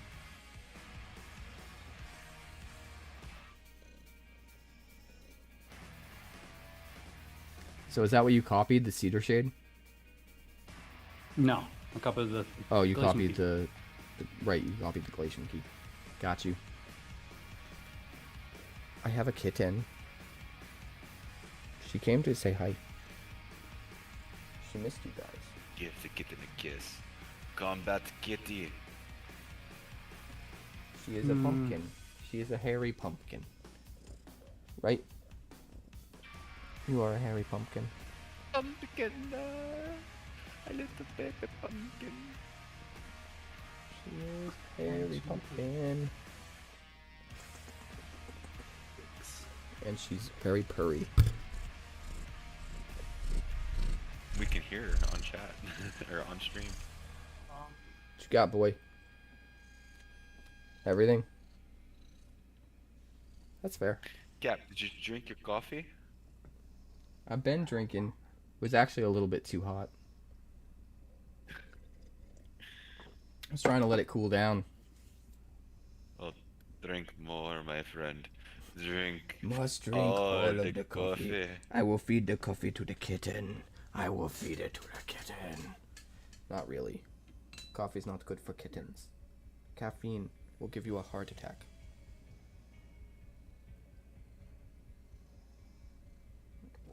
So you harvested a bunch. Yeah, he's rocking. I think He's I'm rocking still with going the to actions. attack and put a null counter on your Ethereal Grove so that you don't have a I'll do it. Thawwind link in case you have any cores. I did hit draw, but it didn't go. So I'm doing it again. There we go. Okay. On You you. drew a card. Yep. I will pass. I'll draw another card. I will pass. 6, you had 8 actions built up. Fucking 2, 4. Luminous Scarab, man, it's so oppressive. You just jam it and all of a sudden it's like, oh, I'll draw another card. have to use all my lands. Just keep going. I'm gonna keep passing. Okay. Cap's tapped out. I'm what I'm gonna call tapped out. Got it. Have you used that in tournament? In the tournament, did you say that to your I opponent? would have, but Yeah. the situation never came up. Or I think he means the terminology, boss. Oh. I was about to say, you used the deck. What are you talking about? Yeah. I almost took first place. Yeah, I was there for that. I heard you. I'll play a Commanding Toad. Commanding Croak, get it right. Be proud of this deck. Be proud of that card. I put you at how much power there? 6. Of course it does, you fucker. Yeah. It does. I'm gonna pass. I'm gonna swing. Yeah, you are. I'm gonna pass.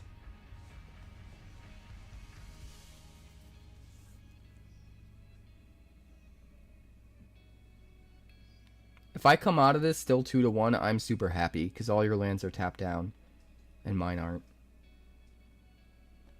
Best Patria epic in your opinion? Commanding Croak is really good. No, he's not the best. He's the one that brings out for every land you have, it brings out a Patria. That one's money. Every realm can get a Patria card. Wait, what? Verdante? The one He's that saying cards that you epics. Isn't that drop- a mythic? Yeah, probably. No. Yeah, he's saying yeah, epics. It's a legendary. It's a legendary for sure. I think you might Yeah, be we're right. We're talking card rarity. Croak's Hmm. a lot better than he seems. I only run one. I mean, when I read this, seek 5 a land. I mean, that's. I personally would overlook this card. So good though. Go ahead. You would only need 10 lands in the deck to have one in every 5 cards. So if you have more than 10 lands, he's almost guaranteed to hit. You've got an Ashen I'm just gonna Leaf, keep huh? going, right? I will I'm pass. gonna put protection on. Sure.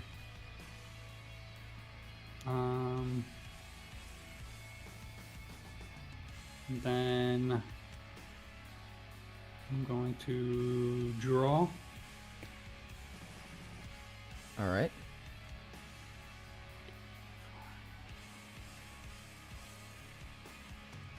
So we got an Ashen Leaf there. And I think we're gonna draw again. All right. I'll take it. I got to keep 2 of the 3 stones and get rid of all your lands. Well, tap them down. So, 2, I'm pretty happy. 2, 4, 6, 8. Discard one more. What is needed? I feel like those are needed. All right. Round 4. Back up to 3 I'm actions. discarding. 2, 4, 6, 7. 6 Draw energy to 1. your 5. You draw a card for the round.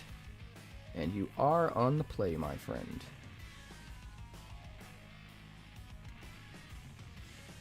2, Yeah, we got some mana. 3. Seems pretty good.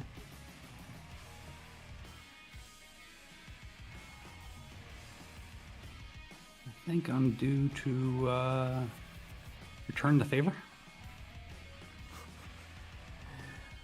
What, the Luminous Scarab? Yeah.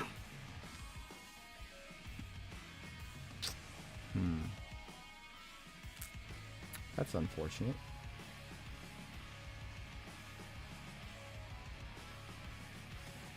Well, we'll harvest. I'll go up to 5. All right. I'll attack.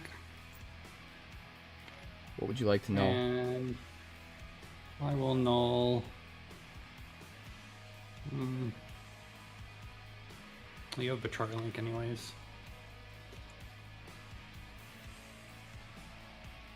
Alright, I'm going to spend 2 energy, go down to 4. 1 action. I'm going to play Commanding Croak. Okay, I'll pass. I'm going to use another action. I'm going to attack here. Okay, I pass.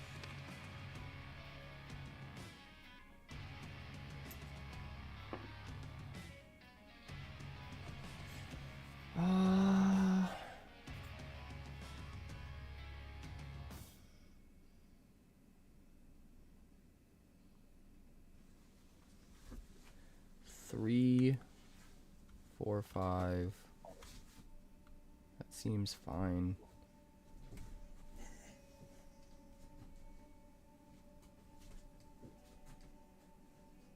I'm gonna spend 2 energy and 1 action.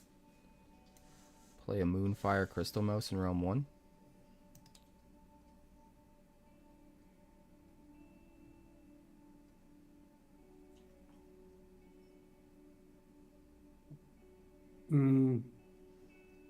I will. I pass. I'll draw a card.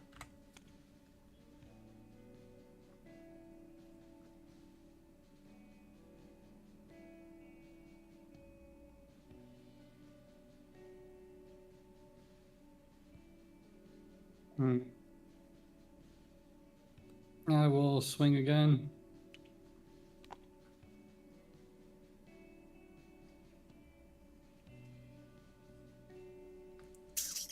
You're out of... No, you've got 2 Ashen Leaves, don't you? Don't worry about it. Don't worry about it? Is that what you said? That is exactly what he said. What a dick. I'll use my last There's action just a and lot draw. of cards on this side of the table. It gets lost in the mess.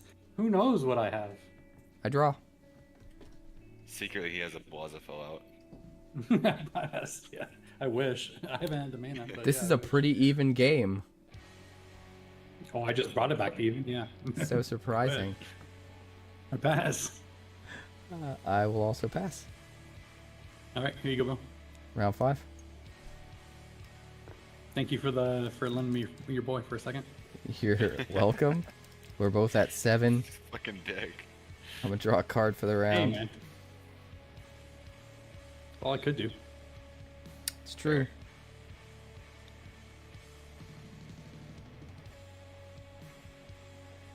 I'm gonna start 'Cause now by I tapped you spending out. an action to Yeah. play a Glacium Keep in round 3. Okay.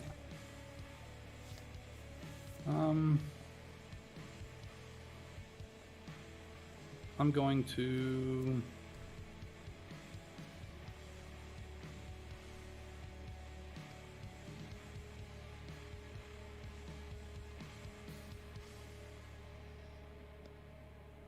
Eh? Hmm. You're at what, 5 power there? Oh, sorry. Yeah. It's all good. It's all in the hips.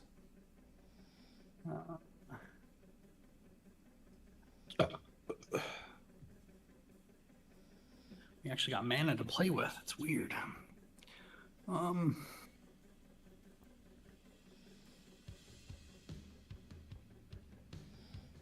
Wake me up before you go. Don't leave me hanging here like a yo-yo.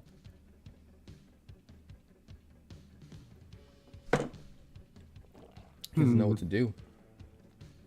No, I don't. I got How too many much cards you mana. got in hand? A lot. A lot. You made it count.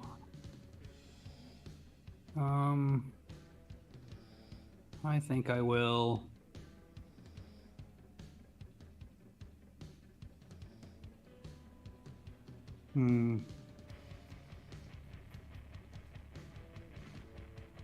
I'll start with a harvest. I will also start with a harvest. My Glacium Keep.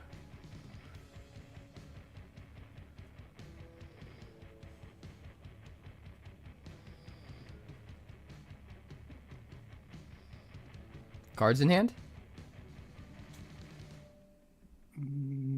Me? 2, 4, Yeah. 6, 8. It's a lot of cards. I know. I know. I'm gonna do this, so.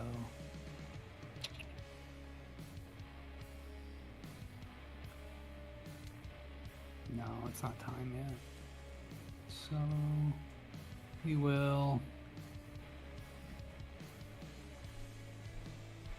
play an attuned Master Farid. It's pretty good.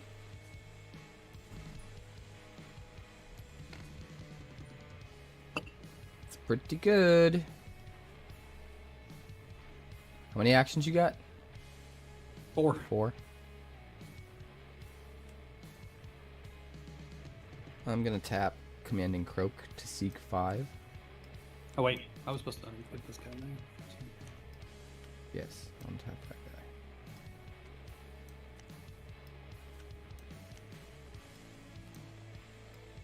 Seek 5. Let's see what we got. Razia, Good, Ashen Leaf, good, Scarab, good. Galen, Resonance Reach. Oh, lame.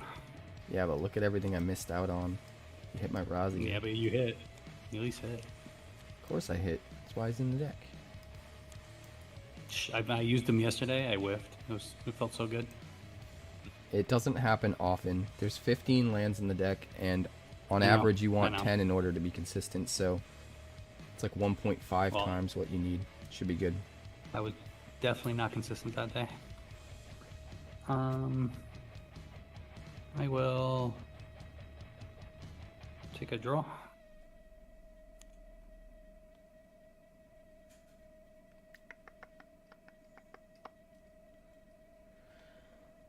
Well then.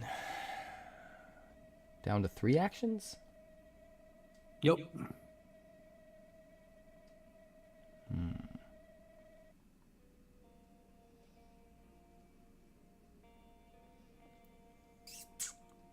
I don't like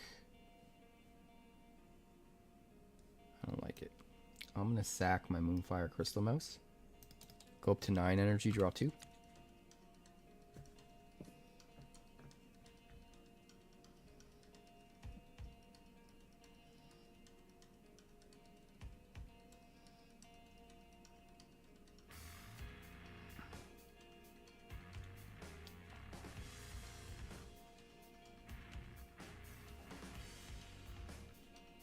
Oh baby, oh baby.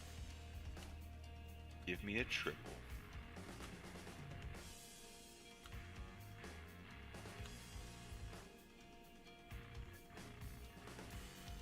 I can't be beat. I won't be beat. Oh, Cap, you can be beat. easy. How badly do I want to know that right now? How badly? Pretty badly.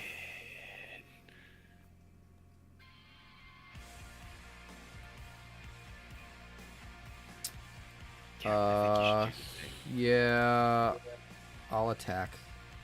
Oh, you took the bait. Nice. All right. Null it.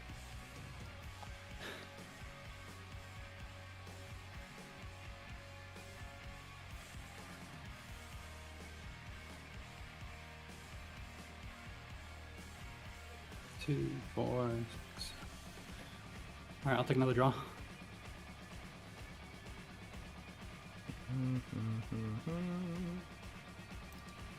Spend 1 action, play an Oakthorn's Elysium.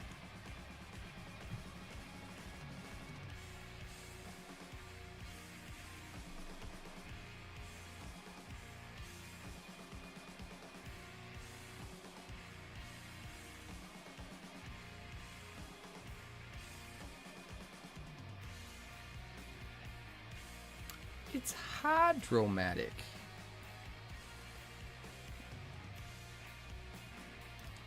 I lose my last action.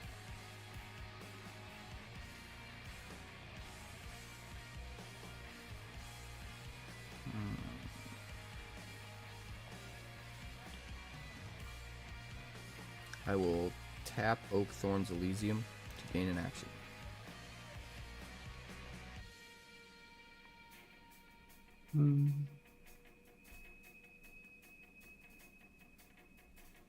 I pass.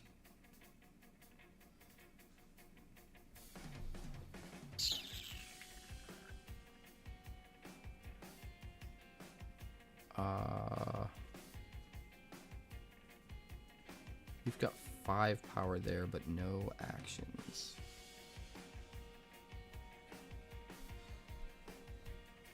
No actions.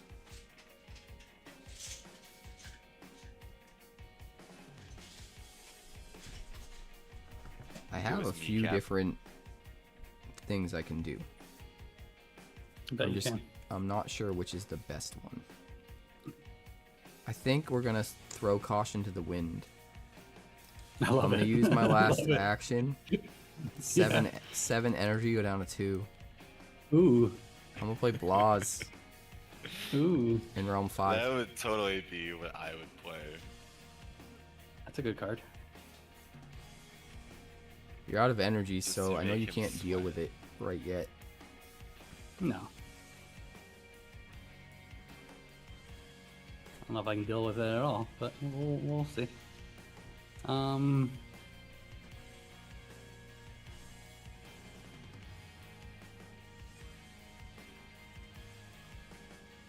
Hmm.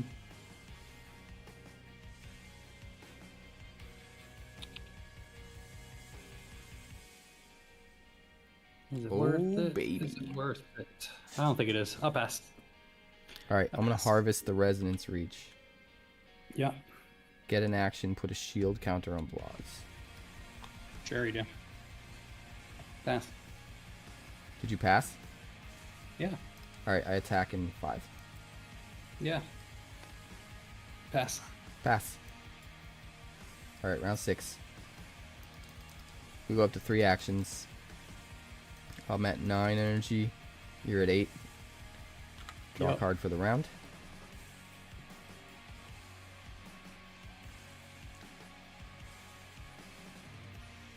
I will be on the play.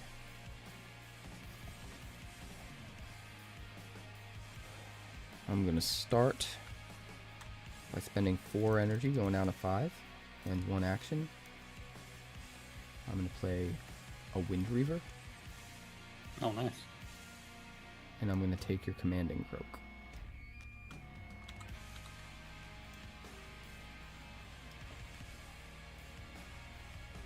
Yeah, I probably should have just popped him just cause, huh? Maybe. I would have grabbed an Ashen No. Leaf if he was tapped. No, I was trying to get rid of this, but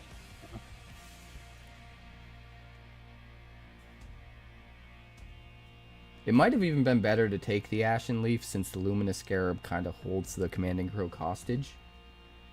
yeah. So I think maybe in future games the right play is to take the Ashen Leaf there. Because I can't null out the Ashen Leafs. And the Ashen Leafs, they give you the link too. Because earlier in the game I was considering nulling out all of your green lands to take away the link. And I was like, well, no matter what, he's going to have Ashen Leaf. Yeah. Yeah. And even with That's why I 2, put- if I that's why managed I to put get the rid of counter 1, on the like... Citadel. That's why I you'd put the counter on the Citadel. For Yeah. that reason. That reinforces the Citadel, yeah.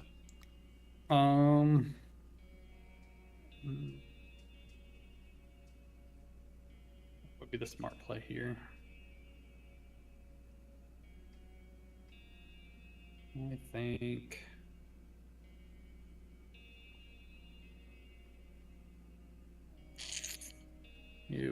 What am I gonna do? Do that. Live, laugh, love. That's what you're gonna do. I know, right?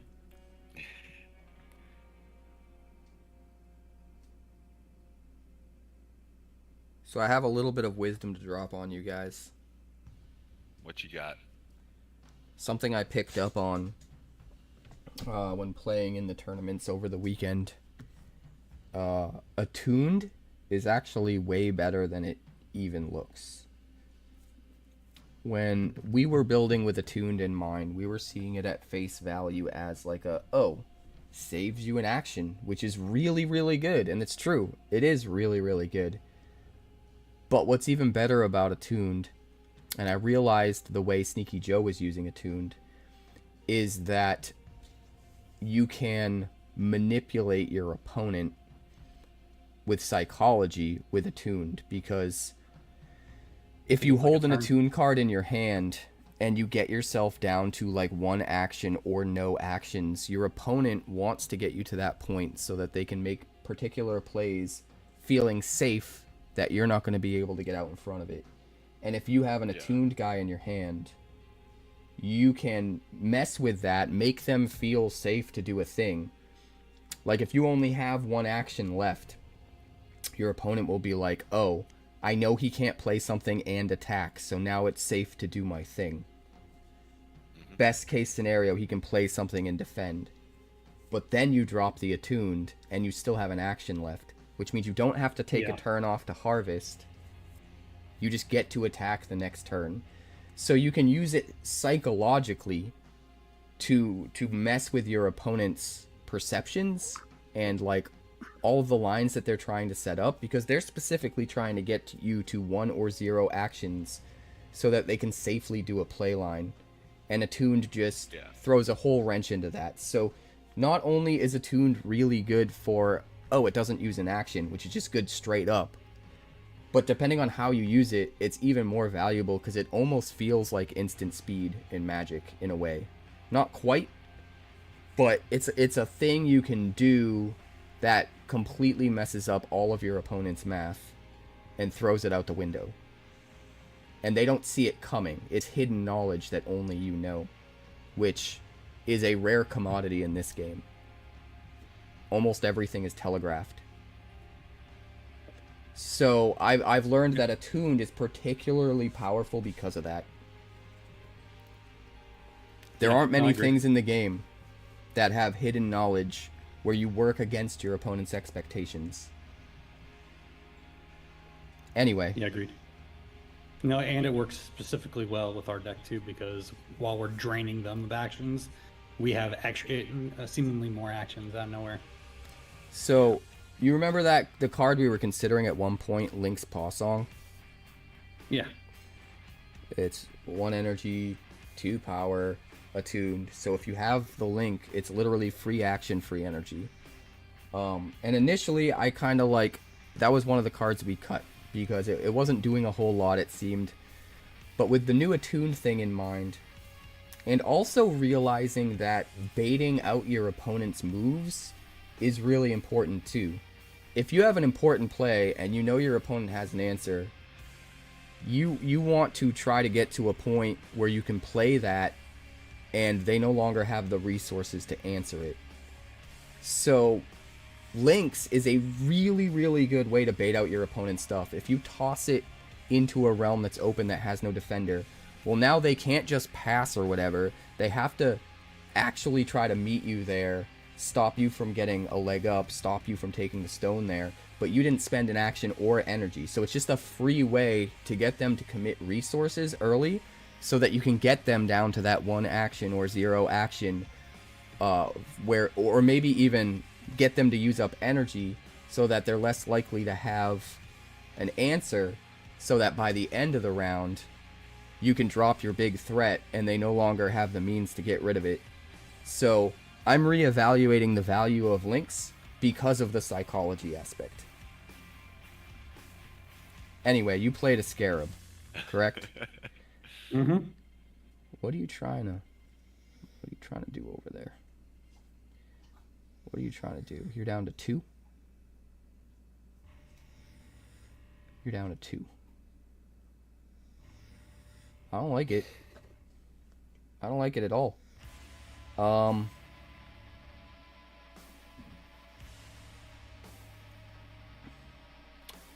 I guess I'll attack.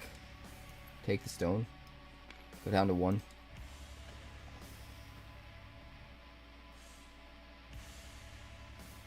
If I only knew what was coming. Eventually. But I do feel super confident at finally cracking this game and being able to play at a high level. Taking second place in the 1000 DBS constructed, being this close to first. Honestly, if I had done something just a little bit differently, I could have won. I am 100% certain that if I had made a couple different decisions, I would have won. Replaying it back in my head. You guys will see when the video goes up. I needed to not sack the Murkmire. I needed to not sack the Murkmire. That's what it came down to.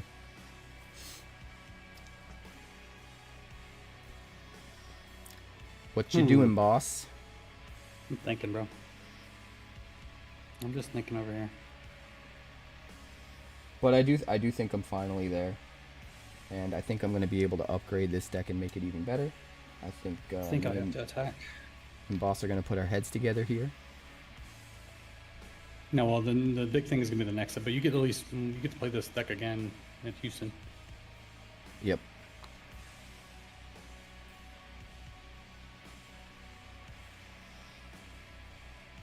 Possibly. You're not wrong. He could have. Maybe. I can't wait to get the video up so we can analyze it. It was definitely Yeah. close. No. I think because like you said, if you won it with just the Raws, like all you had to do was not play that and draw one time, and you would have had it.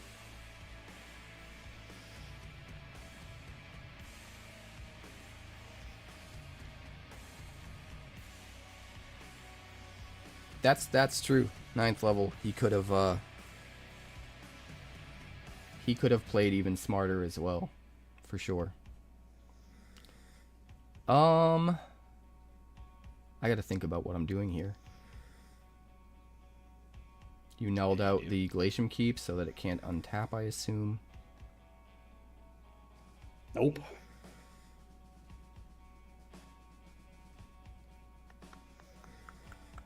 Well, I'm going to spend 1 action and 3 energy.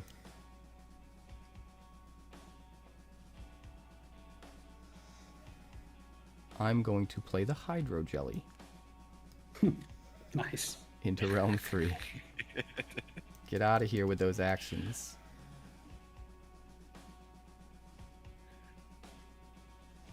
Speaking of, Would you like to pass?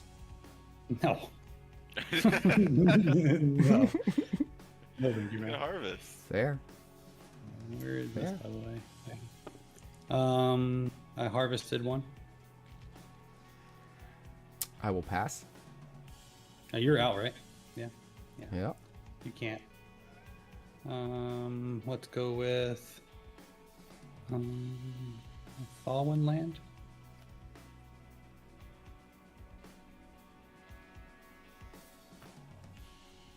Yeah, Power of 3 is really good, Grant. You're not wrong.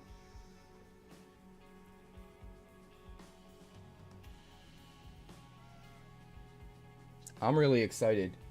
I'm really excited because I think I'm finally caught up at a high level where I'll be able to evaluate the new set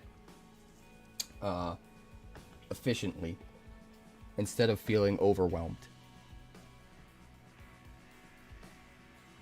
And I did a lot of prep to get ready for the Stoneseeker Cup series, so I'm glad it paid off. You played a Glacium Keep? See?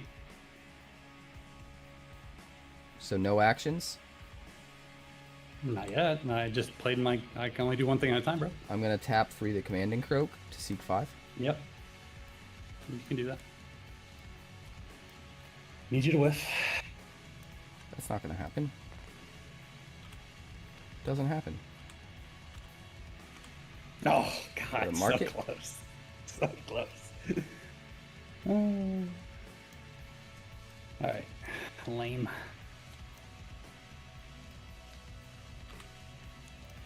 I will take the market. I'm really excited for set 2 now. I'm really, really excited. We gotta play some games. I was actually gonna have a meeting about set 2 the Thursday right before I headed out to Orlando, and it had to get postponed. So I'm kind of bummed.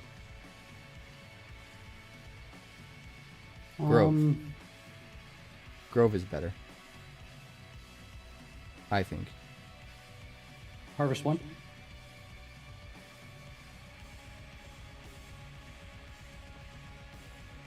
I will harvest the market. Go up an action in 2 energy. Really? Well, I have to. You're gonna swing and null it. well. At least you should. Yeah, I should, but now I get to do something else. I will.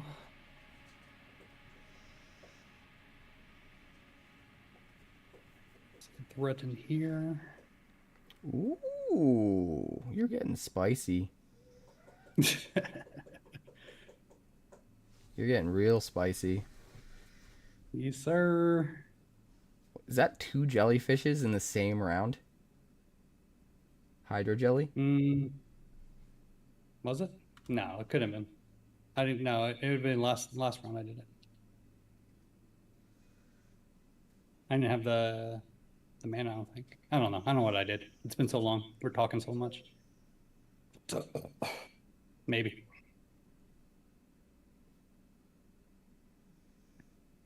You're out, right?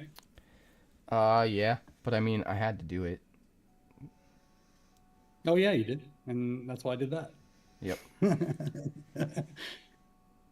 So at least going into this round, I am at least squared up for your Blahs, and I get to go first.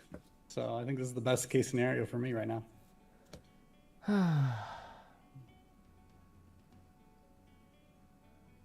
Don't you think? Yeah, it's to you.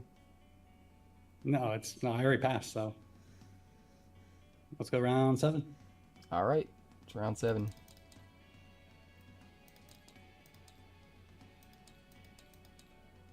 I'm up to 10 energy. You're up 10 to 10 each. energy. Draw a card for the Draw. round. Okay, gotta think about this. Because I only possibly have one move here.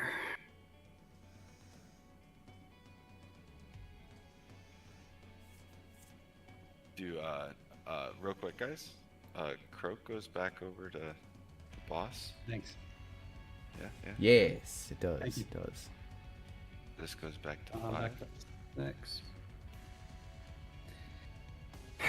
Okay, we gotta think here.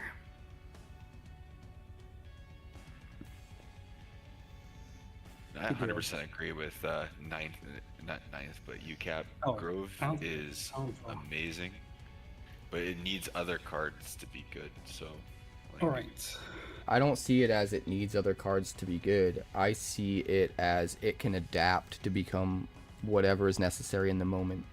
The very least, the floor of the Grove is that it can be your opponent's best land plus a Betrayal Link.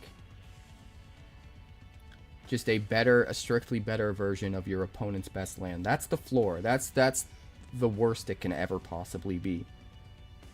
It can also pick up versatility from your own lands, becoming a market, becoming an intercitadel, becoming... You can just copy your opponent's land in order to grab a link. If I don't have a Thawwind link and my opponent drops a Thawwind land, I can just copy it to turn on the link so that I can get the cost reduction I need to play something possibly an entire round sooner. I think the versatility makes it slightly better. Although I do think getting 2 energy out of the market is very overlooked. I think the versatility of being able to get 2 actions or 2 energy is really, really strong. honestly, if I had to, I think they're both kind of on the same level, to be completely honest. I think when it comes to the Grove, you can also run 2, which you can't do with Market. It's really hard to choose one or the other. I think they're kind of pretty even.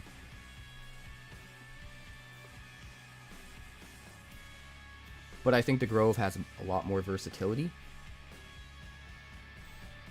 Well, yeah, but I mean that still, further refines my point. You need other cards to make it good. As a standalone, it's kind of meh, but the ability to copy other lands makes it good. So it needs other cards.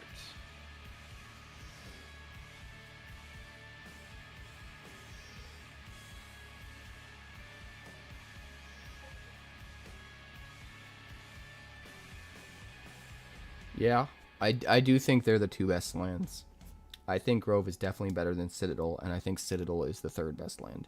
I would say Market and Grove are kind of even, then Citadel, But then probably Cedar Shade, but that's Shade. something that I feel is malleable. I don't think it'll always be Cedar Shade, but right now there's a lot of Nullify.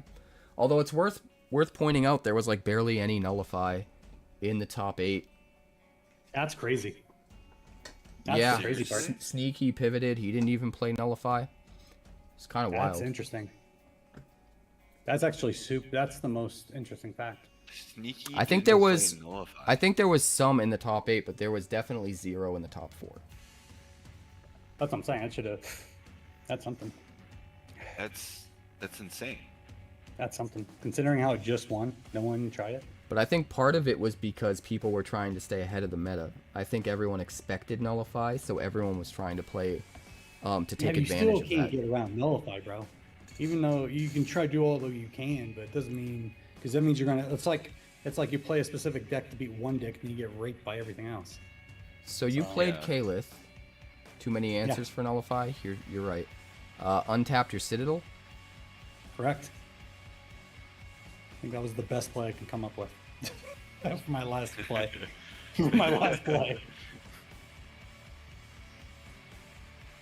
So originally I was gonna put Kalith here to defend, because if I would untap like here, but you can't do anything to it anyways. Mm-hmm. I'm gonna keep my mouth shut. I'm gonna wait. Yeah, please do. Please do. I have a chance here, okay? I'm gonna spend an trying. action You do. and 1 energy. I'm trying. I'm gonna play Scarlet Devourer in Realm 6 and pick up the Windweaver. So, cocky. All right. Puts me at 5 Give there. me one more. You give me one more turn. You give me one more turn. All right. No, I definitely can't do that. You're not wrong, Grant. You're Fine, very, puts me in a very decent right. hand. Very, very Oh. right. I think the best plan of action is. Oh no, but you can blow me out here. Yeah, I see what you're doing. Damn you. Damn you. He sees it. He 'Cause obviously finally you're sees bringing- it, you're gonna- chat. But No, is you're it just soon trying to enough to bait me. matter? You're just trying to bait me. You do have 2 more actions. 3, 4 with the Kalith and Uh-huh. I got actions, you're right. You are right. I'm 6. You are right. He's got a total of 6 actions, Cap. you could attack in Realm 7. I could. That's one of my options. Or I can play something from my hand. You could. Well, I can. The problem is, whatever I play, you have a potential to steal. So what's the smart play here? So we could do that. That could be funny. That could actually be funny. Because that would put you at what? Can I put you at?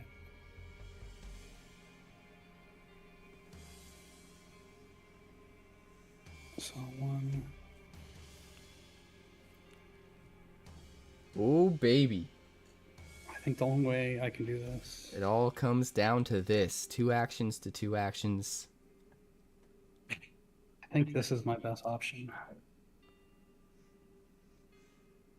You have a whole bunch of extra potential actions, though.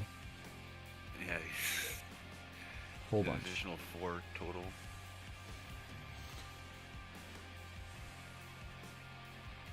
Yeah, I think this is the best action.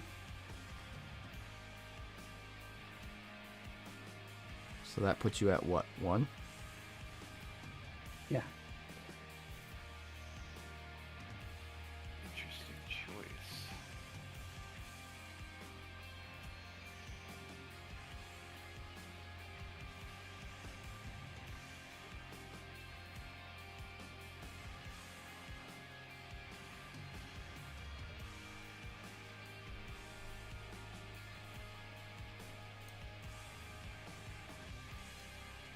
Thinking now I should have Ashen Leaf? passed. Doesn't cost an energy. I'll put a shield counter on my Oakthorn's Elysium.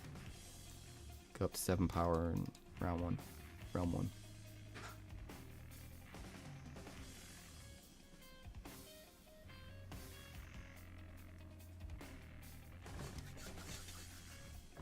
I'm backing you into a corner. This literally feels like chess right now. It's crazy. This is the most this game has felt like chess to me since I've started playing. And it always kind of feels a little bit like chess to me. But this is literally I like, feel like it's I'm thinking 4 moves ahead. Alright, so your last action's gone. My last action's gone. Harvest, gain an action. Alright, what's the board look like? We got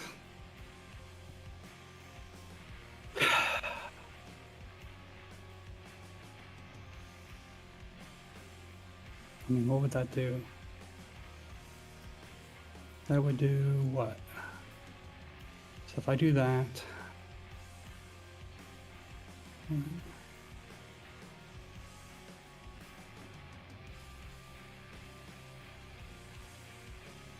if I do that, you can't do that now.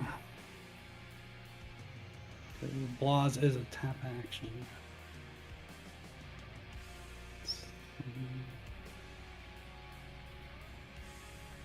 Yeah, okay. I harvest too.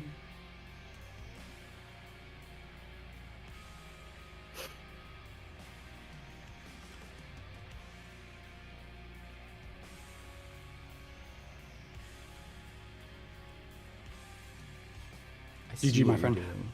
I see what you're GG, doing. my friend.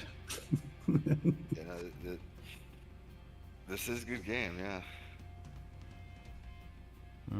I do think you The got fact it. that you didn't pop Blazefeld and try to keep it. I was trying to was make you make worse plays thinking I was going to pop Blazafel, but not actually popping Blazafel. Yeah, see, Cap did need Blazafel on field. If he would have popped it, he would have lost. The idea was I was trying to psychologically manipulate you into playing around Blazafel and making worse plays when I never intended to Yeah. pop it. But maybe Yeah. I should have just popped it and not tried to be extra. But I mean, that's Well, that's kind why I of thought, the like- point of the testing like this is I want to pursue lines like that and see how they can play out, you know? Well, it depends who you guess you are playing against. If you're playing against somebody that's, well, even they might not know what that thing does really, or know the real potential if they're brand new. See, what I would have done differently would. Wait. Shh, let him finish. We're not done with the game yet. Let him Oh, yeah, finish. you're right. Let him You're finish. right. You're right. You're right. You got one. He's still got action. I got one He does action. have one action left.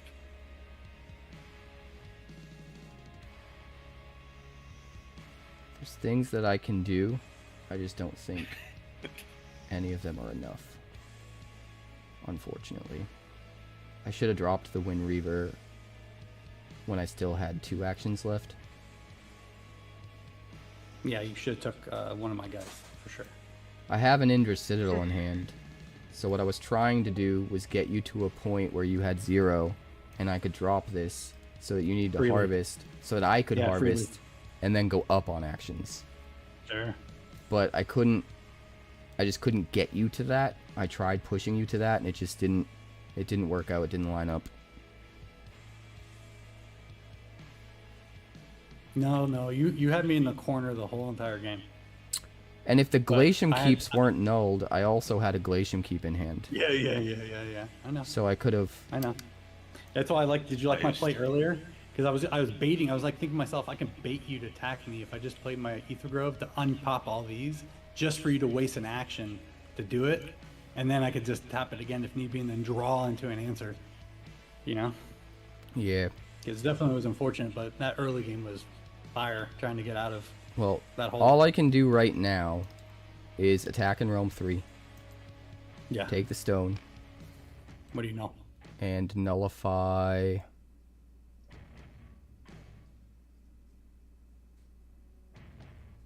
My Glacium or Yeah, my the my Glacium. Idris? The Glacium.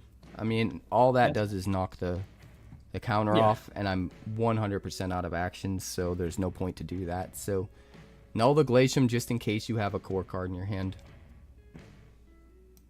And then you have 2 actions and 2 harvest actions. I mean, I could get show a off, stone I guess, back. but I mean, do you want me to show off or you just want me to finish the game? Because I could just. No, attack here. do whatever you can, because the point in testing is to see how the deck can play out to its maximum potential. So All right. Well, okay. So to your point, then, well, here, I'll just show you what I got. Because by the way, I mean, just the instant win is. I'll just do it for now, just to do it. Just to do it. Oh wait, no, that's not it. That's not the move. Hold on. I need to take a lane you have. yeah, that's my point. Instant. That's fine. Hold on. And right now you Hold on. don't have enough I got it. beef on the table to do it. I got it. So I got it. That's my best bet. I got it. Galen, Yeah. Galen. put you up to 9. Yeah. Takes away all of your energy. So it did take like everything. No, I mean, I still had 2 more actions here. Okay, you're right. But you wouldn't have been able to play anything else. I wouldn't need to. I just gotta keep attacking to keep my stones. Well, all I'm saying is if I was able to play 1 more card in Realm 6 to defend, you wouldn't have been able to win. Right? And what's your hand?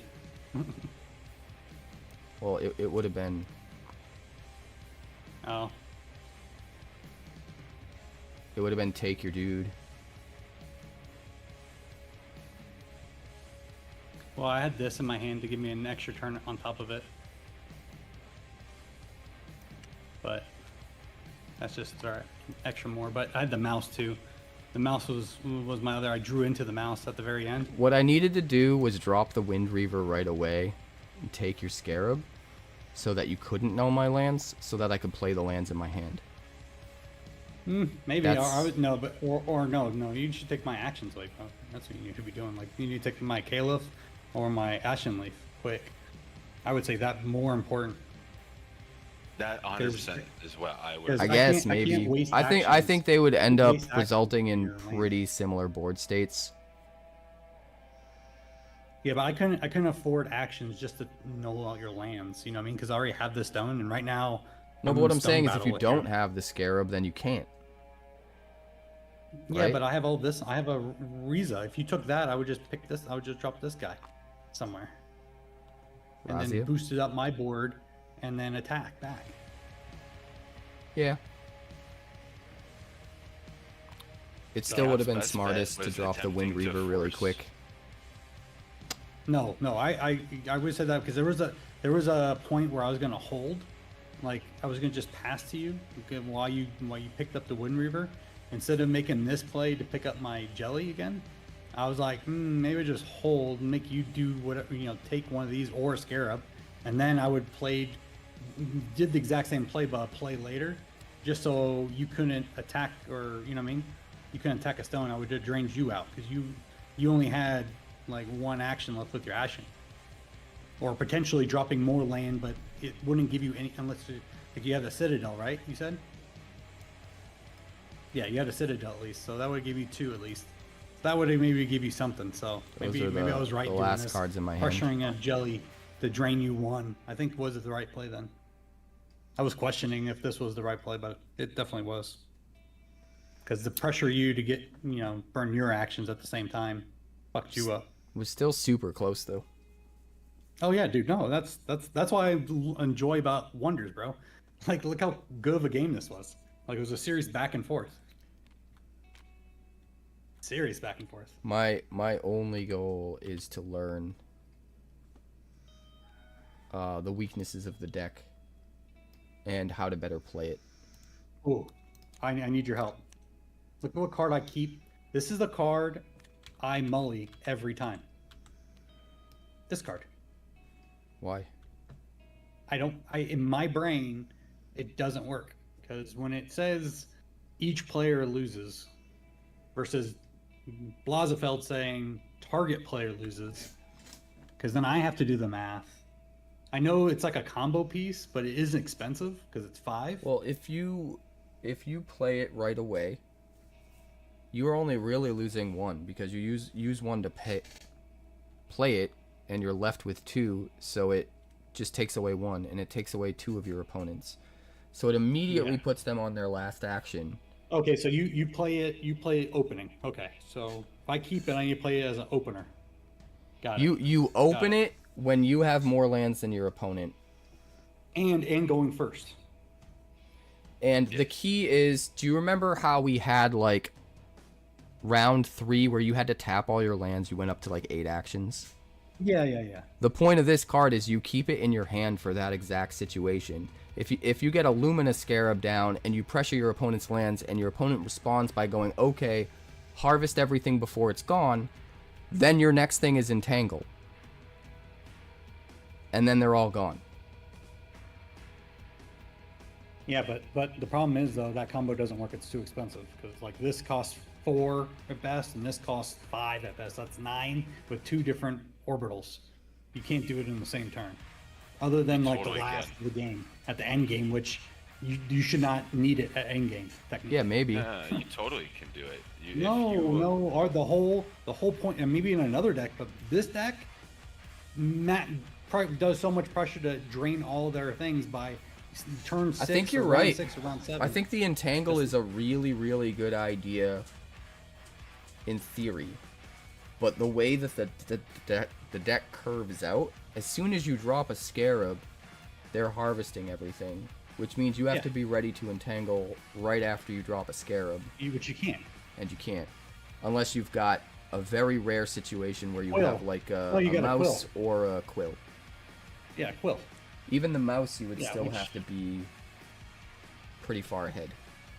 Yeah, but either way though, this card still has potential in my eyes because if we're going first on any turn, maybe round 3 or round 4, it should when we have what? It's 5. Oh no, 5. So we're probably round 5. It's only good at round 5 then, right? Or maybe round 5. Yeah, round 5 you drop a Scarab if you have a mouse. No. I'm just saying Entangle by itself. When are you Yeah. dropping Entangle? What round are you dropping Entangled? Forget the Alright, Scarab. Well, it's gonna hop kind of out. like a lesser I mean, you- second Blazefell in a way. No, but listen to me though. I understand the value of dropping 2 actions versus the 1 action it costs. No, it's technically costing us both 2 actions. Technically. So, let's call it what it is, right? And it's draining all our resources and leaving us with 1 action. Should we replace this card, bro? Or is it too costly? I think feel like it's because too there's costly. such a slim window of when it can hit and actually have maximum effect, I think maybe we do cut it. Because it hurts us a lot too. It like chops us at the balls. Because 5 is a lot. If it was like a 2 or 3, that'd I'm be less more worried manageable. about that. I'm more worried about we would need to be organically playing it as Plan B. It should never be Plan A. Plan Well, A I think is it's catch them that- with their pants down when they try to harvest all their lands. And so if we can't set up that line consistently, it loses a lot of value in this deck in particular. Because what you're saying is then we're only holding it for round 7. 'Cause that's when usually people pop, right? Round 6 or 7 is when they start tapping like more than 2 lands at once. Usually. Right? So we're Yeah. keeping this for a turn 6, turn 7 play. Is the only time we're really going to be using this. Right? No matter Yeah. what. Well, if you're not lining it up with a Scarab, the only other way to use it effectively is to just play it when you have more untapped lands than your opponent. Well, but that's always ideal in this deck. So Yeah, that's why I but keep either coming way, back you're to. both losing 2 actions because you're losing an Yeah. action to play it And we're one of your losing 5 normal energy. actions. They're losing 2 actions. The difference is you're also spending 5 energy. Yeah, and 5. they're not. That's the hard part. So I think, dude, I when you- think you it wanna switch hurts to you. links? If you use it organically, it hurts you more than your opponent. So there has to be a consistent line to use it in combination with the Scarab, where you threaten their lands, they harvest them all, and then you entangle. And the problem is that's only ever going to happen when you first drop the Scarab. Because if the Scarab's been out for a whole round and it's the start of the next round, they don't have any untapped lands. So that means the only time it's ever going to hit consistently the way you want it to is in a round where you have enough energy to play Scarab and follow it up with the Entangle right away. Which means you need 9 energy at least. And realistically in this deck, since this is the only Heliosynth card, Ooh. and we only have 1 Heliosynth to land, it's probably going to take 10 energy. So when do you consistently have listen. 10 energy? Listen though. Okay, let's skip ahead. We agree we're getting rid of it. It's worth 55 DBS. 55. We can upgrade our decks superiorly if we just get rid of that card. 55. What are you talking about is objectively better than Scarlet Marauder? Wait, what? Or you talk about Scarlet Devourer? He said No, this something is card. objectively better than I'm talking to Grant. Oh, He said sorry. something is objectively better than Scarlet Marauder because it's not limited to a single realm.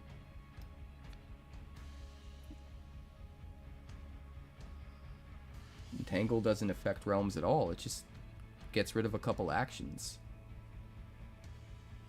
So I don't know what you mean by that. They do completely different things. Unless you're thinking of Blazafel. I don't know what you mean by that. Scarlet Oh, same as Devourer, Wizards, on right. arrival, return a wonder you control in this realm to its owner's hand. Oh, the pirate ship. You're talking about Crimson Marauder. I mean, Crimson Marauder is way, way better than Entangle. Because not only do they lose lands, but you gain actions. You steal their lands, and then you harvest them. Yeah. So, it doesn't matter that this doesn't hit all their actions. What matters is that this thing gives you more actions than it costs to play it, and takes actions away from your opponent, all with just 1 card. All you gotta do is play it in a round where they have 2 lands, and you get insane value. You go up 2 actions, they go down 2 actions, and you have 5 power on the board. It's like a 5-for-1. If they have more than 2... If they have more than 2 lands in the same realm, then it's even more. Worst case scenario, you steal 1 land. Even then, you can harvest the land that you steal, get back the action that you used to play it, and steal an action from them. So it still ends up being like a 3-for-1. Even worst case scenario, and they only have 1 untapped land somewhere. If they have no untapped lands, then you're probably winning anyway, and it doesn't matter. But the point is you steal the land and then you harvest it, and when they get it back, it's already tapped. They don't get to untap it. So you're taking actions away from them, which is really, really important. It's how this deck functions. And we have so many cards that hit their actions that every time we are able to get an action out of them, either an actual action with something like the jellyfish, or their lands, which are potential actions in the future, every single time we're hitting one, it's hurting worse than the last time. It starts to matter more and more and more because their ability to perform actions is going lessening and lessening and lessening every single time. So like the first time you hit a land, or you take away an action or whatever, they brush it off and they're like, well, that kind of sucks, but whatever, I got plenty. And by the time they realize how much you've pulled ahead in tempo because you keep taking away their actions, it's too late. So the Crimson Marauder just doubles down on everything we're trying to do. I think Entangle has to go for sure. Yeah. I think What Link's was the other Paw cards we were Song considering? has to go in. Imagine if instead of playing that Kalith into 7, you play the Link's Paw Song and it used literally nothing. And you could still play the Kalith somewhere else with like literally 0 downside. Like, it would have been huge. I think the Lynxes need to come in. I think Entangle needs to go out. Yeah, but dude, it's 55. So if we have the one, I'm looking through like what's the most comparable card, best card out there for us. We could put in a second. What's it called?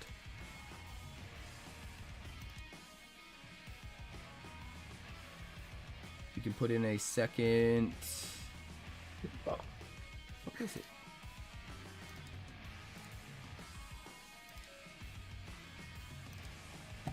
Here. You could put in a second one of these, maybe. What? Wind Reaver. Ooh. Thing is, That's too, this is potential. the best deck for the Wind Reaver because the best defense they have against something like the Wind Reaver is that one land. So you want to pair up the Wind Reaver with the Luminous Scarab because you can force them to harvest it early or null it out, and either way, they're not going to be able to take their stuff back later. So the Wind Reaver it's good in general. There are answers to it. This deck just naturally has built-in ways to mitigate their answers, so it gets even better in this deck. It's like alright, so 68 points though. It's a lot. Is it? Wind. Oh, that's not doing work then. I mean, it's only 55. So how about Moth? Remember Moth?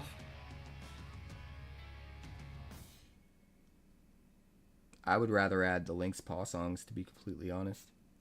Over Moth? Remember that was gonna be our stay ball for the bow and everything. Actually, what about I was thinking about something better than either of them. And granted, it's not necessarily better against the bow, but what about Nexus? How much is Nexus? Because Nexus is an answer to an item.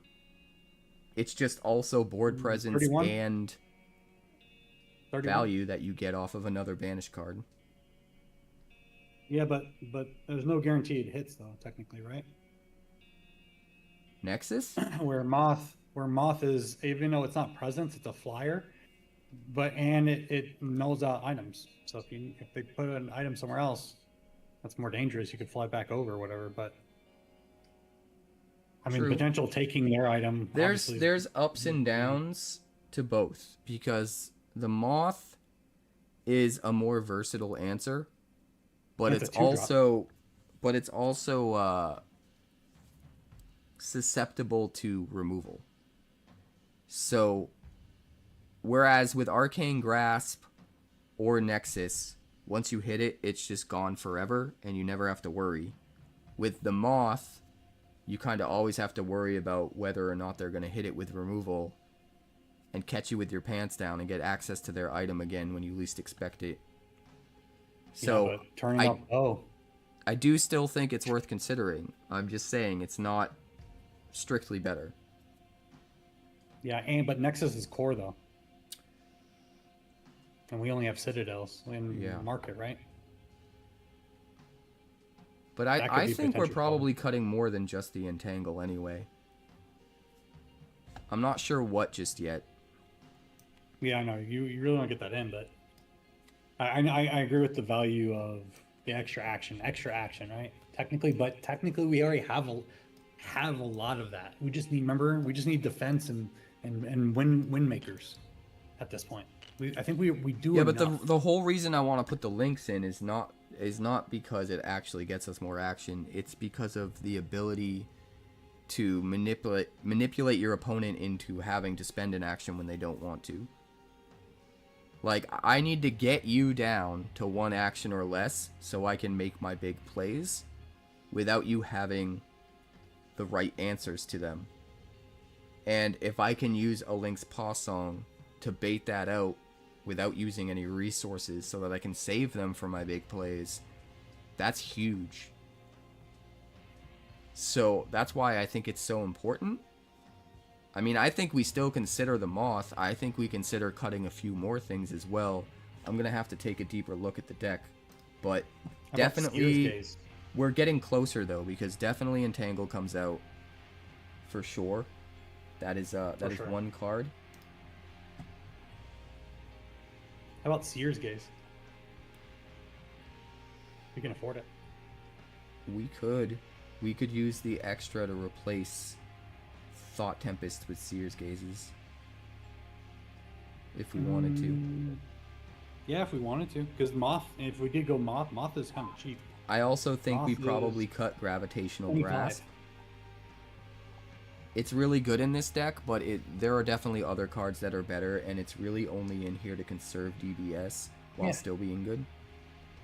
You know what though?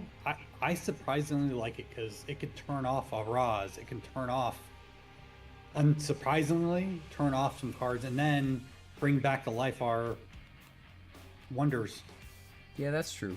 That's true. Maybe we keep it. It's actually surprisingly kind of good because what we're trying to do is, mess them up where they're out of everything. 'Cause I was thinking about doing that to the frog earlier. Another thing I was thinking about was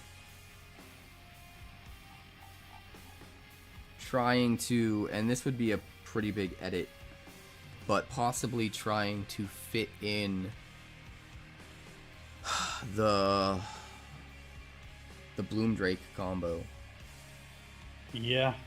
Only because when I was putting together my video, I don't know if you saw it, of like the best cards to save DBS, Yeah. I realized just how cheap that entire combo is. Like, you could put two Drakes, a Rocket, and 2 Cast Out in here and be like, save so much. Like, you'd probably save so much DBS you could upgrade your Thought Tempest to Seer's Gazes still. Depending on what you took out to facilitate them, you know? Oh, that's interesting though. No, I agree with you. And then it would be agree with like, you. the deck would still, for the most part, function almost as efficiently as it does now, but then also have access to this whole other combo. I think you're onto something because a combo like that takes so many actions to deal with. You know what I mean? Yeah. Like, yeah. it causes so much pain just to deal with it. It could cost almost 2 cards in multiple, you know what I mean? Or Yeah. multiple actions to take care of, which is ideal what we're trying to do. So I actually really like that idea. So I'm just what's not the sure what combo? we can It's cut. Like, we might have No, to I mean, we're cut. gonna make cuts, bro. We gotta make cuts. The It'd cuts. be probably Commanding Croak, Master Feyrid, Yeah. maybe the Gravitational Grasp, definitely the Entangle. No, I don't think we don't need to get rid of everything. It's only 3 cards. So entangle, Well, it depends if we want the Cast Outs in too. cast out. Because cast outs No, are really I low don't think- DBS. They draw us a card. I They can hit mean- a Bloom Drake on the top. And we can put a Bloom Drake on the top with Thought Tempest. So it gives us another way to Yeah. combo with the Bloom Drake for very low DBS with cards that are going to be just plain good regardless. That's a lot of cuts, though. It is a lot of cuts, which is why I haven't done it yet. This is all Oh, things you that I'm don't- thinking coming back from the tournament that I just haven't talked to anybody yet about until tonight.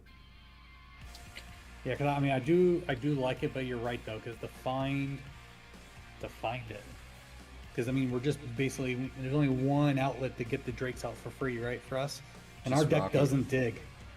Our deck doesn't dig right now. Right, but if we're already using 3 Thought Tempests and we supplement that with 2 Cast Out, the consistency we can hit at least 1 Bloom Drake goes way up. And we don't really lose any value to do it, because the Cast Outs are attuned. It'll be 1 Yeah. energy and no actions to draw Oh, a we have card to add and get a more- Drake. We have to add more Boundless though. Not really. Because none of that You know what stuff's... I'm saying? We've got 3 lands. We've got 2 Ethereal Groves, which can copy our opponent's lands potentially. Sure. And sure, most of our opponents are running Citadels and Markets. Sure. So that's 5, and none of our Boundless stuff wants to come down early anyway. We can just wait until mid game to do it until we have one if we have to. I don't want to fuck with this deck. Well, we're gonna make a couple different versions. We're gonna keep the base version. We're gonna No, no, experiment no, with a yeah, couple no. different versions. I wish they had a duplicate button. They don't, of course. There was another version I was thinking of replacing a lot of the Boundless with Sulfera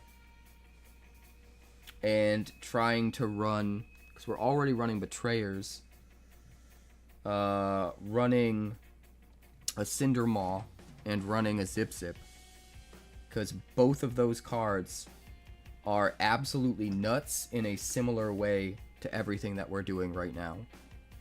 Cinder Maw catches them with their pants down when they attack and take a stone in a realm, because all of a sudden it's just there without an action. Kind of feels like yeah, and playing you in can a save it tuned. at the end too. You can It's like usually save it until the attuned, end. Yeah. but better than attuned because it happens They without carry. even taking your turn to do it.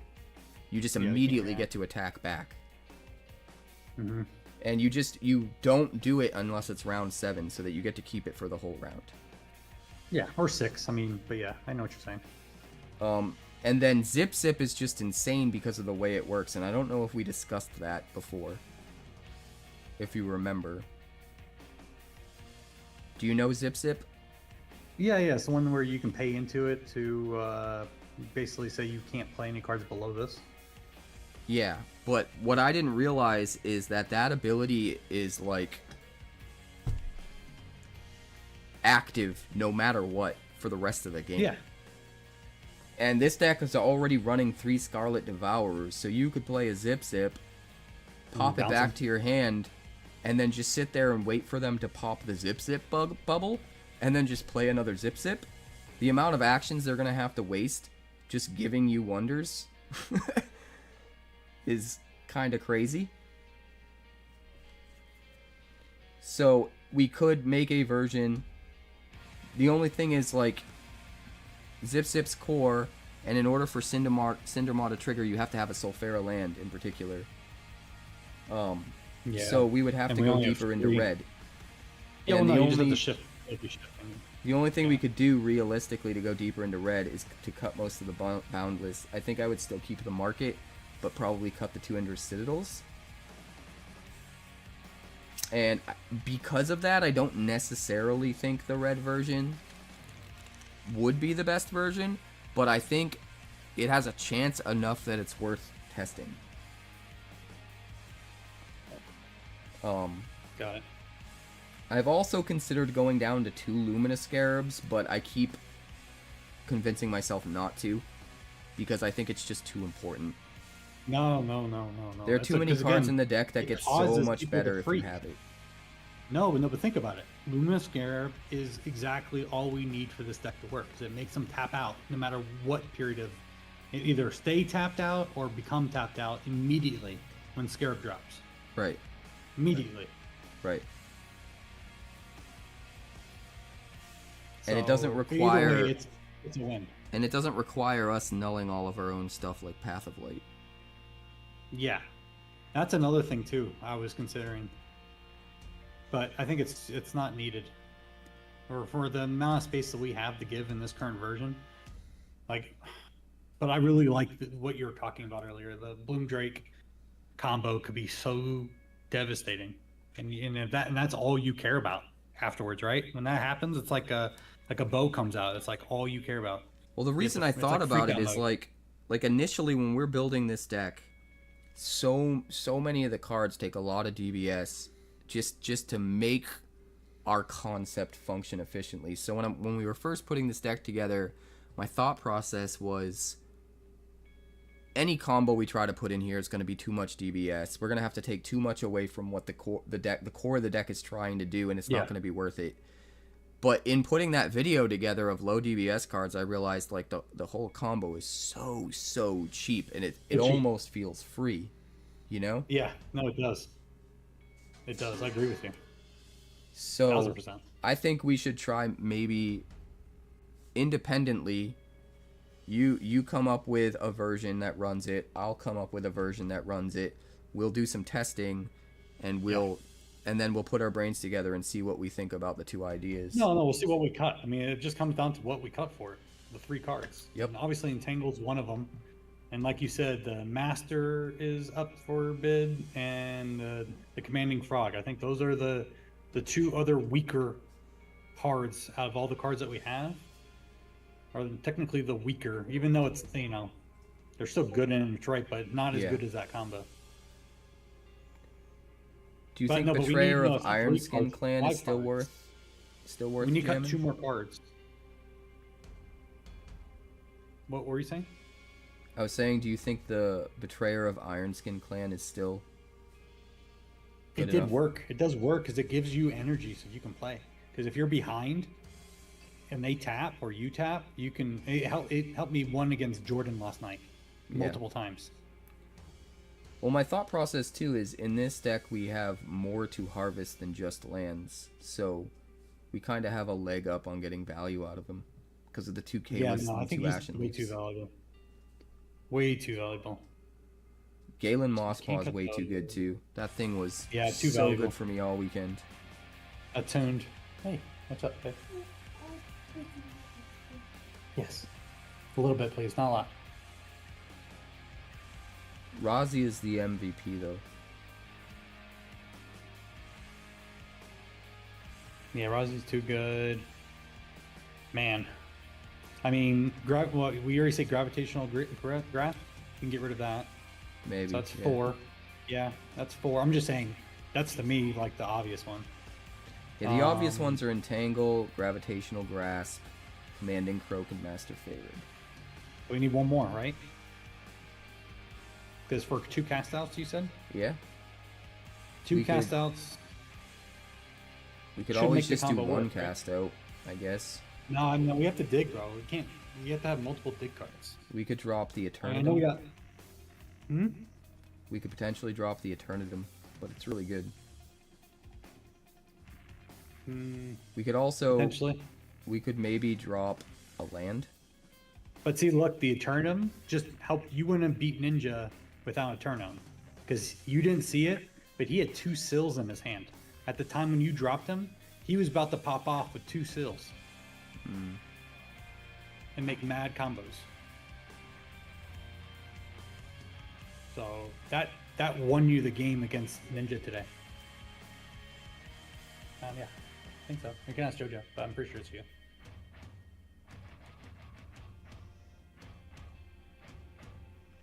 Maybe one of the lands. The Resonance Reach seems a little bit greedy. It's only there so we can play a Scarab for 4 instead of 5 on the off chance we draw into it, but it's not consistent, you know? No, that's not true though. I mean, putting a shield counter and then untapping it with Caliph. You know what I mean? Protecting our stuff. Yeah, you're not wrong. There's a lot of extra silver lining value to it. I'm just saying, like, compared to everything else and the consistency we need in order to make everything else work. Yeah. Yeah, because I don't really see a lot of other cuts, bro. Like, I think the deck is perfect. Like, it's so good.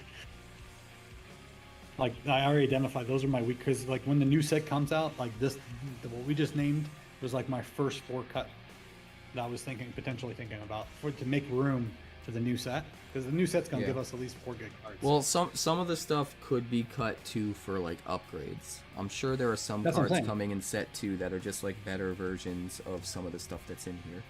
You know? Exactly. And the DBS should be lowered because they don't know the potential, what we're going to do with it. So that's the thing, though, bro. We're going to max ourselves out because I'm going to bring a deck like this to one of these tournaments, and then they're going to, when me and you get first and second, and then everybody else, you know what I mean? They're gonna heavyweight our shit here. Of course they are. They're already talking about doing a DBS rebalance, and the rumors, the whispers are that Razia and Kalith are the targets right now. The biggest. Oh my god, that'd be terrible. Because That'd Razia be and terrible, Kalith bro. were in all 4 of the top 4 decks. That's gonna be terrible for us, bro. Razia in particular is my MVP in this deck. He swings Yes. so much. Yeah, I agree. He's I just 1000% insane. agree. Just absolutely insane. And he's another thing like Blazafel that's just a really power play late game. Because I remember originally when we were putting Blazafel in, you were arguing like, we definitely need like a couple like big late game power plays. Like even regardless of his ability, just some big thing you slam that puts a lot of pressure on the opponent. Yeah. And so Razi is another thing that does that. And it's not even like an end game. He's mid game too. Yep. He's cheap. I think He's the a mid one game Wind player. Reaver is perfect too. In a perfect world, I'd love to have 2, but I don't think it's as necessary. I like having diversified answers that we can dig for. You know? Like, I'd rather have a Well, that's what I'm Razia saying. and a Wind Reaver in my hand than 2 Razias and 2 Wind Reavers.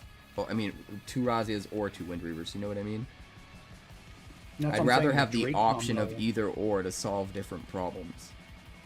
Well, that's what I'm saying. Though. With the Drake combo, another problem. Like, you know what I'm saying? Like, Yeah. another problem. We just need to figure it out.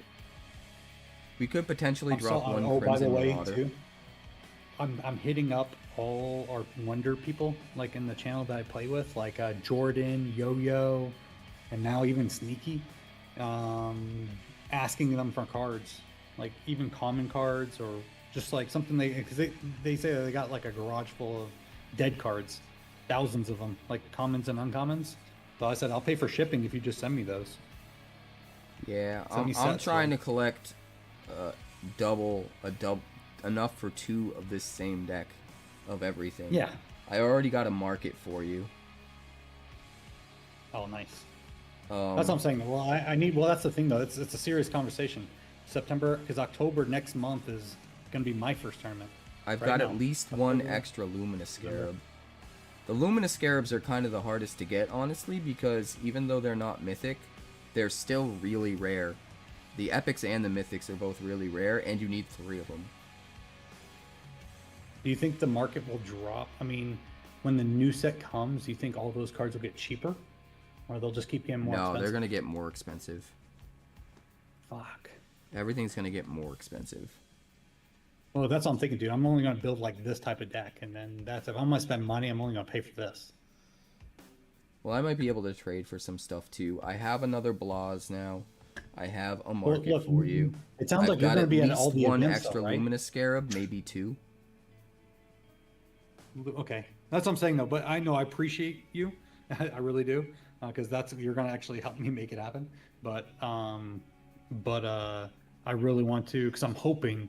I mean, I know I'll be able to get cards once we're at the tournament, but I want to make sure I'll be able to bring a deck like this. Yeah, to we'll those get it. tournaments. We'll get it squared away. I'm still missing one card. I'm missing Waranoko. Someone let me borrow it for the weekend. Sure. Because my original intention was to play. They had 2 different on-demand events. One was just normal sealed, and one was like sealed but using the orbital decks, the precons. So I was just gonna buy the green precon, Firstborn Awaken, that comes with Warinoko, and just knock that out of the way the very first time. But nobody wanted to play that, so I couldn't get anyone else to sign up. They were just doing normal sealed when they did on demand. So I wasn't able to play it all weekend. I ended up borrowing a copy from someone. I still need to get a Warinoko, so we're gonna need 2 of those. But everything else we should be able to make happen. I spent $78 on 1 Blazing Phoenix pub, 1 Cedar Shade Ruins, and I don't remember if it was Blazafel or Razia. One of them. Those 3 cards I spent $78 total to get. Damn. That's the thing, dude. I'm really hearing people's stories about opening packs. I think it might just be cheaper for me just to buy. I'm gonna try to wheel and deal with these Wonder guys. Well, And the so I thing was the thing originally, about like- the thing about opening packs is you find things you can trade, hopefully, and then you don't have to spend as but much I'd rather money. just buy it out. Because look, man, like you just said, paying $60.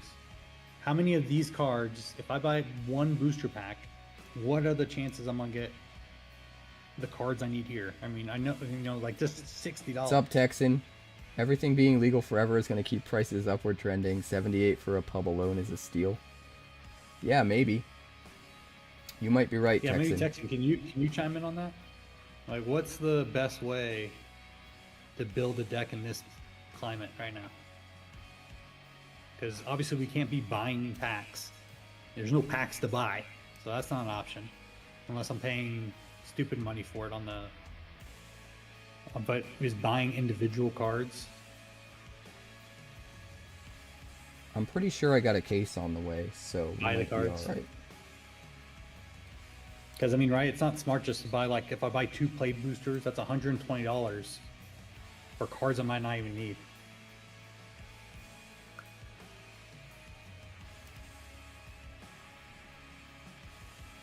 Trade bait is limited right now with a lower player pool. Yeah, but I think the player pool is going to blow up. One thing that was really reassuring about SCG Con Orlando was how well the Magic players were able to do with such limited time learning.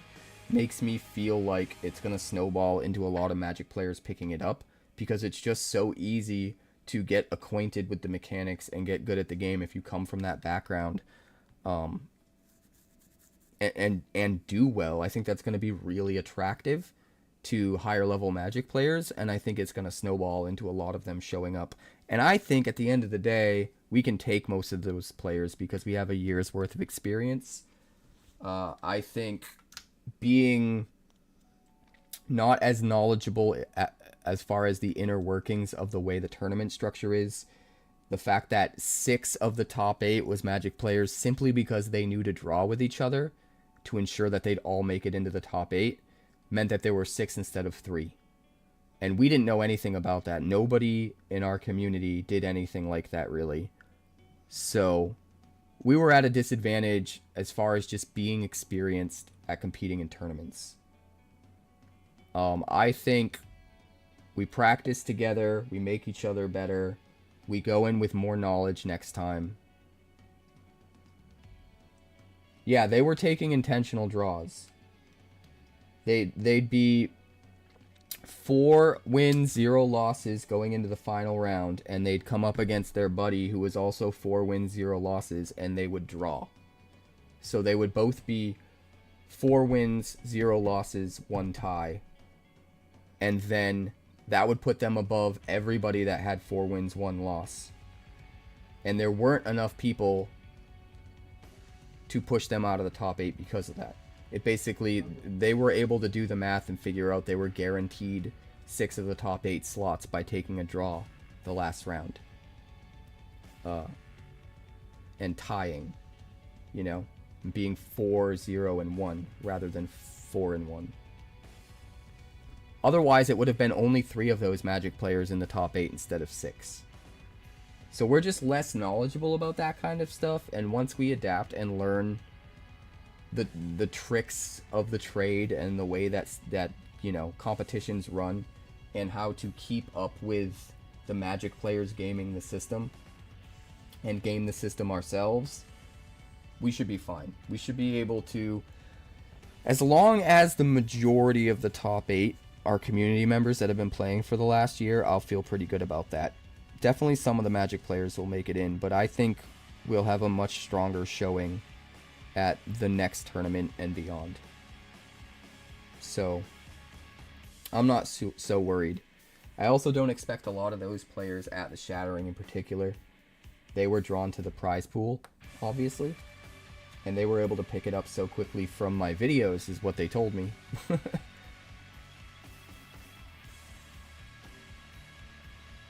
No, they were people that learned the game the day before.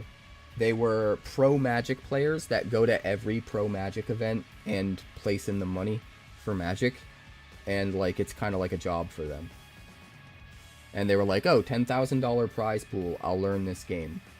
And it's similar enough to Magic that they were able to learn how to play it, and then by watching my videos of Sealed in particular, they were able to learn what makes the most difference, what matters the most, and put together good decks and play well enough to do really well. But on top of that, they also knew how to game the system to make sure that twice as many of them got into the top 8 as otherwise would have. So all of that combined is pretty crazy. SCG runs the tournament. It depends on the rules of the tournament, you know? They're discussing right now if there should be rules implemented to not allow concessions or not allow intentional draws. But it's a part of collectible card game tournaments. It's just been a part of that ethos for so long. So even though to us it's new and weird, it's just another Tuesday to them, you know? It's just what you do. So they don't even really think of it as weird or out of place. They're just used to it, you know? You make it that far into the Swiss round, and if you do the math and you're able to ensure that you're going to definitely make top 8 by taking a draw, that you'll both make top 8, then they just do it and they move on with their lives. Yeah, it is infuriating. You're not wrong. So, I don't know. There's talk about maybe, on the one hand, maybe we will implement something, but on the other hand, you know, it's just been a thing that's been a part of competitive tournaments forever. So, I don't know. I don't know where it will go. One other thing that really had people mad, though, was that in Swiss, you could not win a tiebreaker by taking the first stone. They got rid of that, and we still don't know exactly why. Loosely, the idea was we need to save time, games are taking too long, but it doesn't really make sense that that would save time, so I don't know why they dropped it. Yeah, but it was save time. It was specifically in the rules that during Swiss, you did not beat a tiebreaker by having the stone in round 1. And that only happened in top 8 and beyond, because they said, to quote the judges, in top 8 you have to have a winner. End quote. Yeah, but you do. That's how you have a winner, right? It's usually really, really dumb. And we didn't learn that until like halfway through. So the Wonders players were playing for a tiebreaker a lot of the times. And then all of a sudden, judges were being called over, and that's not how it was working. And we were like, that doesn't make any sense. We've been playing this way every single time we've ever played for a year. Why would it not break the tie? Oh, because in Swiss, there is no tiebreaker. That's only in top 8. But why? Because that's what was decided. That's all I got as an answer. Wow. It was very, very weird. It didn't end up affecting my games, really, but it was still bizarre, and it definitely affected some people. I have a whole list of notes. Cause ties, Cap, though? Wouldn't that cause ties, though? 3-3, Yeah. but someone has the first stone? Yeah, well, you no longer have to tie? worry about the first stone. Instead, you just put a dude in Realm 7, take the stone there so that you have a tie, and it doesn't matter if your opponent has one. You know? So how'd you win a tie then? Would they go back to who has the You highest don't. power level? You end the game in a draw. What? That was their So thing. stupid. There can be draws in Swiss. There is no the tiebreaker hell? for Realm 1. If it's a draw, What the it's a hell? draw, and it's logged as a draw. And so Dude, then don't we you know the look people at who them run this taking company? intentional Who run this? draws in round 5, and it starts to sting that much more. Dude, that better be changed by next time. There's no way that should get through again. How do you change the core of the game? I don't know Like, why they literally would the change core that, Grant. strategy of the game. It's I think it's a mistake. I think somebody got their wires crossed and misunderstood the situation. I will say that the Wonders team was a skeleton crew. It was just Wicked and one video guy, because the rest of the team is slaving away back at the offices trying to finish set 2, and they just, even with how important this weekend was, they could not spare any more people, because That's they crazy. are absolutely not going to allow set 2 to get pushed back under any circumstances, especially with how set 1 got pushed back, and they were really embarrassed about it took longer to get set 1 out. It was supposed to come out last November, the year before, and it didn't come out until that March. They're not going to let that happen again, and so they are all hands on deck, making sure they nail it. And so there was a skeleton crew, and I think if the whole team was there, I don't think that shit would have fly. I think there was a lot of miscommunication. There's no way that can be the intention, right? But the No. problem is, at the end of the day, it's SCG Con running the event. It is not Wonders.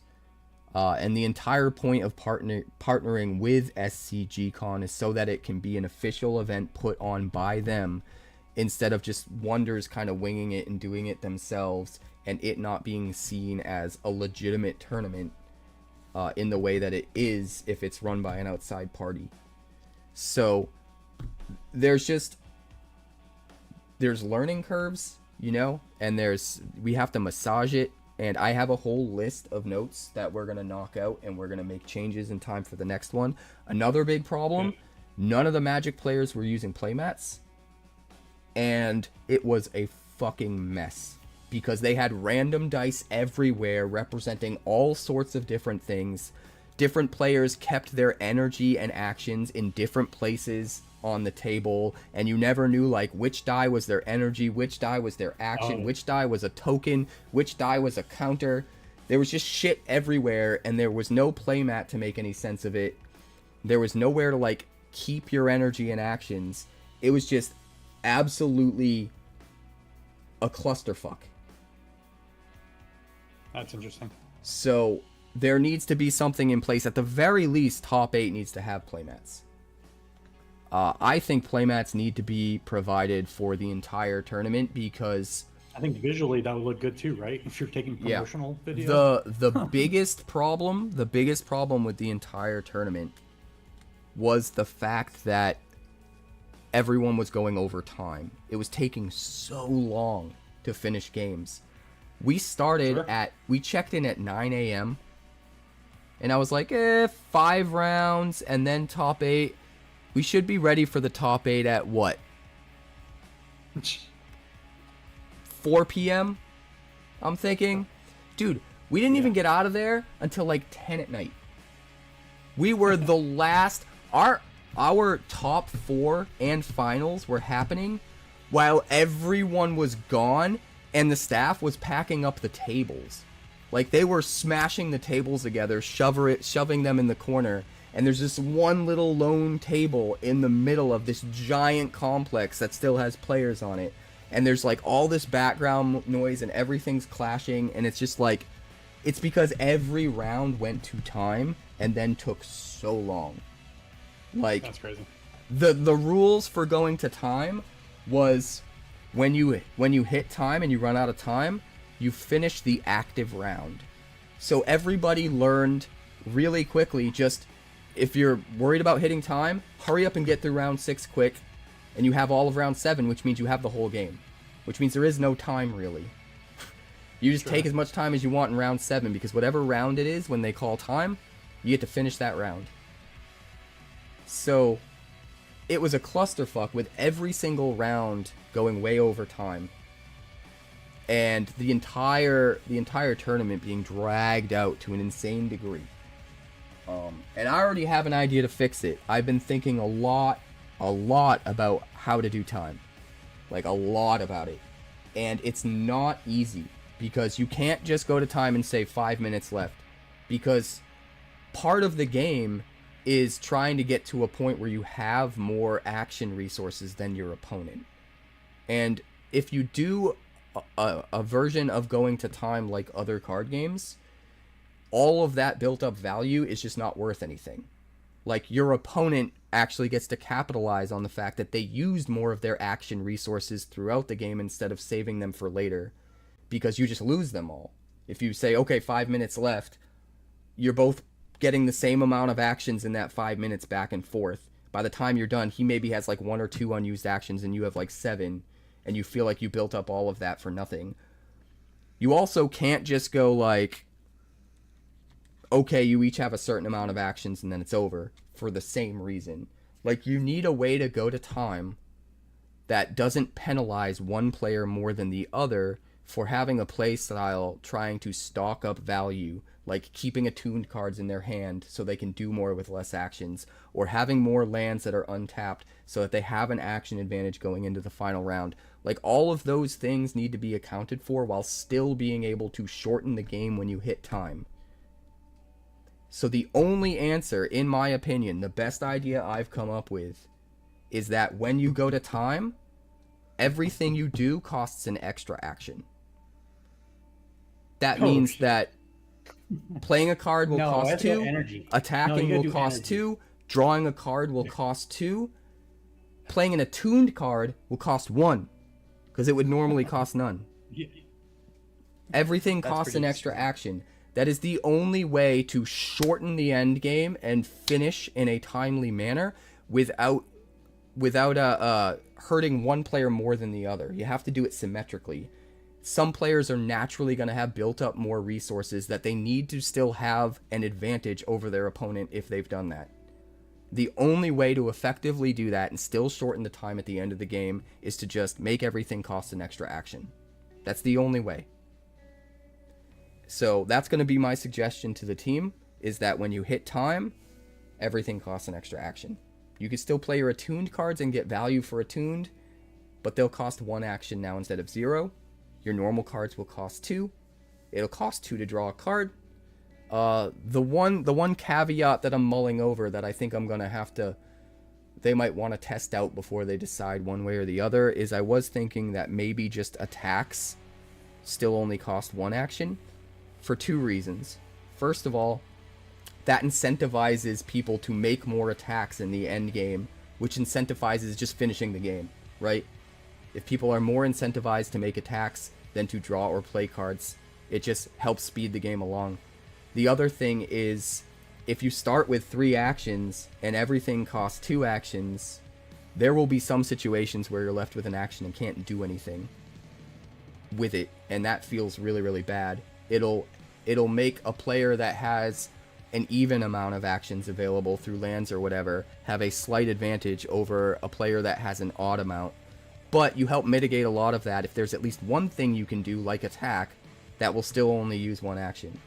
And attack's the best choice for that because, again, if you incentivize attacks, people doing attacks, that's just going to help speed the game along quicker to its end, in my opinion. So I think they're going to have to test both ways. Just everything costs an extra action, or everything except attacking costs an extra action. But I think one of those is the way to go.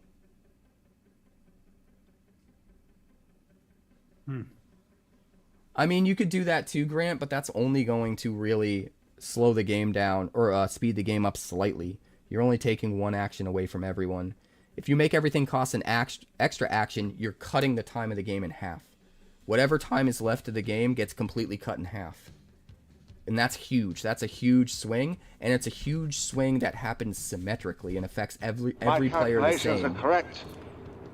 When this baby hits 88 miles per hour, you're gonna see some serious shit.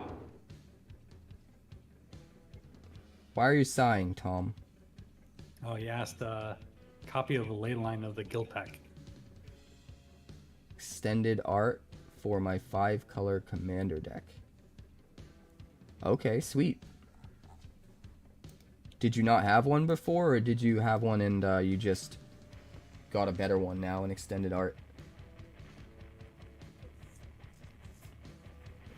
I mean, maybe we even do both, you know? You could start the round with one less action.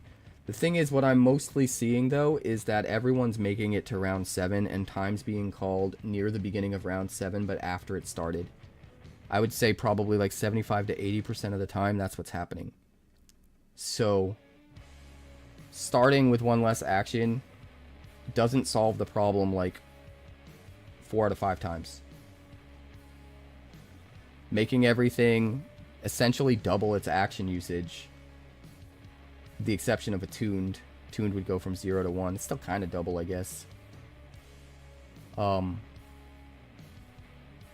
It just cuts the game in half without affecting one player more than the other, and I can't think of another way to do that without breaking the symmetry. Because originally my thoughts to go to time was like, oh, cut everyone's actions in half. You can no longer harvest. Attuned turns off. And that's like way messier, and it hurts one player more than the other, right? But you have to find a way for them to not drag the game out with a billion lands and a bunch of attuned cards in their hand. So I think at the end of the day, penalizing every single thing you do by an extra action still lets you keep the extra value you have from attuned and from building up untapped lands and all of that stuff. You don't feel like you did it all for nothing and now it's all gone. You're still going to be able to do more than your opponent, but everything gets cut in half for both you and your opponent in a symmetrical way. I think it's the most fair way to do it without penalizing players that play for the end game and try to build up that value to use in round 7. That would be the biggest problem, you know? If the biggest deck in the meta ends up being something that's really aggressive that takes a bunch of stones early because they know they're going to go to time, and then their opponent's going to lose all of their extra actions they've built up, and you're way ahead because you've focused on the early game the whole time, and now you just win. Like, that's not an answer. So I think the best way to do it is everything costs an extra action. I've thought about it very in depth. I don't think there's really anything better. And the thing that stinks about that too is it's not the best possible solution, because it's still probably going to take a good amount of time to finish a game even from that point. But at least it will take half as much time, you know? And that's way, way better than where we're at right now. And you definitely can't implement something that affects one player more than another, or one play style more than another. And that's where it gets tricky. So I think this is what you got to do. Alright, later, boss. Players may agree to intentionally draw games and or matches at any time. In elimination rounds, matches cannot be intentionally drawn, and games can only be drawn if a stalemate or deadlock is determined by a judge. Yeah, that's crazy.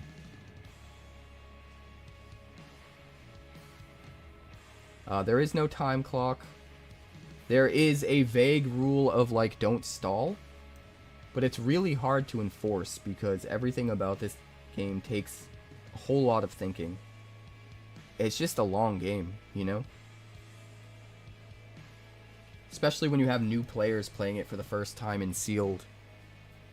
And that's just something that, to a certain extent, we have to expect and deal with.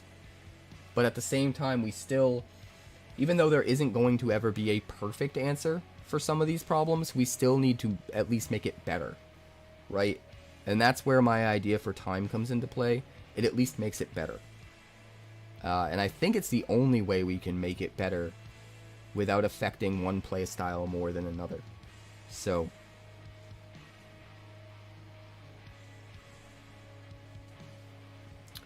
yeah, I think that's just what you got to do.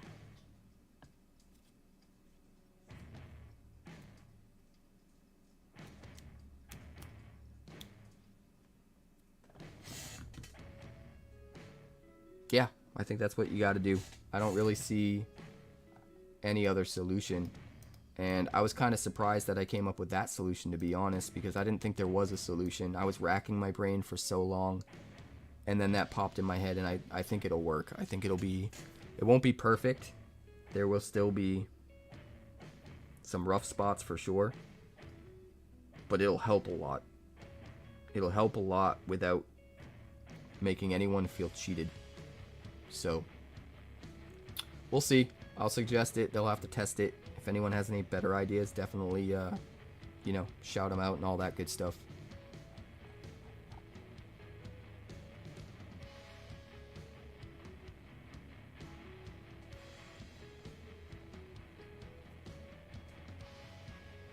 Yeah, see, the problem, Grant, with your idea about, like, only the first action costs one less is that just doesn't shorten the game enough. The problem is everyone gets to round 7, and in round 7, everyone has, like, 10 actions. Right? And time is called, and they're allowed to just finish the entire round and take 20 actions, which is, like, basically as long as another game. You know? You start the game, organically... Each player has 21 actions. So it's like 10 and a half in the first 3 rounds. Or what? 9 in the first 3 rounds, 9 in the next 3 rounds. So if you go into round 7 and you've got 10 actions, that's like 3 rounds worth of play. And if your opponent also has 10 actions, that's like 3 rounds worth of play. You call time... Like, losing 1 action does nothing to that. Does absolutely nothing. You need to cut it in half, at the very least. The only way you can do it without penalizing one player more than another is to make sure you're cutting each player's potential in half exactly. And the only way to effectively do that without hurting one playstyle more than another is definitely to just add an extra action to everything. That way, if you have more action potential, you can do more than your opponent still. If you have attuned cards, you can do more than your opponent still. I think it's really the only way to do it. See, that just gets really messy. Lose first action and lands harvest for 1/2 an action rounded down. So if you know time's about to be called, you very quickly do your last harvest action, harvest everything for a bunch of actions, and then time's called. Your opponent doesn't get to do it. You've got a ton of actions. They can only harvest... for every 2 harvests, they get 1 action. And then, yeah, you just end up winning, right? So it's like...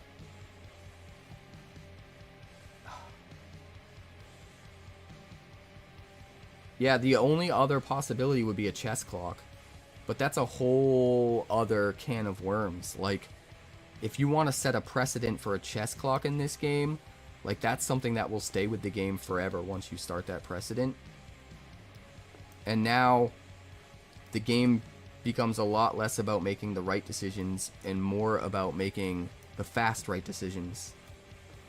And it kind of changes the game into something it isn't, in my opinion. And at the end of the day, that could be the direction they decide to go. It's going to be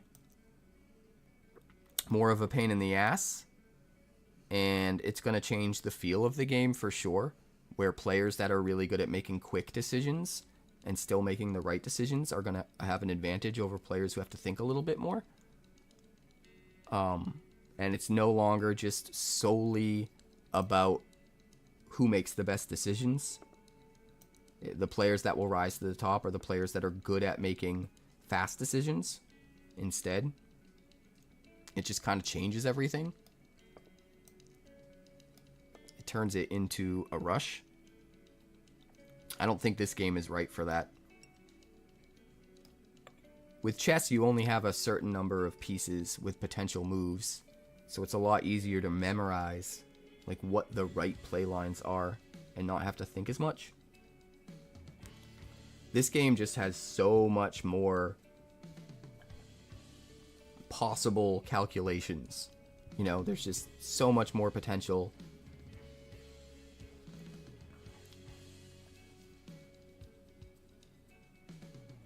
Hey, Cap. Well, sure, but it's not the same type of champion, right? You're the champion of thinking fast, rather than the champion of thinking smart. Which, I mean, they're similar, but they're definitely not the same. And that might be the best way to go. I mean, it's not up to me. Personally, I think keeping the game as close to what it was originally intended to be, as close as possible to what we've been playing for the last year, I think that's preferable. I think if you add chess clocks into the mix, some people that have been stoked about the game for a year will end up dropping off. And yeah, it's just, I think it's just gonna kind of change the feel of the game a lot. But I don't know. We'll see. I mean, no matter what, the matches are timed.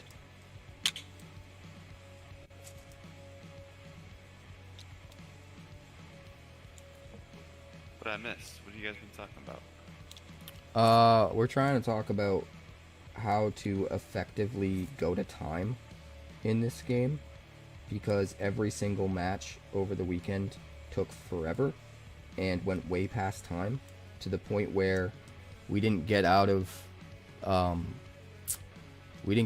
convention hall till like 10 o'clock at night. And the top 4 and the finals matches were happening when we were the last table standing, and everything else in the entire convention was packed up.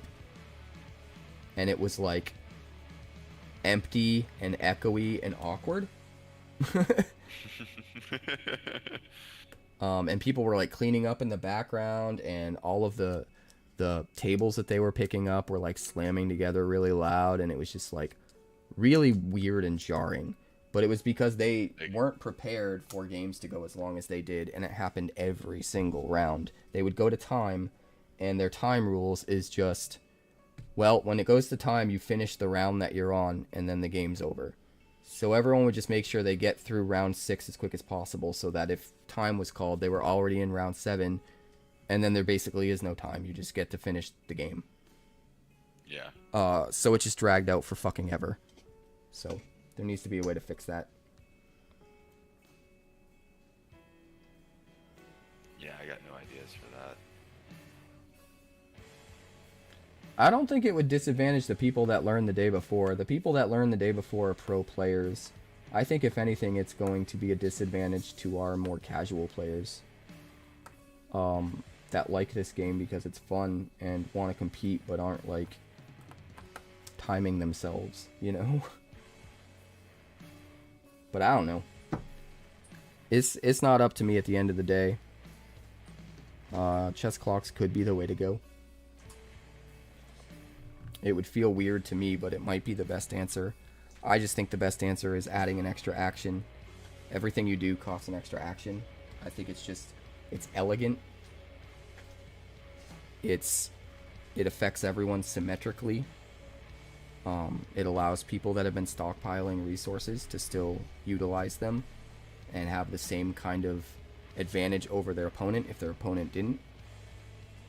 It's just everything gets cut in half. Maybe both, honestly. Maybe you chess clock it, and when you run out of your own personal time, that's what happens to you. I don't know.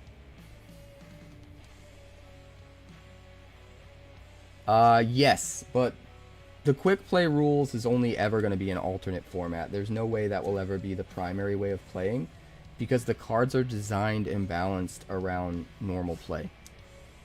So once you start doing quick play, things that work in normal games, there are a lot of things that work in normal games that don't really work well in quick play, and there's a lot of things that don't work in normal games that work really well in quick play.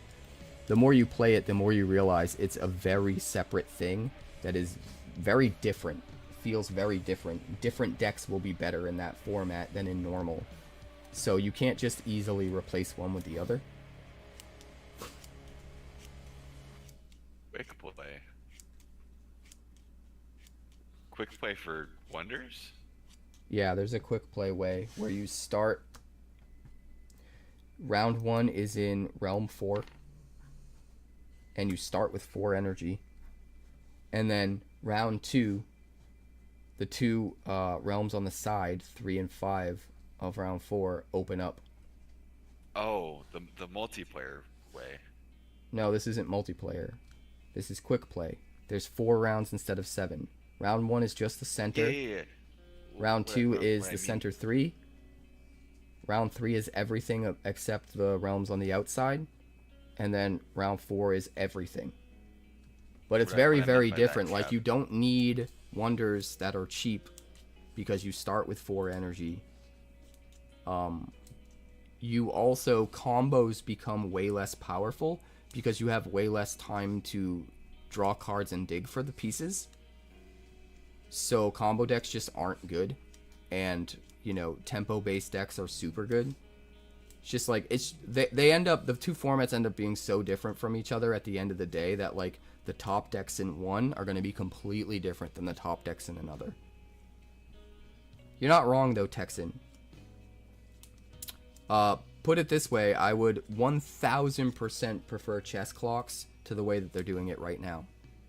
I'm just kind of hoping there's a more elegant way to deal with it that keeps the game feeling as close to the way it feels in casual play as possible.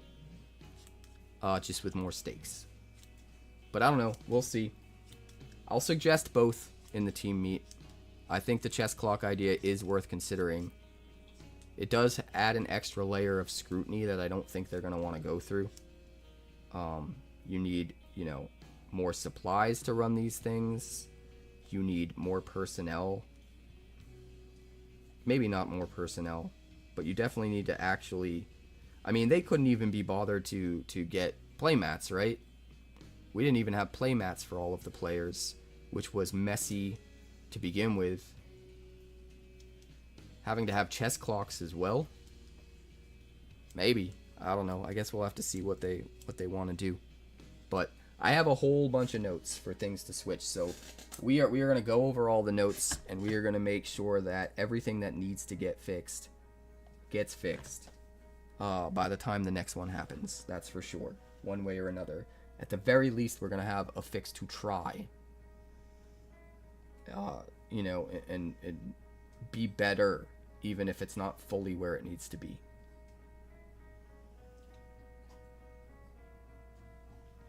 But there's a lot of things. There's a lot of things that we definitely need to do. So I got suggestions. I'll pass them along. We'll figure it out. I'm exhausted.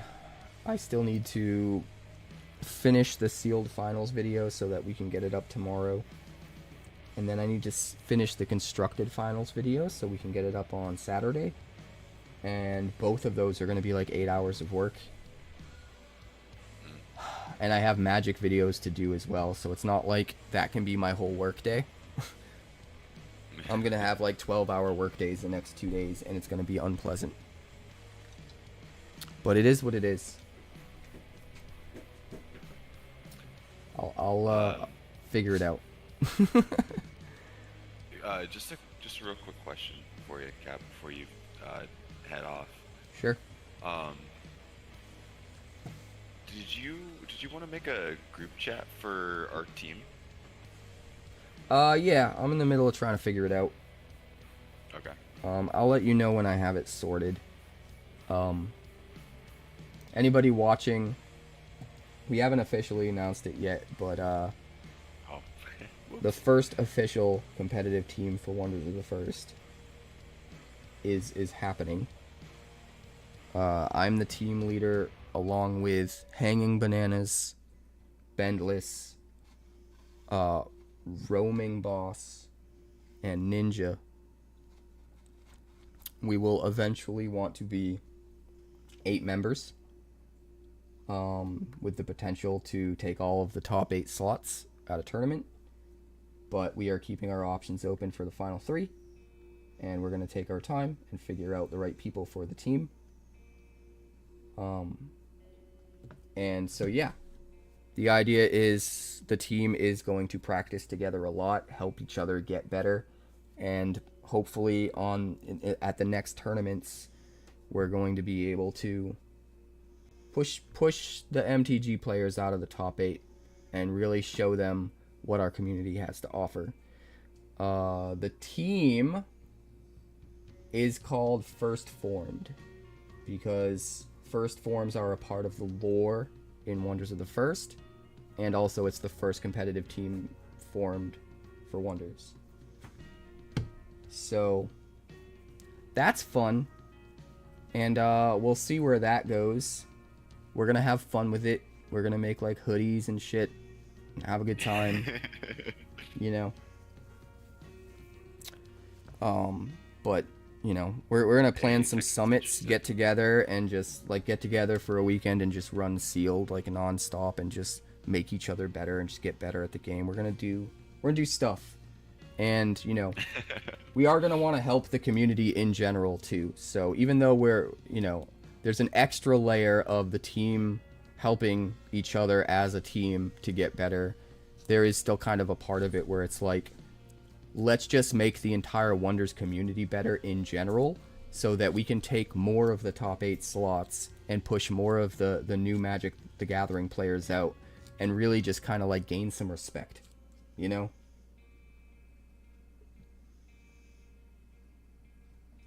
Oh yeah. Well, if you know, here's the thing too, it's possible that we haven't fully discussed all of the details, but even if we only have like 8 team members that are like core members that are competing at all of the tournaments and stuff like that, there might be room for like what I'm sort of calling prospects, where it's like you're sort of on the team, but like not like to a crazy competitive way on the team. You know, you're like an honorary member in a way, and you'll join in with stuff in the team, but you might not be there representing at tournaments at the competitive level. It might be a way to have a few more team members that aren't super competitive and super all about hitting every single tournament, you know? Allies.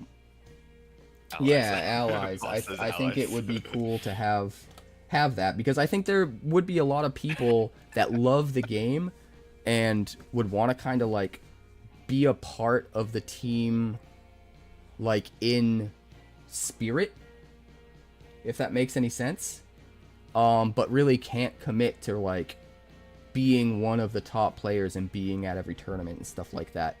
Which, don't get me wrong, the people on the team right now aren't even necessarily at that point where they're committed to being at every tournament, but like the people we have so far are committed to being at more than the average players, I think. So it's something that we'll figure out and we'll sort out as we go. It's a very, very new idea, but it's definitely happening, and it's going to be super fun, and we're going to make it a point to try and just make the entire community better so we can show these Magic players what's up, and I'm excited about it. You're fine serving water to be in the room. That had me rolling when I read that. Yep, I think my my biggest problem currently would be making it to the tournaments. Like I could do online practice constantly and consistently, but when it comes to the actual tournaments, like, you know, I'm in the middle of buttfuck nowhere when it comes to these tournaments. I mean, it is what it is. I mean, if it ends up being a problem, then, you know, you can be a prospect for now, and if something changes and you can be like, I still want people that can't compete super actively to feel like they're on the team and to be a part of the team. And we still want to limit it. We're not just going to let everyone on the planet jump on the team. You know what I mean? Yeah. We'll find a middle ground. We'll figure it out. But I'm making hoodies, man. We're getting patched in and we're doing the thing, and it's gonna be sick. I don't care. Hell yeah. We're gonna Do represent. we all get like our own custom names on the back of the sweater too? Yeah. We'll get our own custom yeah. names, and you know, we'll get a logo and stuff for the team. I'll have my logo guy that makes me logos for when I do concerts and stuff, or when I used to. I'll have him make us a sick logo. And yeah, I think it's gonna be sweet. Twin Cities and Vegas are about my only options. Well, if you had to be somewhere, at least near Vegas is good because, you know, World Championships and all that. Roaming Boss is near Vegas, and Sneaky Joe is near Vegas. So I considered trying to get Sneaky Joe on the team, but I have a feeling he's gonna have his own team. Dude is just insane. That dude is just insane, bro. He's so good. I think I earned some crazy respect though. He fears me now. He fears me. That was Jordan. Like during the Discord tournament, Jordan was like, "I don't know what Cap's even doing." He was kind of ragging on you a little bit. So seeing you come because the entire TTS tournament was recon, man. I wasn't trying to win. I wanted to see what everyone was doing, and I wanted to test out a couple theories with an old deck and not give away my secrets. You know what I mean? Like, I 0-5'd, and everyone let down their guard against me. But dude, I came back and I smashed. Sneaky Joe is the only person that beat me all weekend in Constructed. And one Magic dude is the only person that beat me all weekend in Sealed. And I did multiple Constructed and multiple Sealed. I even used my 1,000 point deck in a 1250 tournament and smashed everyone except Sneaky with it. Everyone. They had a 250 DBS advantage over me, and I still sent them all packing. It was crazy. I was so stoked on that. The only reason I even lost to Sneaky Joe in that tournament, the 1250, is because he took advantage of every last DBS point, and he was running an Omnis Quantum combo deck, which is DBS'd into non-existence in 1000, right? Each Omnis costs a fucking 100 points. Like, almost his entire 250 bump just went to 2 Omnises. But in 1250, you can make that work, you know? Yeah. And he did, and that's how he beat me. Omnis Quantum combo. That being said, I was using a 1,000 point DBS deck, so if I had had a version of my deck that was 1250, it might have not been the case. But the fact that I beat everyone else with a 1,000 point deck in 1250... Dude, I was flying so high. I was like, forget all the naysayers, man. That's what it's all about. Yeah, hearing you play second, man. I'm proud of you, man. I've got this game locked, and you guys will see when the video goes live. Like, it was really close, and I've already calculated the change I needed to make to win. I stole his Murkmire, and I thought I was really clever using its tap action ability to nuke all the lands, because he had an Eye of Patria that was going to go down to a 3 power from like 17. And I was like, oh, this is so good. This is one of those like, Lightning Helix, oh my god, plays. I have to do it. And if I hadn't done that, if I just didn't tap action to sack all the lands... Not only would I have had an extra action because that cost me an action, but I also would have still had my Patria land to turn on my Attuned. Because the way I was going to win was I top-decked Razia. And I needed to play him Attuned to have an action left to swing for the stone, and then I win. But because all the lands were gone from the Murkmire, his Attuned was turned off, so I didn't get the win. But if I didn't sack the Murkmire, not only would the Attuned be turned on, but I would still have the action that I wasted sacking the Murkmire as well, because it's tap action. So I would have had 2 actions and Attuned, instead of 1 action and no Attuned. And I would have smoked them. But hindsight 2020, it's important to evaluate where you made your mistakes and keep them in mind for the future so that you can be prepared for similar situations. And that's what I've done. And now it's logged in here. Next time he's mine. You guys will see when the video goes up. It was nuts, dude. I had Sneaky Joe scared for the first time in his life. And it literally came down to the last action. I love how Grant here says Sneaky Joe's family is his own team. I mean, I think it kind of is. And I think that might be one of the reasons he would be hesitant. I think he would want everyone to join. And I don't know, like maybe everyone could join. I haven't really thought that deep ahead, but I don't think it's like a given that all 3 of them would be in. You know, it would take a little bit of thinking. And they might, but Yeah. I don't know. I'm too tired to think about this. It is I'm 12 gonna for end the 30 stream. for ya. But if anybody that's watching wants to play a game together, I'm happy to like facilitate that before I end the stream and make sure you guys get in a game against each other. So it looks like Grant, was it Grant that wanted to play? Can play if anyone's interested, but needs to start soon if that's the case. So yeah, if anybody wants to play with Grant, aka Kelveron, definitely jump in. But I'm excited about the future of Wonders. I will say this, coming out of the tournament, I'm even more excited about the game. I'm even more sure that it's my entire future as far as games are concerned, and I want to play Magic even less than before. So it is what it is. I'm excited to keep doing more. I have a Learn to Play event this Sunday. Everyone's looking forward to it. We had to skip last Sunday because I was away.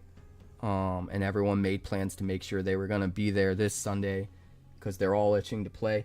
Every time I have one, I double the attendance. And we're going to hopefully start sanctioning the events. Looking forward to the day you make the video, I'm quitting Magic. Someday it'll happen. Someday it'll happen. If Wonders keeps up with this, I'm expecting it within like the next 2 years. I'm going to be honest right now. The only reason I haven't quit Magic yet is because I need it to bring in traffic. And that doesn't mean I hate Magic. Like, I can find some enjoyment playing it, but every single time I'm playing it, I wish I was playing Wonders because Wonders is way more fun than Magic. It gives me all of the things that I like about Magic that I get, that are good things that I get from Magic. The way Magic makes me feel when I'm enjoying it, I get all of that from Wonders and more, and I get none of the bad feels. All of the things that annoy me, make me salty, make me frustrated, make me want to put my fist through a wall, I get none of that with Wonders. Every now and then I get a little bit salty from Wonders if someone makes a crazy bomb play, like Omnis Quantum into a Lunar Empowerment locks me out of playing anything. There can be some situations that make me a little bit salty, but even when those most extreme situations happen, I'm still not as salty as when the least salty things happen to me in Magic. Because it at least seems fair. It at least seems like I had the whole game to prepare for that and try to get out in front of it, and I didn't, and that's on me. You know? So, I don't know, man. I love this game so much, and Magic's okay. You know, that's just how I feel, and I need to keep doing it to bring in traffic, and I need to bring in traffic so that more people will get exposed to Wonders, and so I'm going to do what I got to do, and I'm going to try to enjoy it as much as I can, but at the end of the day, Wonders is the future, man. This game is just so good. It's everything I want in a card game, and people are going to see that real quick. Real quick. Alright, I'm getting out of here. If you guys want to play games against each other, please make sure and make that happen. And then let me know how it goes tomorrow. I need to start being more active in Discord. Dude, you and me both.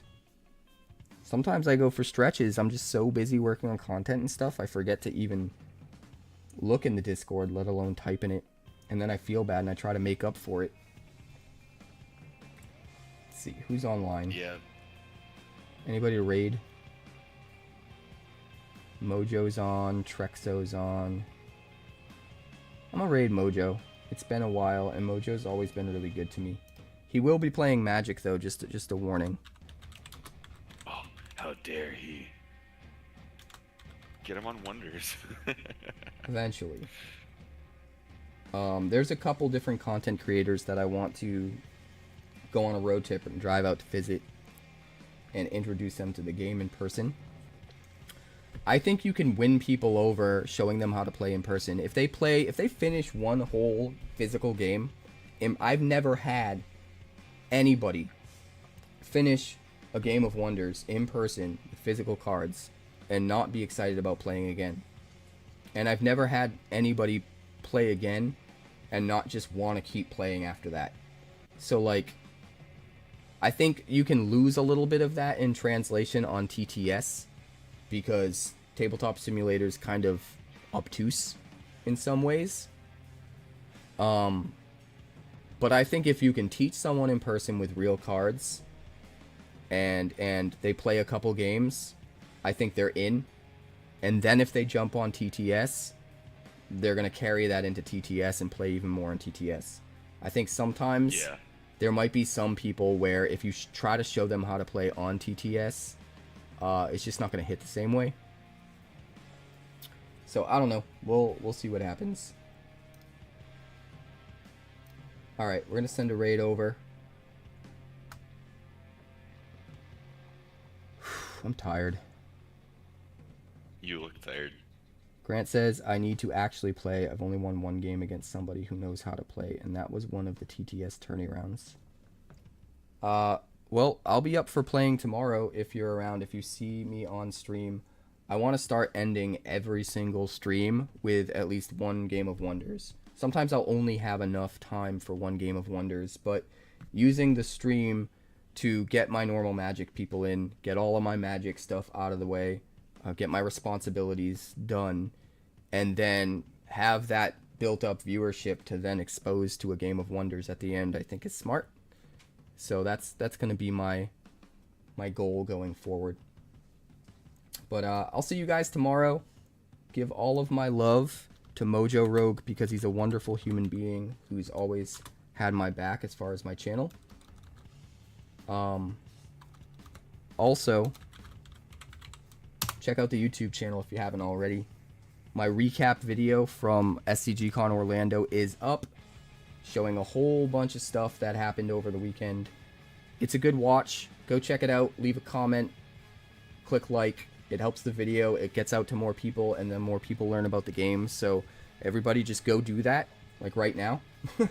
And I'll see you guys tomorrow.